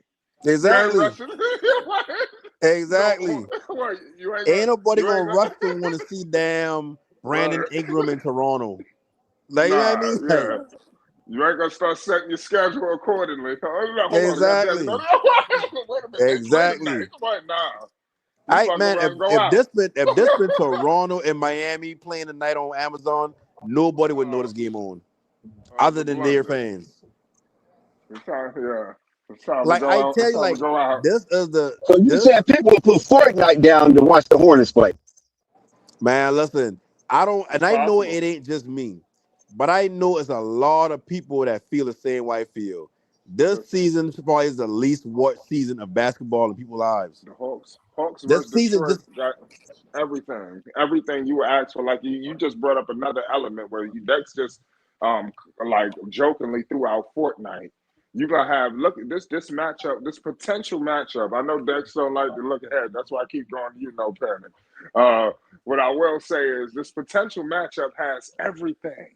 You understand that you're talking about? You got the children who want to come see Lamelo, possibly Cade to a degree. Then you got the basketball purists, the people that love that grit and grind. You understand that want to see them.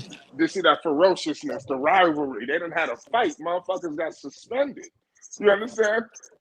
Not shaking hands. They're unfriendly. They're very unfriendly. Yeah, they're not shaking hands. Lamelo calling people bitch ass niggas and pussies, and it all was said right there on lip reader.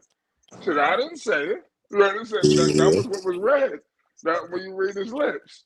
So clearly, there's something going on, mind you. Miles from Flint, Michigan. You understand? It's starting to get there. You understand? It's starting to get there, and that Detroit crowd is going to be raucous. You understand? Yeah. Detroit versus everybody.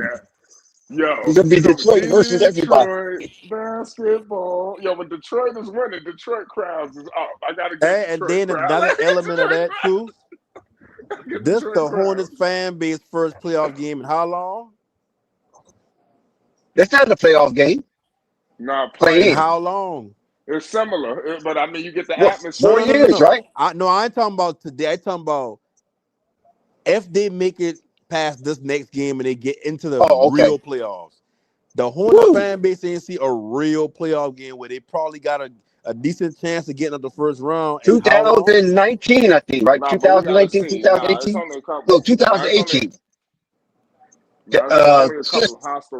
Cliffy was a coach, but Kimball Walker was Detroit. Yeah, and with them teams, it's like they know they ain't had a chance getting up the first round. This team, like how Flight said earlier, something about a magical Cinderella type season. It's like you can't keep that out of the playoffs.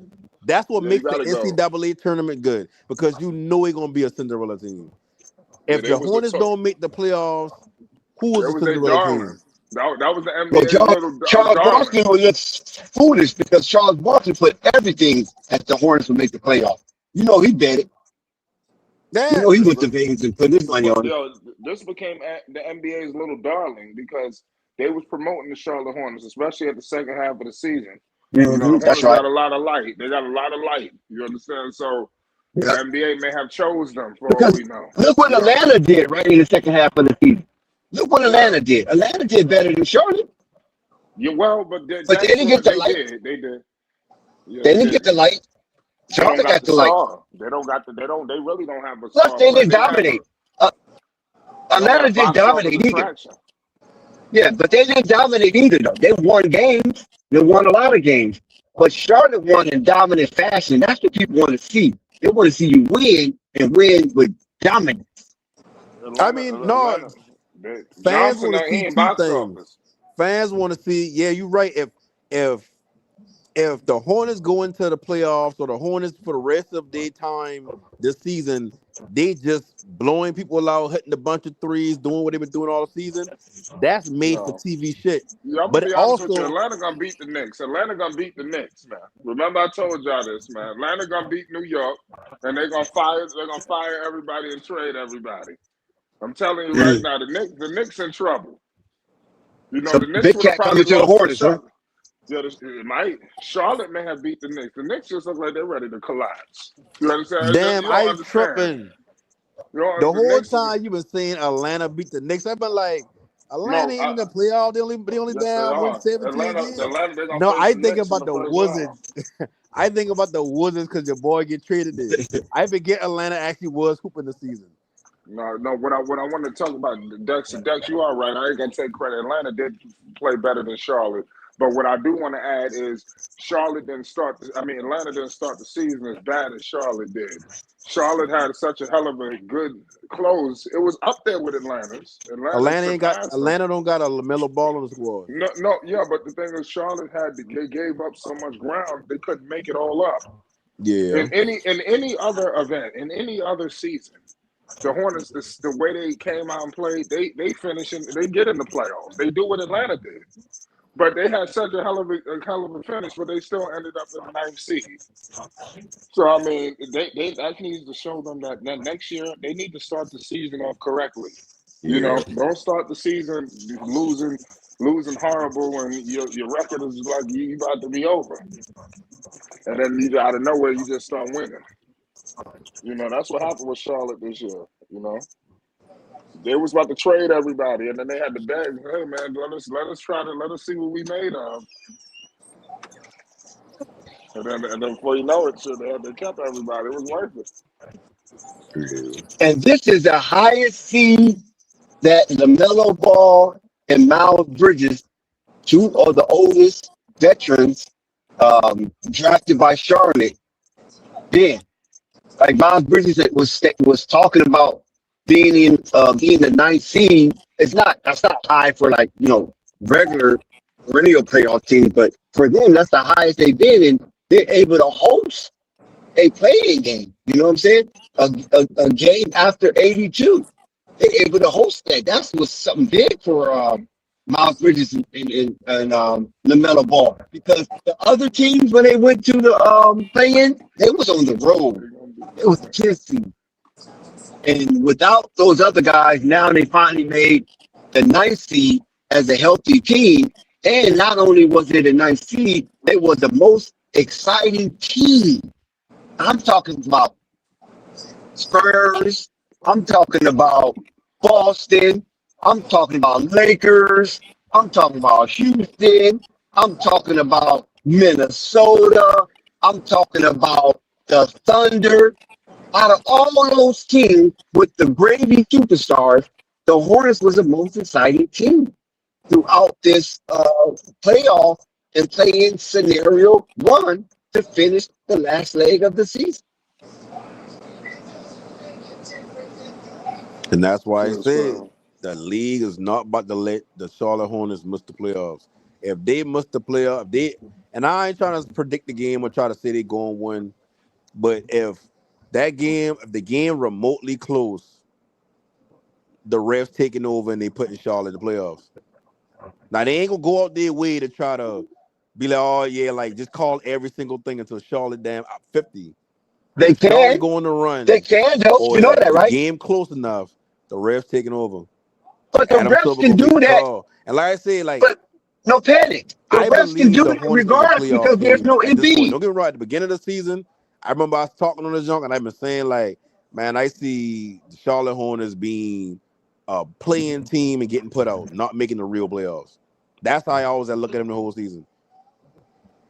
I I changed my stance on them watching them this game right here because it's like, not saying I changed my just because of this game, but I can see this style of offense going up against a lot of these teams in today's NBA who don't really play defense, and I can see it beating the team in the playoff series. Now I ain't trying to say that's Detroit, because I mean, shit, In Detroit's Boston, that was the only two teams they're gonna face, either Detroit or Boston. the hard asses. Pause. Well, congratulations to the Charlotte Hornets, man. Under the What's my Lamelo Ball. phone doing? Hold on, I'm about to Can y'all hear me? leave and come back in. Mic check. Can y'all hear me? Hello? Mic check. Mic check. Mic check.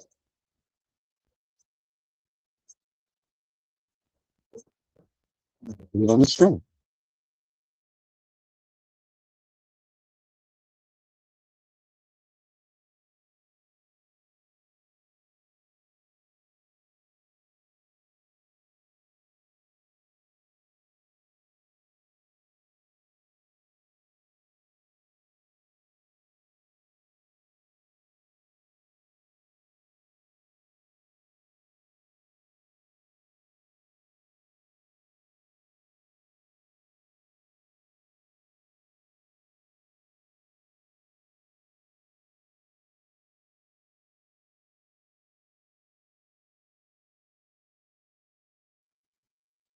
Hello? Mic check.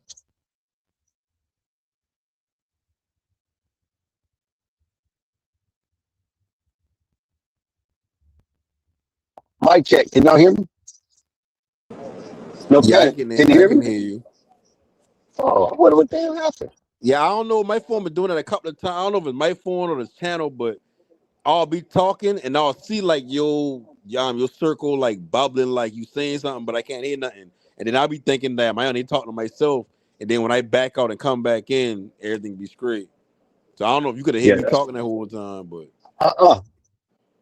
yeah, that's the same thing that's happened to me. But here we are. Yeah, so congratulations to the Charlotte Hornets. This is the furthest they've been under the LaMelo Ball stewardship and Miles Bridges veteran tenure. And I know it's satisfying to both of those guys, and especially the way they went out, with the Kobe White fantastic display of basketball and showing that you don't give up and bringing that experience from the Chicago Bulls last year playing run that was eliminated by the Miami Heat to the Charlotte Hornets. And Kobe just didn't want to go home. He wanted to continue to play basketball, and it showed. And it showed big. And I felt that. And that's why I was sharing in the beginning of the stream before the game started that he would definitely be the X factor. The Mellow Ball will have over 7 assists, and he will have more in 22 and a half points this game. So whoever listens to me, you're welcome, because I know your bag is heavy right now. You're going to need help carrying all that cash on.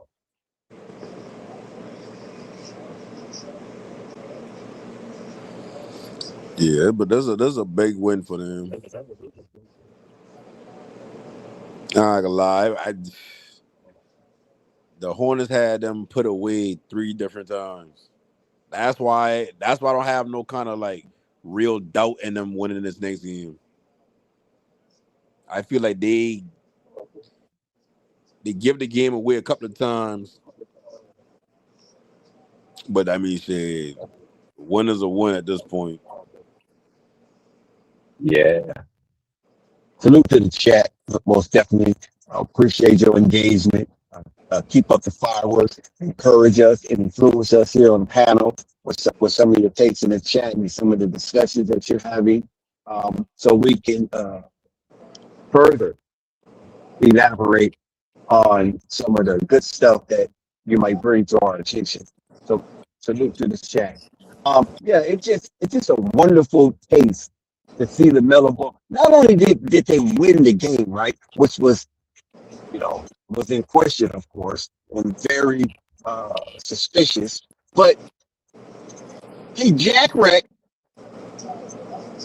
and he told his players, This is what makes it so intuitive. He told his players, give me the effing ball. My bad. I'm going to win this. And that's what he did. And he drove to the basket like a madman. Did you see all that bumping and grinding that was taking place on his way to the basket? How I think it was Tyler Hero was trying to detour him with his body and things of that nature. And the referee just let it play out. And the Lamelo Ball was successful. He showed his superiority going to the rack at 6'8" and converting that bucket with just a few seconds left, leaving Miami in a desperate situation that they just couldn't get out of. Yeah. I said, man, the next step in LaMelo game was shot selection, understanding situations. Like I said, him being 2 for 16, I ain't tripping about the amount of must threes and nothing like that, because I know they've been doing that all season. Like, they've been shooting all season, so they don't need to change up. But like I said, like, this been my problem with Jason Tatum. Like, a few years ago, before they finally won that championship, this was my problem with him. Like, bro, you 6'9", like, get to the bucket. Your shot saying drop and get to the bucket. Like, you just get to the bucket. Like, I feel like there's like maybe 5 players in the NBA that's like, when they got the ball in their hand, it's like they can get to the bucket anytime they want. Now, finishing may be a different thing, but they can get through a lane, and that's LaMelo and maybe 3 or 4 other players. So when I see him selling for all them threes, like, the whole fourth quarter, I've been the jump with flight telling him, like, man, he need to get to the bucket. He need to get to the bucket. They need to start getting to the bucket. They ain't start getting to the bucket till like 2 minutes left when what's his name, Miles Bridges drive, and then the next play, Melo come down. It's like, bro, at some point you can play off basketball. You ain't the Celtics. The reason why the Celtics couldn't get away with shooting all them threes is because they got an elite defense behind that, or they got elite perimeter defenders behind that. So if they is missing a bunch of threes like that, at least they got the defense to keep them in the game until they get back right. The Hornets don't got that luxury defensively. Yeah, I agree. But you know what? This is what makes it such a beautiful sight is that we're actually watching the Hornets in their incubator when it comes time to building a winning culture. We're looking at this unfold. We have been seeing the Hornets in a mess, even though they have been in a couple of playing games in the past, right? But we knew the Hornets was just disastrous behind the scenes. It was just a mess. It was on verge of dilapidation. Now we're seeing a rejuvenated, embryonic entity where this baby is being birthed, and it's going to be a wonderful thing to see. And I like it, and I enjoy what I'm watching, because the journey that the Hornets have been in the past, we all laughed at it and scoffed at it, and was very disparaging towards it, things of that nature. And we was kind of skeptical, even with the new regime for a couple of years, with what are they trying to do. Now that we're seeing this whole thing develop right before our eyes, we can actually tell the story. And that's what is so delightful in this. We're watching the Hornets learn how to win. And we're at the grassroots level and seeing this. It's not like we're jumping on some bandwagon or whatever. We're watching this develop right before our eyes. And right now they're in their embryonic state, and it's okay. And when you're in your embryonic state, it's a mess, right? It doesn't look too aesthetic, because in your embryonic state, you're not fully developed and you're not really formed just yet. You got to wait till you get into that fetus state where you start seeing limbs and different portion of the body that's growing, and then you can basically identify what it is. And then, of course, once it's birth, it's become an infant, then you go from there for another stage of development. And right now, that's what we're looking at. We're looking at the embryonic stage of the Charlotte Hornets. And it's a little messy and they're winning. You know what I mean? Everything is not perfect, but we're starting to see the development of the formation of the body. We're starting to see the hands and the fingers and the legs and the toenails and the knee and the neck and all that, right?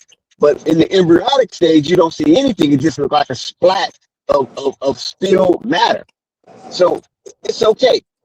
They're in the embryonic stage. Everything is not going to be clean. You're not going to be able to see things clearly. You're not going to be able to identify it. And the form is not fully functioned because the form is not fully formed. And like I said, it's okay. But what we're watching is so satisfying. That's where I get my delight in the journey and being able to witness. I was there when there was this, and I'm here when they're that. You feel me, no Pedro? Yeah.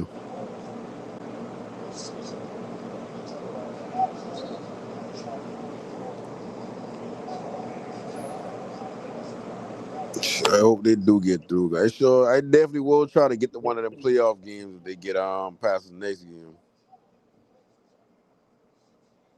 Yeah. So the Hornets is a fairly young team. You know that, right? They got a Hmm. lot of young players. What was it? The fifth youngest in the league or something like that?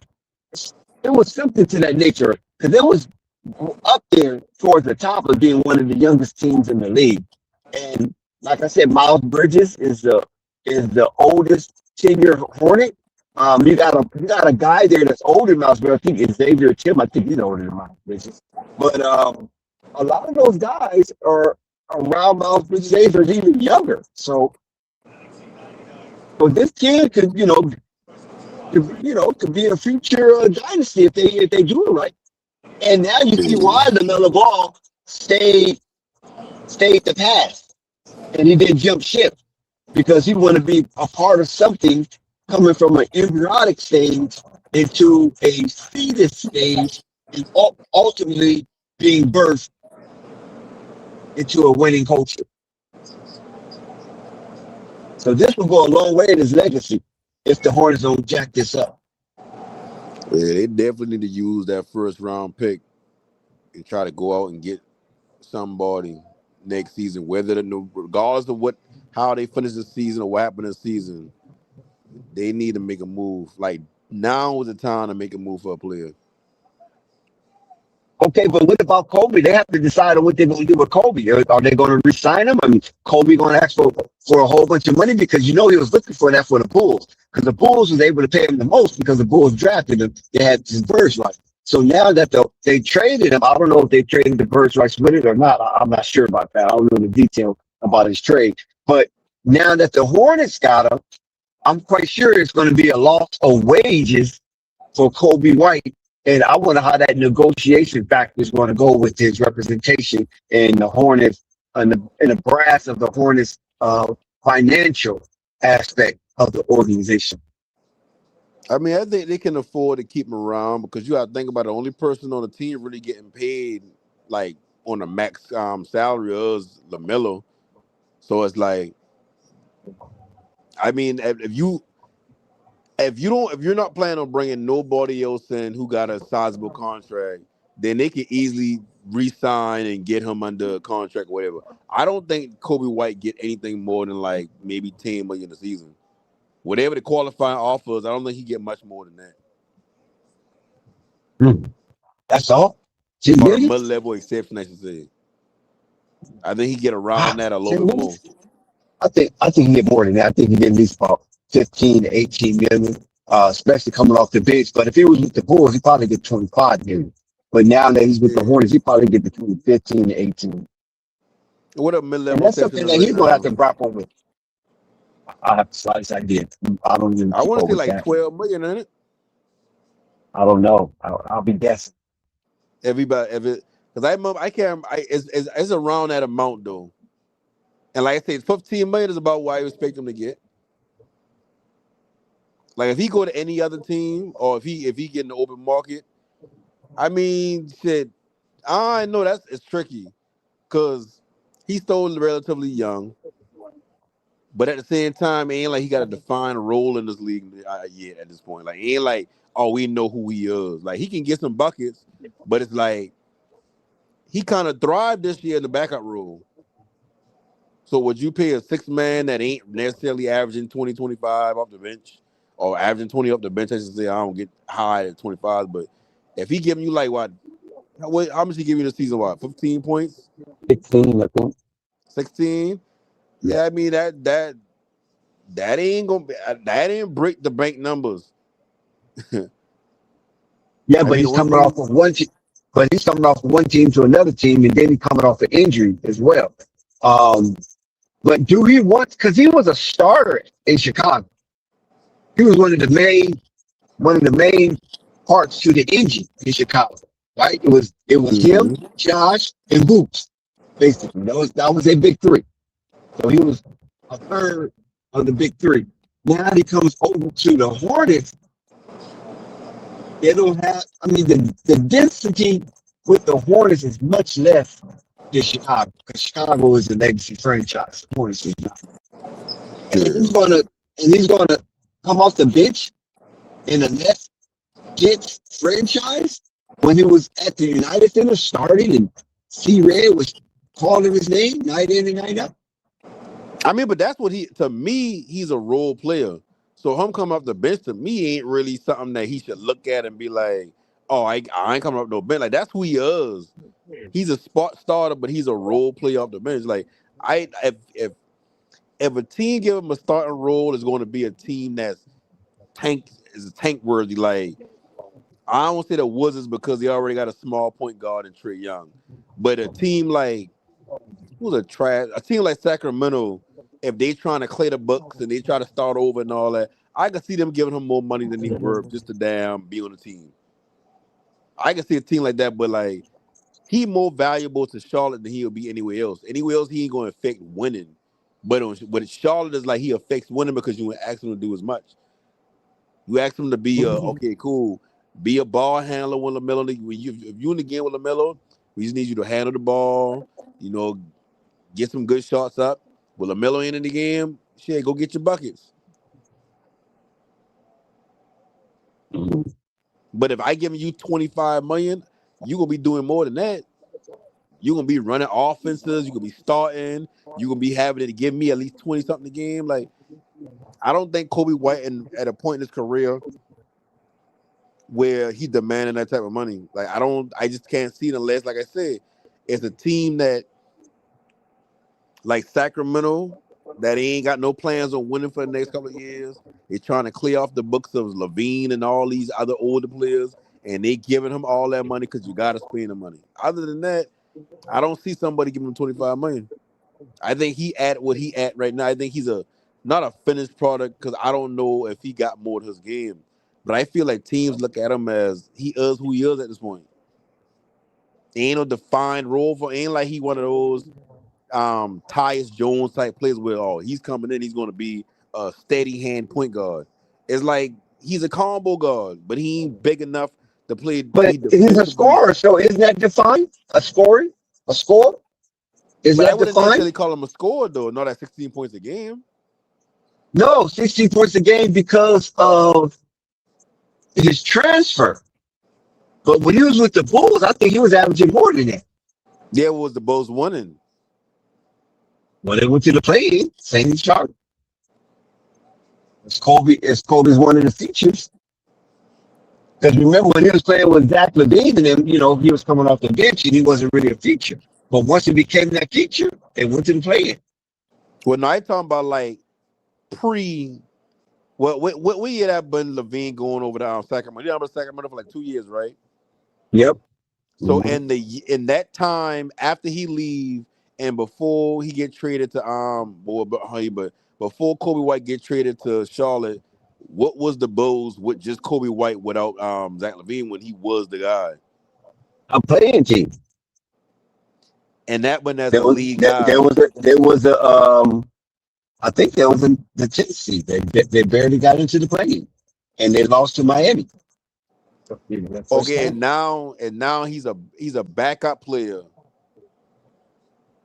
and the team that he on is a playing team. Right. Yeah, what I mean, like, ain't no need for me to pay you $25 million to do the same thing you can do for a team coming off the But bench. what As I'm a saying leader, is, you as okay, player, go ahead. okay, this is where I'm going. This is where I'm going. That's you as a general manager. Okay, cool. But now I have to agree to that. I'm playing Kobe White. I have to agree to how you feel about me. I have Mm-hmm. to agree what you think that I'm worth. Now, what about if he doesn't agree? No pen. Then what? Say If that he doesn't again. agree with you, if his reputation doesn't agree with you, Then he got to then sign a what? qualifying offer with Charlotte because Charlotte still got his bird rights. Charlotte gonna offer him a qualifying offer. He gonna either accept it and take the money, which will probably be around like same thing that happened with a dude who just get released. He's a good scorer too. Cam Thomas. They offer him a qualifying offer that would have paid him more than what he been making. He turned it down to bet on himself, and now he out the league. Kobe White gonna look at that and say, I can't get this money this season from nobody else. I can either accept this qualifying offer or I gotta move on and try to find the money somewhere else. Or I gotta stay for another season making less money or making the money I'm making now, and hopefully I can get that paycheck somewhere else. But that's banking on more money after being a backup. Like, think about it. If a team offer you 15 million qualifying offer, 15 million, and you said, nah, I think I can get 30 million on the open market, so I'm gonna play the rest of the season now on this 10 million, and next season I'm gonna be a full free agent. Right. And as a backup that entire season, But averaging what? 16 points a No, game, that's no, not no, no, guaranteed no, you're gonna no, get. no. Hold on. He's only been a backup for half the season because But the no, first half of the season he was with Chicago and he was a starter. no, but what I'm saying is at the end of this season, if they offer him a qualifying offer and he said no, I'm gonna take my chances and I'm gonna just play this year out and then I'm gonna be a free agent. Somebody gonna give that dude some money, man. I don't care. If Shorty don't give it to him, somebody gonna give it to him. Kobe White is not. He's not a scrub. You follow what I'm No, saying? no, He's no. nowhere But near that. see, but Cam Thomas ain't been a scrub. Yeah, but he ain't no Kobe White either, though. I mean, he's a better scorer than Kobe White. You think so? Yeah, I He might think if have you a put better Cam Thomas, shot. if you put Cam Thomas, he ain't better. Like, let me rephrase what I said. That he ain't better than Kobe White because Kobe White do a lot more. He bring a lot more to the table Mhm. offensively than Cam Thomas. Than Right, Cam Thomas. right. But at the same time, both of them still defensively ain't offering you nothing, and both of A them can give you liability, about a 16 a liability. game. Yeah, and both of them Yeah. Cam can give you 16 points a game. Cam can give any team 16 points a game. I ain't But saying I oh never 16 see is easy. Cam. But I never see Cam as an exciting player, like a lightning bolt. You know what I mean? I know he can score, but I've never seen him as like a lightning bolt. Like with Kobe, he always been like that lightning bolt. I don't know if it's his hair bouncing up and down. You know what I mean? But it seems like when he scores, he energizes. Cam, Yeah, he I been like never that got since he that been from him. in college in North Carolina. He been the same type of Mhm. player. He been a lightning bolt for the team. But lightning bolts don't equal to damn near max player. Like 25 million a year, they Oh, ain't max I'm not money or saying nothing like max. that. No, Listen, no, no. I'm What I not saying saying is Kobe's a max, but I think he's going to get more than you think he's going to get. 10 million. I think he's going to get way more than 10 million. no, I think he'll get 12 to 15 million. Like I said, I think 12 to the 15. mid-level exception is about 12 million, if I'm mistaken. And I feel like he's gonna get a Yeah. little more than that. Okay. I just don't I see just, him getting it's going to be hard for 25 Charlotte to million. resign him because once Charlotte resign him, you still have Miles Bridges in the wings. Lamelo Ball's coming up. If he's a All NBA player this season, which I think he will be number three. On the third team because they're touting that. So I already know how that go with the NBA and the people behind the scenes and stuff. When they start touting third team, he's gonna end up being a third team, and he's gonna Mhm. get that guaranteed 260. Once he's third team All NBA, his contract is coming back up. So now they're going to pay him like 310. And then you got Brandon Miller coming up. But see, It's gonna be tough. they got time. They got time before Brandon Miller. Now you gotta think about Oh it no, now. they Like, don't. No, they got another 2 years. That's it. yeah, Next year they but they that's gotta offer him something. yeah, but that's time.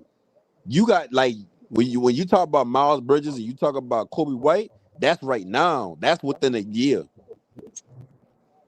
When you talk about Brandon Miller, that's a couple of years away. When you talk about Lamelo, that's a couple of years away.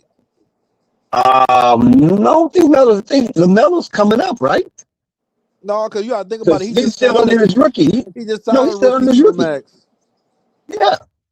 Yeah, he just So how signed long that. is Like that extension? he still got another couple of years before he damn eligible for the supermax. Okay, got you. Because they signed him 1 year early. Okay, I got you. You're right. And even with that, you gotta think about it like this is like how the NFL changed their rookie payment around to where it's more so slotted contracts. It's the same thing with NBA. It's like the qualifying offer is worth a certain amount. Right. When you sign a player for 12, 14 million, a lot of times you do see them say, okay, this person signed 3 years for 36 million. All they did is give him the mid-level exception. So he slotted into that mid-level exception for 2 to 3 years, however the contract length is. So do Charlotte get over their first apron if they sign Charlotte, all these players back? no, Charlotte didn't get a possession because they got their one max player. They got the Miles Bridges may be an issue because I don't think he plays himself into more money, but I do feel like he worth. See that's tricky. That's when he gonna get tricky. Brandon Miller and Miles Bridges, like they ain't planning Miles Bridges for the future. Miles Bridges maybe got another season or two left in Charlotte before he part of a trade package. Because you can't keep him around on a mid-level exception scale type of contract. You can't use that on him. You kind of want to keep that open for like okay, like remember when Lakers been trying to get that year we were talking, and been like I think they had AD, LeBron, and they were talking about how they gonna fit Kyrie in and all that. Right. And they've been trying to say, oh yeah, well they've been hoping he would just sign for the mid-level exception. Right. And then when that happened, they try to make these moves to get all these different players, and they keep bringing up the mid-level exception, the mid-level exception. But I mean, that's old because at this point, like they got the aprons now, so that's dead. It's harder to have two max players on the team together without having No, two max I think players you running can. I trash. think you can have two max. Yeah. I think it's set up. You can have two max at the most, not three. Mm-hmm. Remember, people was having three. Yeah, because look at the Celtics. Celtics had to let your boy who playing right now go, Drew Holiday. And they selling for I don't want to call Pritchard and all them trash and nothing like that, but they had to settle for those They're type of white. players that accept less money or playing for less money or playing on a small contract. That's it unfeasible. Like even with the Celtics now, like Tatum or Brown, one of them have to go soon. Um,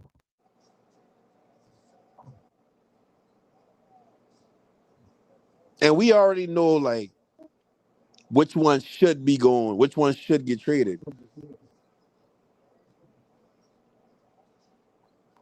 Because if you telling me like I got one person, I got one making 300 million coming off an Achilles, and the other making 300 million playing out his fucking mind this season, looking like a leader, having the same record we had without that other player, Tatum gone, but Tatum ain't got the same value unless like for the rest of this playoffs he hooping, and then next year he hooping some more. Other than that, like shit. Nowadays, you got to find that one player, lock in with that one player, and try to build small pieces around him. Understand what works only one around him. player. Yeah, you have So to. everybody got to be an OKC right now, because that's only OKC to have this that one player. But Most teams have more than one player. no OKC. OKC only got one player as far as one superstar player or one guy. Like it's like going back to the days with Kobe and T Mac, where we had the one star and then he had his teammates, and whoever star take their team the furthest, that they're amongst the best or whatever. That's what we're getting back to. Like when you look at Minnesota, Ant is the guy. Don't get me wrong, you got Drew, you got Randall over there. You got Gobert. you got you got players over there that got this quote unquote, like it seemed like they stars, but Randall ain't that no more. Randall ain't really that. Gobert ain't that. It's Ant team. That team go with Ant go. The league getting back to But this Gobert, one star, huh? but Gobert is always in the running for defensive player of the year. But see, awards getting watered down because that 65 game rule is a lot of players that probably. And then let me go back to the defensive player award. When it comes to the defensive player award, defensive player of the year award, that's watered down because you can't really put a stat on who's the best defender. Like the eye test says, oh, give it to Wemby. Wemby rebound. Wemby be blocking shots. Wemby be over here. Wemby be playing the perimeter. But then when you look at the stats, you're like, oh, well, Gobert averaging X amount of blocks per game, and when he's on the floor, the defensive stats is this and that. It's like there's no not real, but there's not one way people looking at defensive player of the year anymore. So to me, that don't even matter. Like all star don't matter to me no more. MVP, damn, they getting to that point where it don't matter to me no more. Shit. Defensive player of the year, all NBA first team only matter for paychecks. So it's like when I look at the league and I look at how they got these aprons and all that set up, the league, slowly but surely, the league going back to one star player and you build a team around them.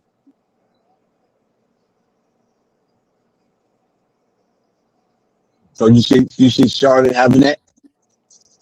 Yeah, like you got Lamelo, then you got Brandon Miller. Depending on how Brandon Miller career shake out over the next 2 years, he may be a max player. At that point, you got a decision to make. Con Knipple, he ain't never gonna be a max player. He gonna always get the 15, 20 million a year deal. Because they're gonna justify that by saying, listen, bro, like you can shoot your ass off, but so could Duncan Robinson. Give him all that money and look what he did. Seen and lost his Yeah. touch. You don't give us nothing defensively. So we can't justify giving you the same money we would give a Brandon Miller. And then when you look at Brandon Miller's like, brother, we can't justify giving you the same money LaMelo getting because LaMelo's an engine to the team.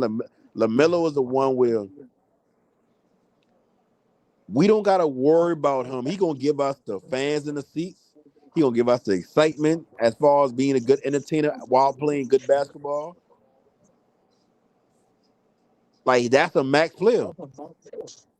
I don't believe Charlotte be in the same position they're in today without LaMelo.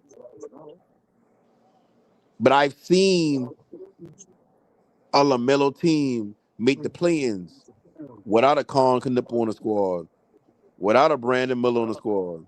So I can only deduce from that is LaMelo is a key.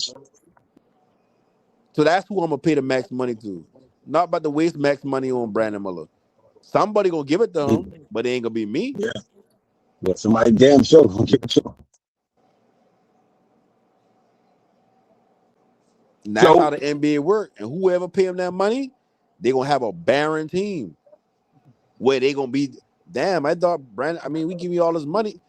The NBA understand we gotta pay money. We can't just not pay somebody a max. That's why every season you be seeing these 5 or 6 players that you be like, damn, why you get all that money? mhm. Yep, they gotta use it. Use it or lose it. Mm-hmm. And that's why I say making the playoffs this season is important because the team and the young players on this team need to get their education of the playoffs sooner than later, and the front office need to see who gonna be with us over the next years to be a championship team if we trying to build that. Because if you get to these playoffs and Colin Knipple give you the same type of performance where he is shooting bad, he ain't really hitting the threes as much or whatever, he a liability on defense, all that shit in the regular season don't really mean nothing. Then you go into next season with the same, they done made a decision. Teams make the decision on certain players, that, especially when they draft that player. They already made a decision on these players years before their contract come up. They know LaMelo been getting that max contract since year 2. Yeah.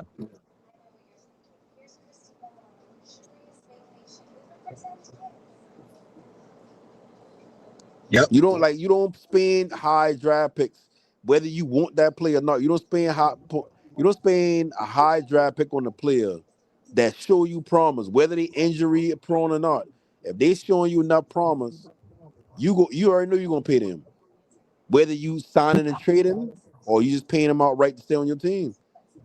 Okay. Brandon Miller, this is third year, right? Is it? Second year. Yeah. This is no third year. Third. Yeah. Damn. So they were saying that the Charlotte Hornets got the NBA record of most wins in a prior season. So they broke the Spurs. The Spurs had it. Golden State had it, and Boston had it when Larry Bird was a rookie. So now the Charlotte got it, and they credited Lamelo and Tom Knipple, not Lamelo Miles Bridges, not Lamelo and Brandon Miller, Tom Knipple. So how you feel about that? That he's getting credit, that he just broke a record for the most wins for a team in the previous season. So that last part of the game was lagging out. Oh, they broke the record for the most wins for a team in the previous season. Like jump from this win total to that win total. Charlotte Hornet got the record for that man with this year. And they giving the credit to Lamelo and Kyle Knipple. Yep. From the previous year. And to be honest, like even though Kyle Knipple hit all them threes and he in the running for Rookie of the Year, to me that says more about LaMelo being healthy. Because I think they would have this type of season as far as let me say this. I do think Conker Nipple was a plus. He was a plus added to the team. I ain't saying that he isn't. But like I said earlier, I've seen LaMelo in the play-ins or take a team to the play-ins without Brandon Miller and without Conker Nipple before.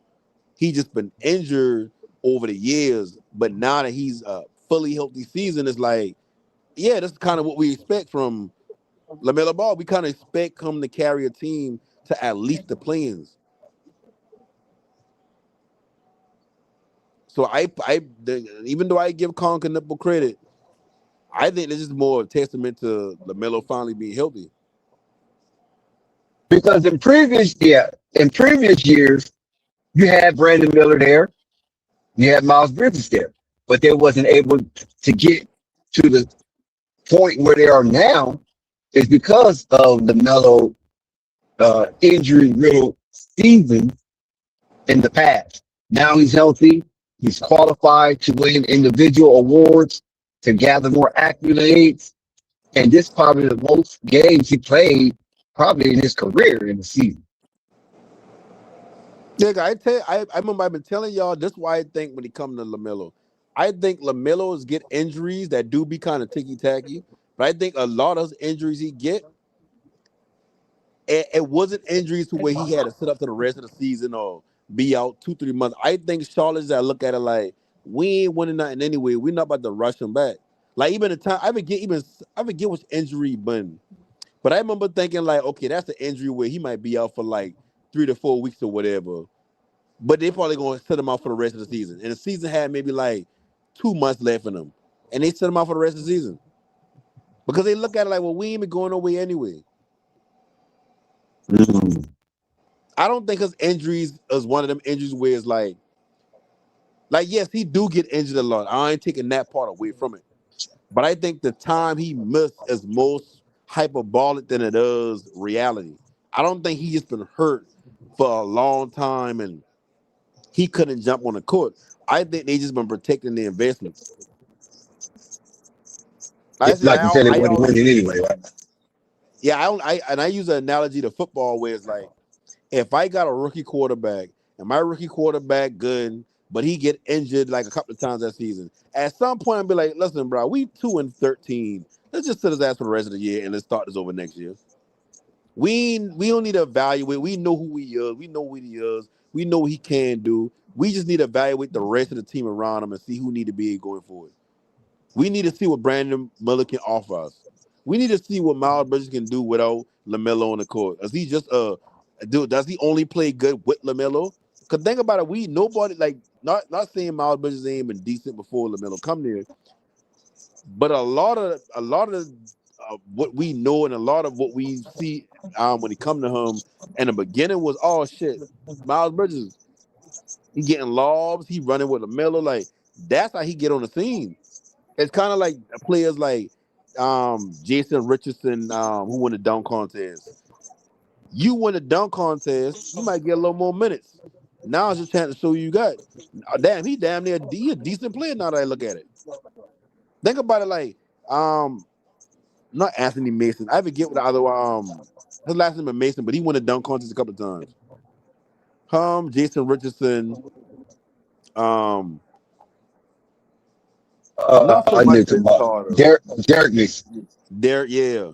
Players like that, they don't really get the minutes that they should get, or they don't get the minutes before the All-Star break. They go to the dunk contest, win them, or get close to winning them, put on a good show, and what happened after that? All of a sudden, you see them all the time. They're getting more minutes. Like, did you? I mean, you probably did heard of him, but before Jason Richardson first dunk contest win, did you see any of him? Do you see him like getting minutes? I know about him in college. He was at Michigan State. Well, yeah, I mean, college is different because at college, like even Draymond Green, but this scoring ass person at Michigan State. But then he get in the league if they aiming for him being in the right system in the right position at the right time, he would just be another regular dude. But why he's saying is, while he in the NBA pre-dunk contest win, he ain't been getting no minutes like that. Jason Richardson ain't been getting no minutes like that. Mason ain't been getting no minutes like that. The only reason I don't put Vince Carter in that because Vince Carter was getting minutes. Like he was getting money. He just saying, but like no name. But that's kind of how it is with that's how I kind of look at it with what your name was, Miles Bridges. He probably be getting decent minutes, but until that season, that first season with Lamelo and all them lobs, nobody looked at him like, oh yeah, at some point he's going to be this player that they need to sign back. He's going to be a focal point of the team. He's going to be a key piece of the team. Sometimes it takes doing certain things to get seen. But at the same time, like I said, to go back to the contract thing with Charlotte, that ain't enough for me to feel like I need to break piece of my team up just to sign Miles Bridges back. If I gonna pay LaMelo and Brandon Miller a max contract,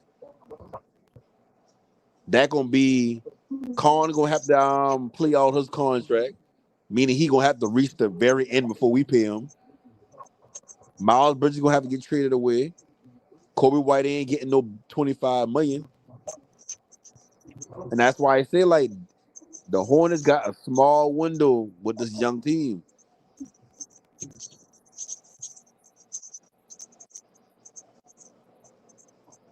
Well, we're gonna see how that's gonna shake out. But tonight last night was a very tremendous win, and so satisfying to watch the Hornets win in advance, and they will either drive to the city of brotherly love, or they'll go down to Disneyland.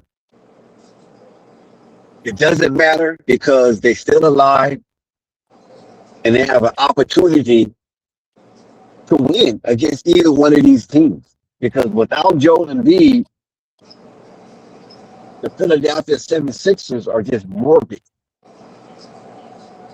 And the Yeah. Hornets are definitely not afraid of Orlando. So we'll see. I think Orlando will put up a better match than the MB-less Sixers. Orlando can get pretty physical too sometimes. But Yeah. they just don't play physical from beginning to end. But portions of the game, the Orlando Magic can play some tenacious defense. Yeah. You I know, just think they most too. I think they just ain't gonna be able to keep up with Charlotte. If Charlotte play Charlotte game, I think you can't keep trading threes for twos, and that's what's gonna kill Orlando. When it come to Philly, I think Paul George ain't who he been, and I think Brandon Miller gonna take that game to be like, listen, you might go it, but I'm gonna have to do you in. I think that's when Brandon Miller gonna have one of his best games if they play against Philly and Paul George on the other side. now I think he gonna be the X factor. Paul George killed the Hornets the last time out. And he Yeah. shot the 3-point dagger to, put the nail in the coffin. So I don't know if they're gonna just be a welcome back. No. I don't think it's gonna be like that. But I do think they just gonna be too much. I think the Sixers control the game better when they got what's your boy name was when they got Embiid on the court. Because Embiid can, like I said, Embiid can go off for like damn 30 in the first 2 quarters and change. It's just that end of the game shit that is like, okay, he getting tired. He's slowing down. He must be kind of, he ain't really dominant right now. He kind of picking the spots. But if Yeah, Embiid ain't there, it's like, what the Sixers gonna do? I mean, don't get me wrong, like Paul George, like it's how you tough. say Paul George, Yeah. he been killing them, but I know, man, with the way if Charlotte play their game, I just don't think they got enough firepower.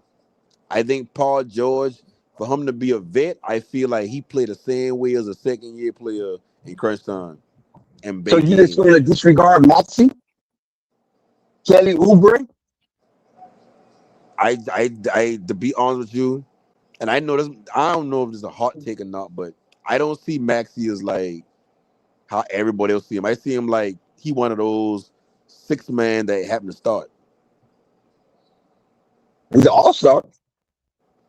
Yeah, scoring points and being on a big not a big city, a big market Yeah, it's team. a That's hell. major city. Philly's a big city. Got Now, got to see many. I don't think he should make an All Star before Lamelo, but I mean I'm pretty sure it happens. Yeah, Maxi, I think, is a two-time all-star. Melo's only Yeah, one. and I don't and like I said, I don't see him as okay. Tyrese Maxey, like I see him as like I said, you as certain players in this league that are starters that even though you can point out certain times where it's like yeah look how can you call this person a backup or a 6 man or whatever look how Devin Booker to me better being a 6 man. I know everybody want to go back to well when he was a Chris Paul and they going to the finals that was 1 year and before that Devin Booker wasn't winning shit. After that Devin Booker wasn't winning shit. He had somebody setting the plate for him. So when I look at certain players, like as I just can't look at them as like Tyrese Maxey. To me, he's a 6 man. Bring him off the bench and let him get buckets. He ain't stopping nobody. He ain't stopping Lamelo. He ain't stopping Brandon Miller. And ain't no need to waste him on damn. I mean, you can kind of waste him on Conker Nipple, but I mean, shit. Conker Nipple ain't doing but so much for him to put no energy out. So, I mean, I guess that's a saving grace.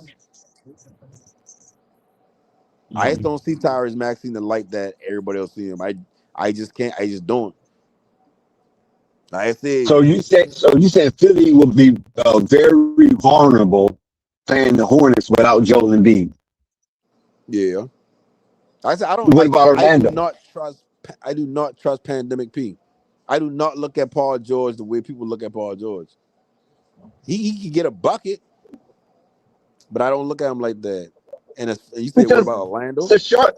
No, okay, no, hold on. Yeah, but I kind of jumped the gun here. But go back to Paul George.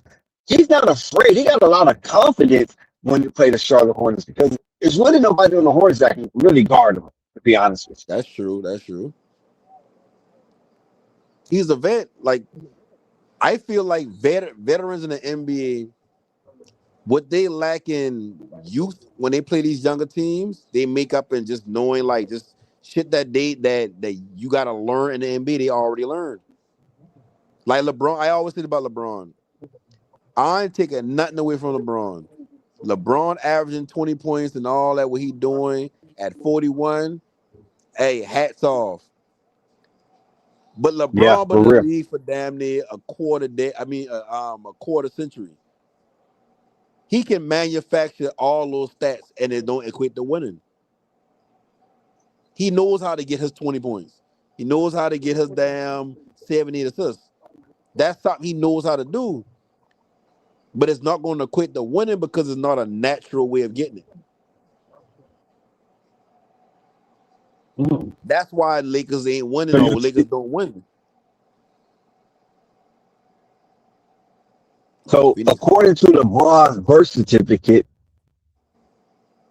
his birth certificate shows that he's older than Noah. I'm talking about Noah up with the ark. He's older than that. Yeah, he done forget more basketball than people know. Mhm. I tell people all the time, experience and confidence. Those two things is what separates good players and great players. Like when I look at like we look at players like younger players when they get in the league. A lot of younger players, well let me start with the young players. We'll use somebody low hanging fruit. Bronny. Oh my Bronny's God. a Bronny's a decent basketball player in general. You put him on any 24/7 LA fitness court, he could be one of the dudes out there. He be like, bro, I be hooping, bro, he in the NBA, yeah, like bro should be in the NBA. He's a decent, he's one of them. And when I say decent player, I ain't talking about like in your days playing basketball or my days playing basketball. We may have felt like we were decent, but we ain't been nowhere near pro athlete decent at basketball. He's closer to being a pro. He's closer to being a pro basketball player than most people in this world. He's just not. He's just not at the level of being a. How can I say this?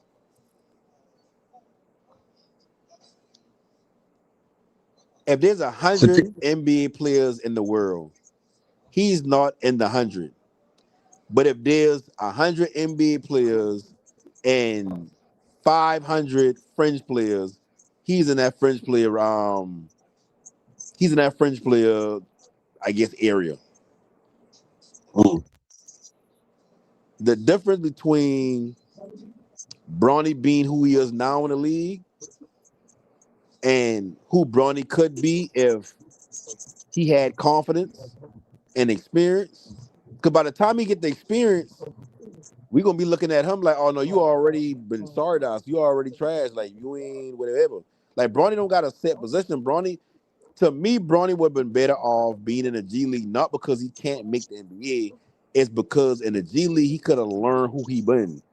He's still trying to figure out who he been. Not saying he's still trying to figure it out, but at a young age, he already kind of like getting molded to be something instead of being able to just go out there and hoop.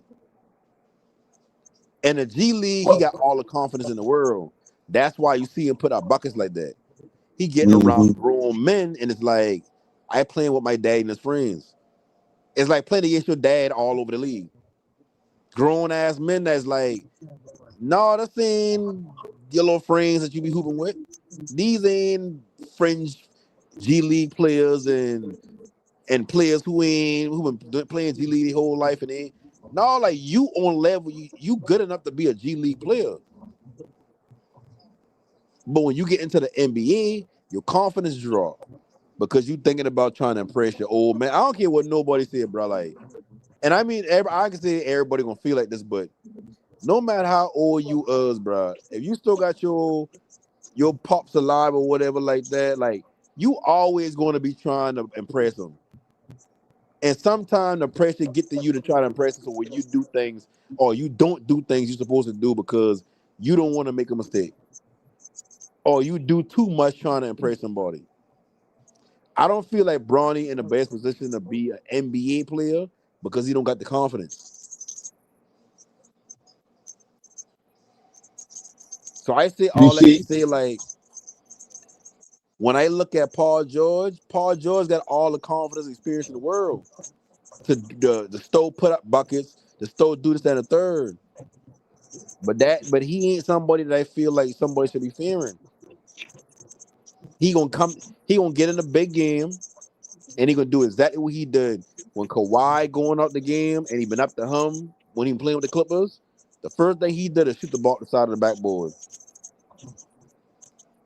Then after the game, damn near blame Doc Rivers for that. Then a couple of months later, going on this podcast to announce, oh, I already know I ain't no first string person. I already know I had a second. I already know I had number two. I already know I Robin. He don't got the confidence to be a number one.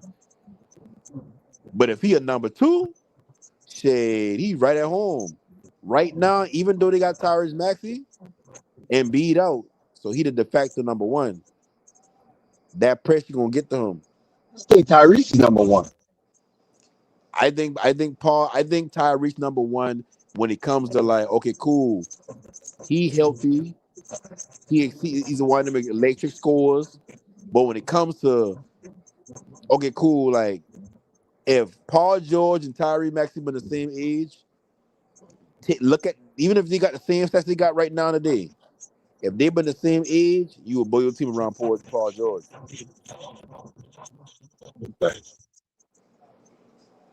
But Paul George don't want to be number one. He want to be the second guy in command. He want to be, oh, okay, if I gotta do him, I'll do him. So how do the Hornets beat Philly if Philly advance? Outshoot them. Force them to play defense. Force them to force the entire not starting lineup and force the entire roster, however deep they go, whether 7, 8, 9 deep, force everybody to be a bucket. Force everybody to have to score. Cause like I've been saying earlier about with the Heats, if Bam had play, I think that would have been to Charlotte advantage at the end of the day. Because when Bam in the game, they don't now Powell, he do get his shots up. But Davion Mitchell don't get his shots up like that. He don't get a chance to be pulling up threes. They don't really But get to sit down. Davion Go ahead. Mitchell points would be Bam points, right? You said That no, 24 Davion Mitchell. Go ahead. no, but you gotta think about it. Remember I said earlier, trading threes for twos. Charlotte might Bam two LaMelo. threes. No, listen. No, but Bam don't shoot as much threes on a given and on each and every night like that. Like he may Right. have a night where he hit a couple, but that ain't his game. His game was that pick and roll game. Right. So his game would be trying to get to the two. Even though LaMelo had a bad 3-point shooting game, even though Khan had a bad 3-point shooting game, they still had three players shooting better than 50% from three on at least 10 attempts. Right. So it ain't like they had a bad night overall shooting threes. It's just their best 2 3-point shooters had bad nights. Because Bowles Bridgman 5 for 10, Brandon Miller been 5 for 10, Kobe White been 5 for 8. I've even somebody else who's been like 1 for 2. So they still been hitting. That's still 15, 16 threes they hit. But if Bam been in the game, a lot of them threes that Miami even attempt would have been a lot of kick down posts or a lot of pick and roll actions. And at that point, when Charlotte been up 8, 9 points, they would have take off. Instead, they had to deal with Davion and Wiggins and what y'all have to do with them and Powell hitting them threes, which they wouldn't have been taking if Bam been part of the offensive game plan. And mind you, if you got Bam as one of the focal points of the offense most of the game on pick and rolls and kicking it down low, now that you down 8, 9 points to Charlotte in the fourth, you think Davion and Norman Powell would have get hard enough to just all of a sudden just start hitting them same threes? All right, y'all. It's been a hell of a night. Salute to all y'all that's in the building. We're gonna be back with another one. Shout out to them Charlotte Hornets again. This was another great night. It's Flight Sports TV. Salute the decks. Salute to No Panic. Listen, man, we're gonna do this again. Hornets basketball, starting to ramp up. Let's just keep the good times rolling. Let's not let this go away. Look how much fun we had. I think we're gonna have a lot more fun in the next matchup.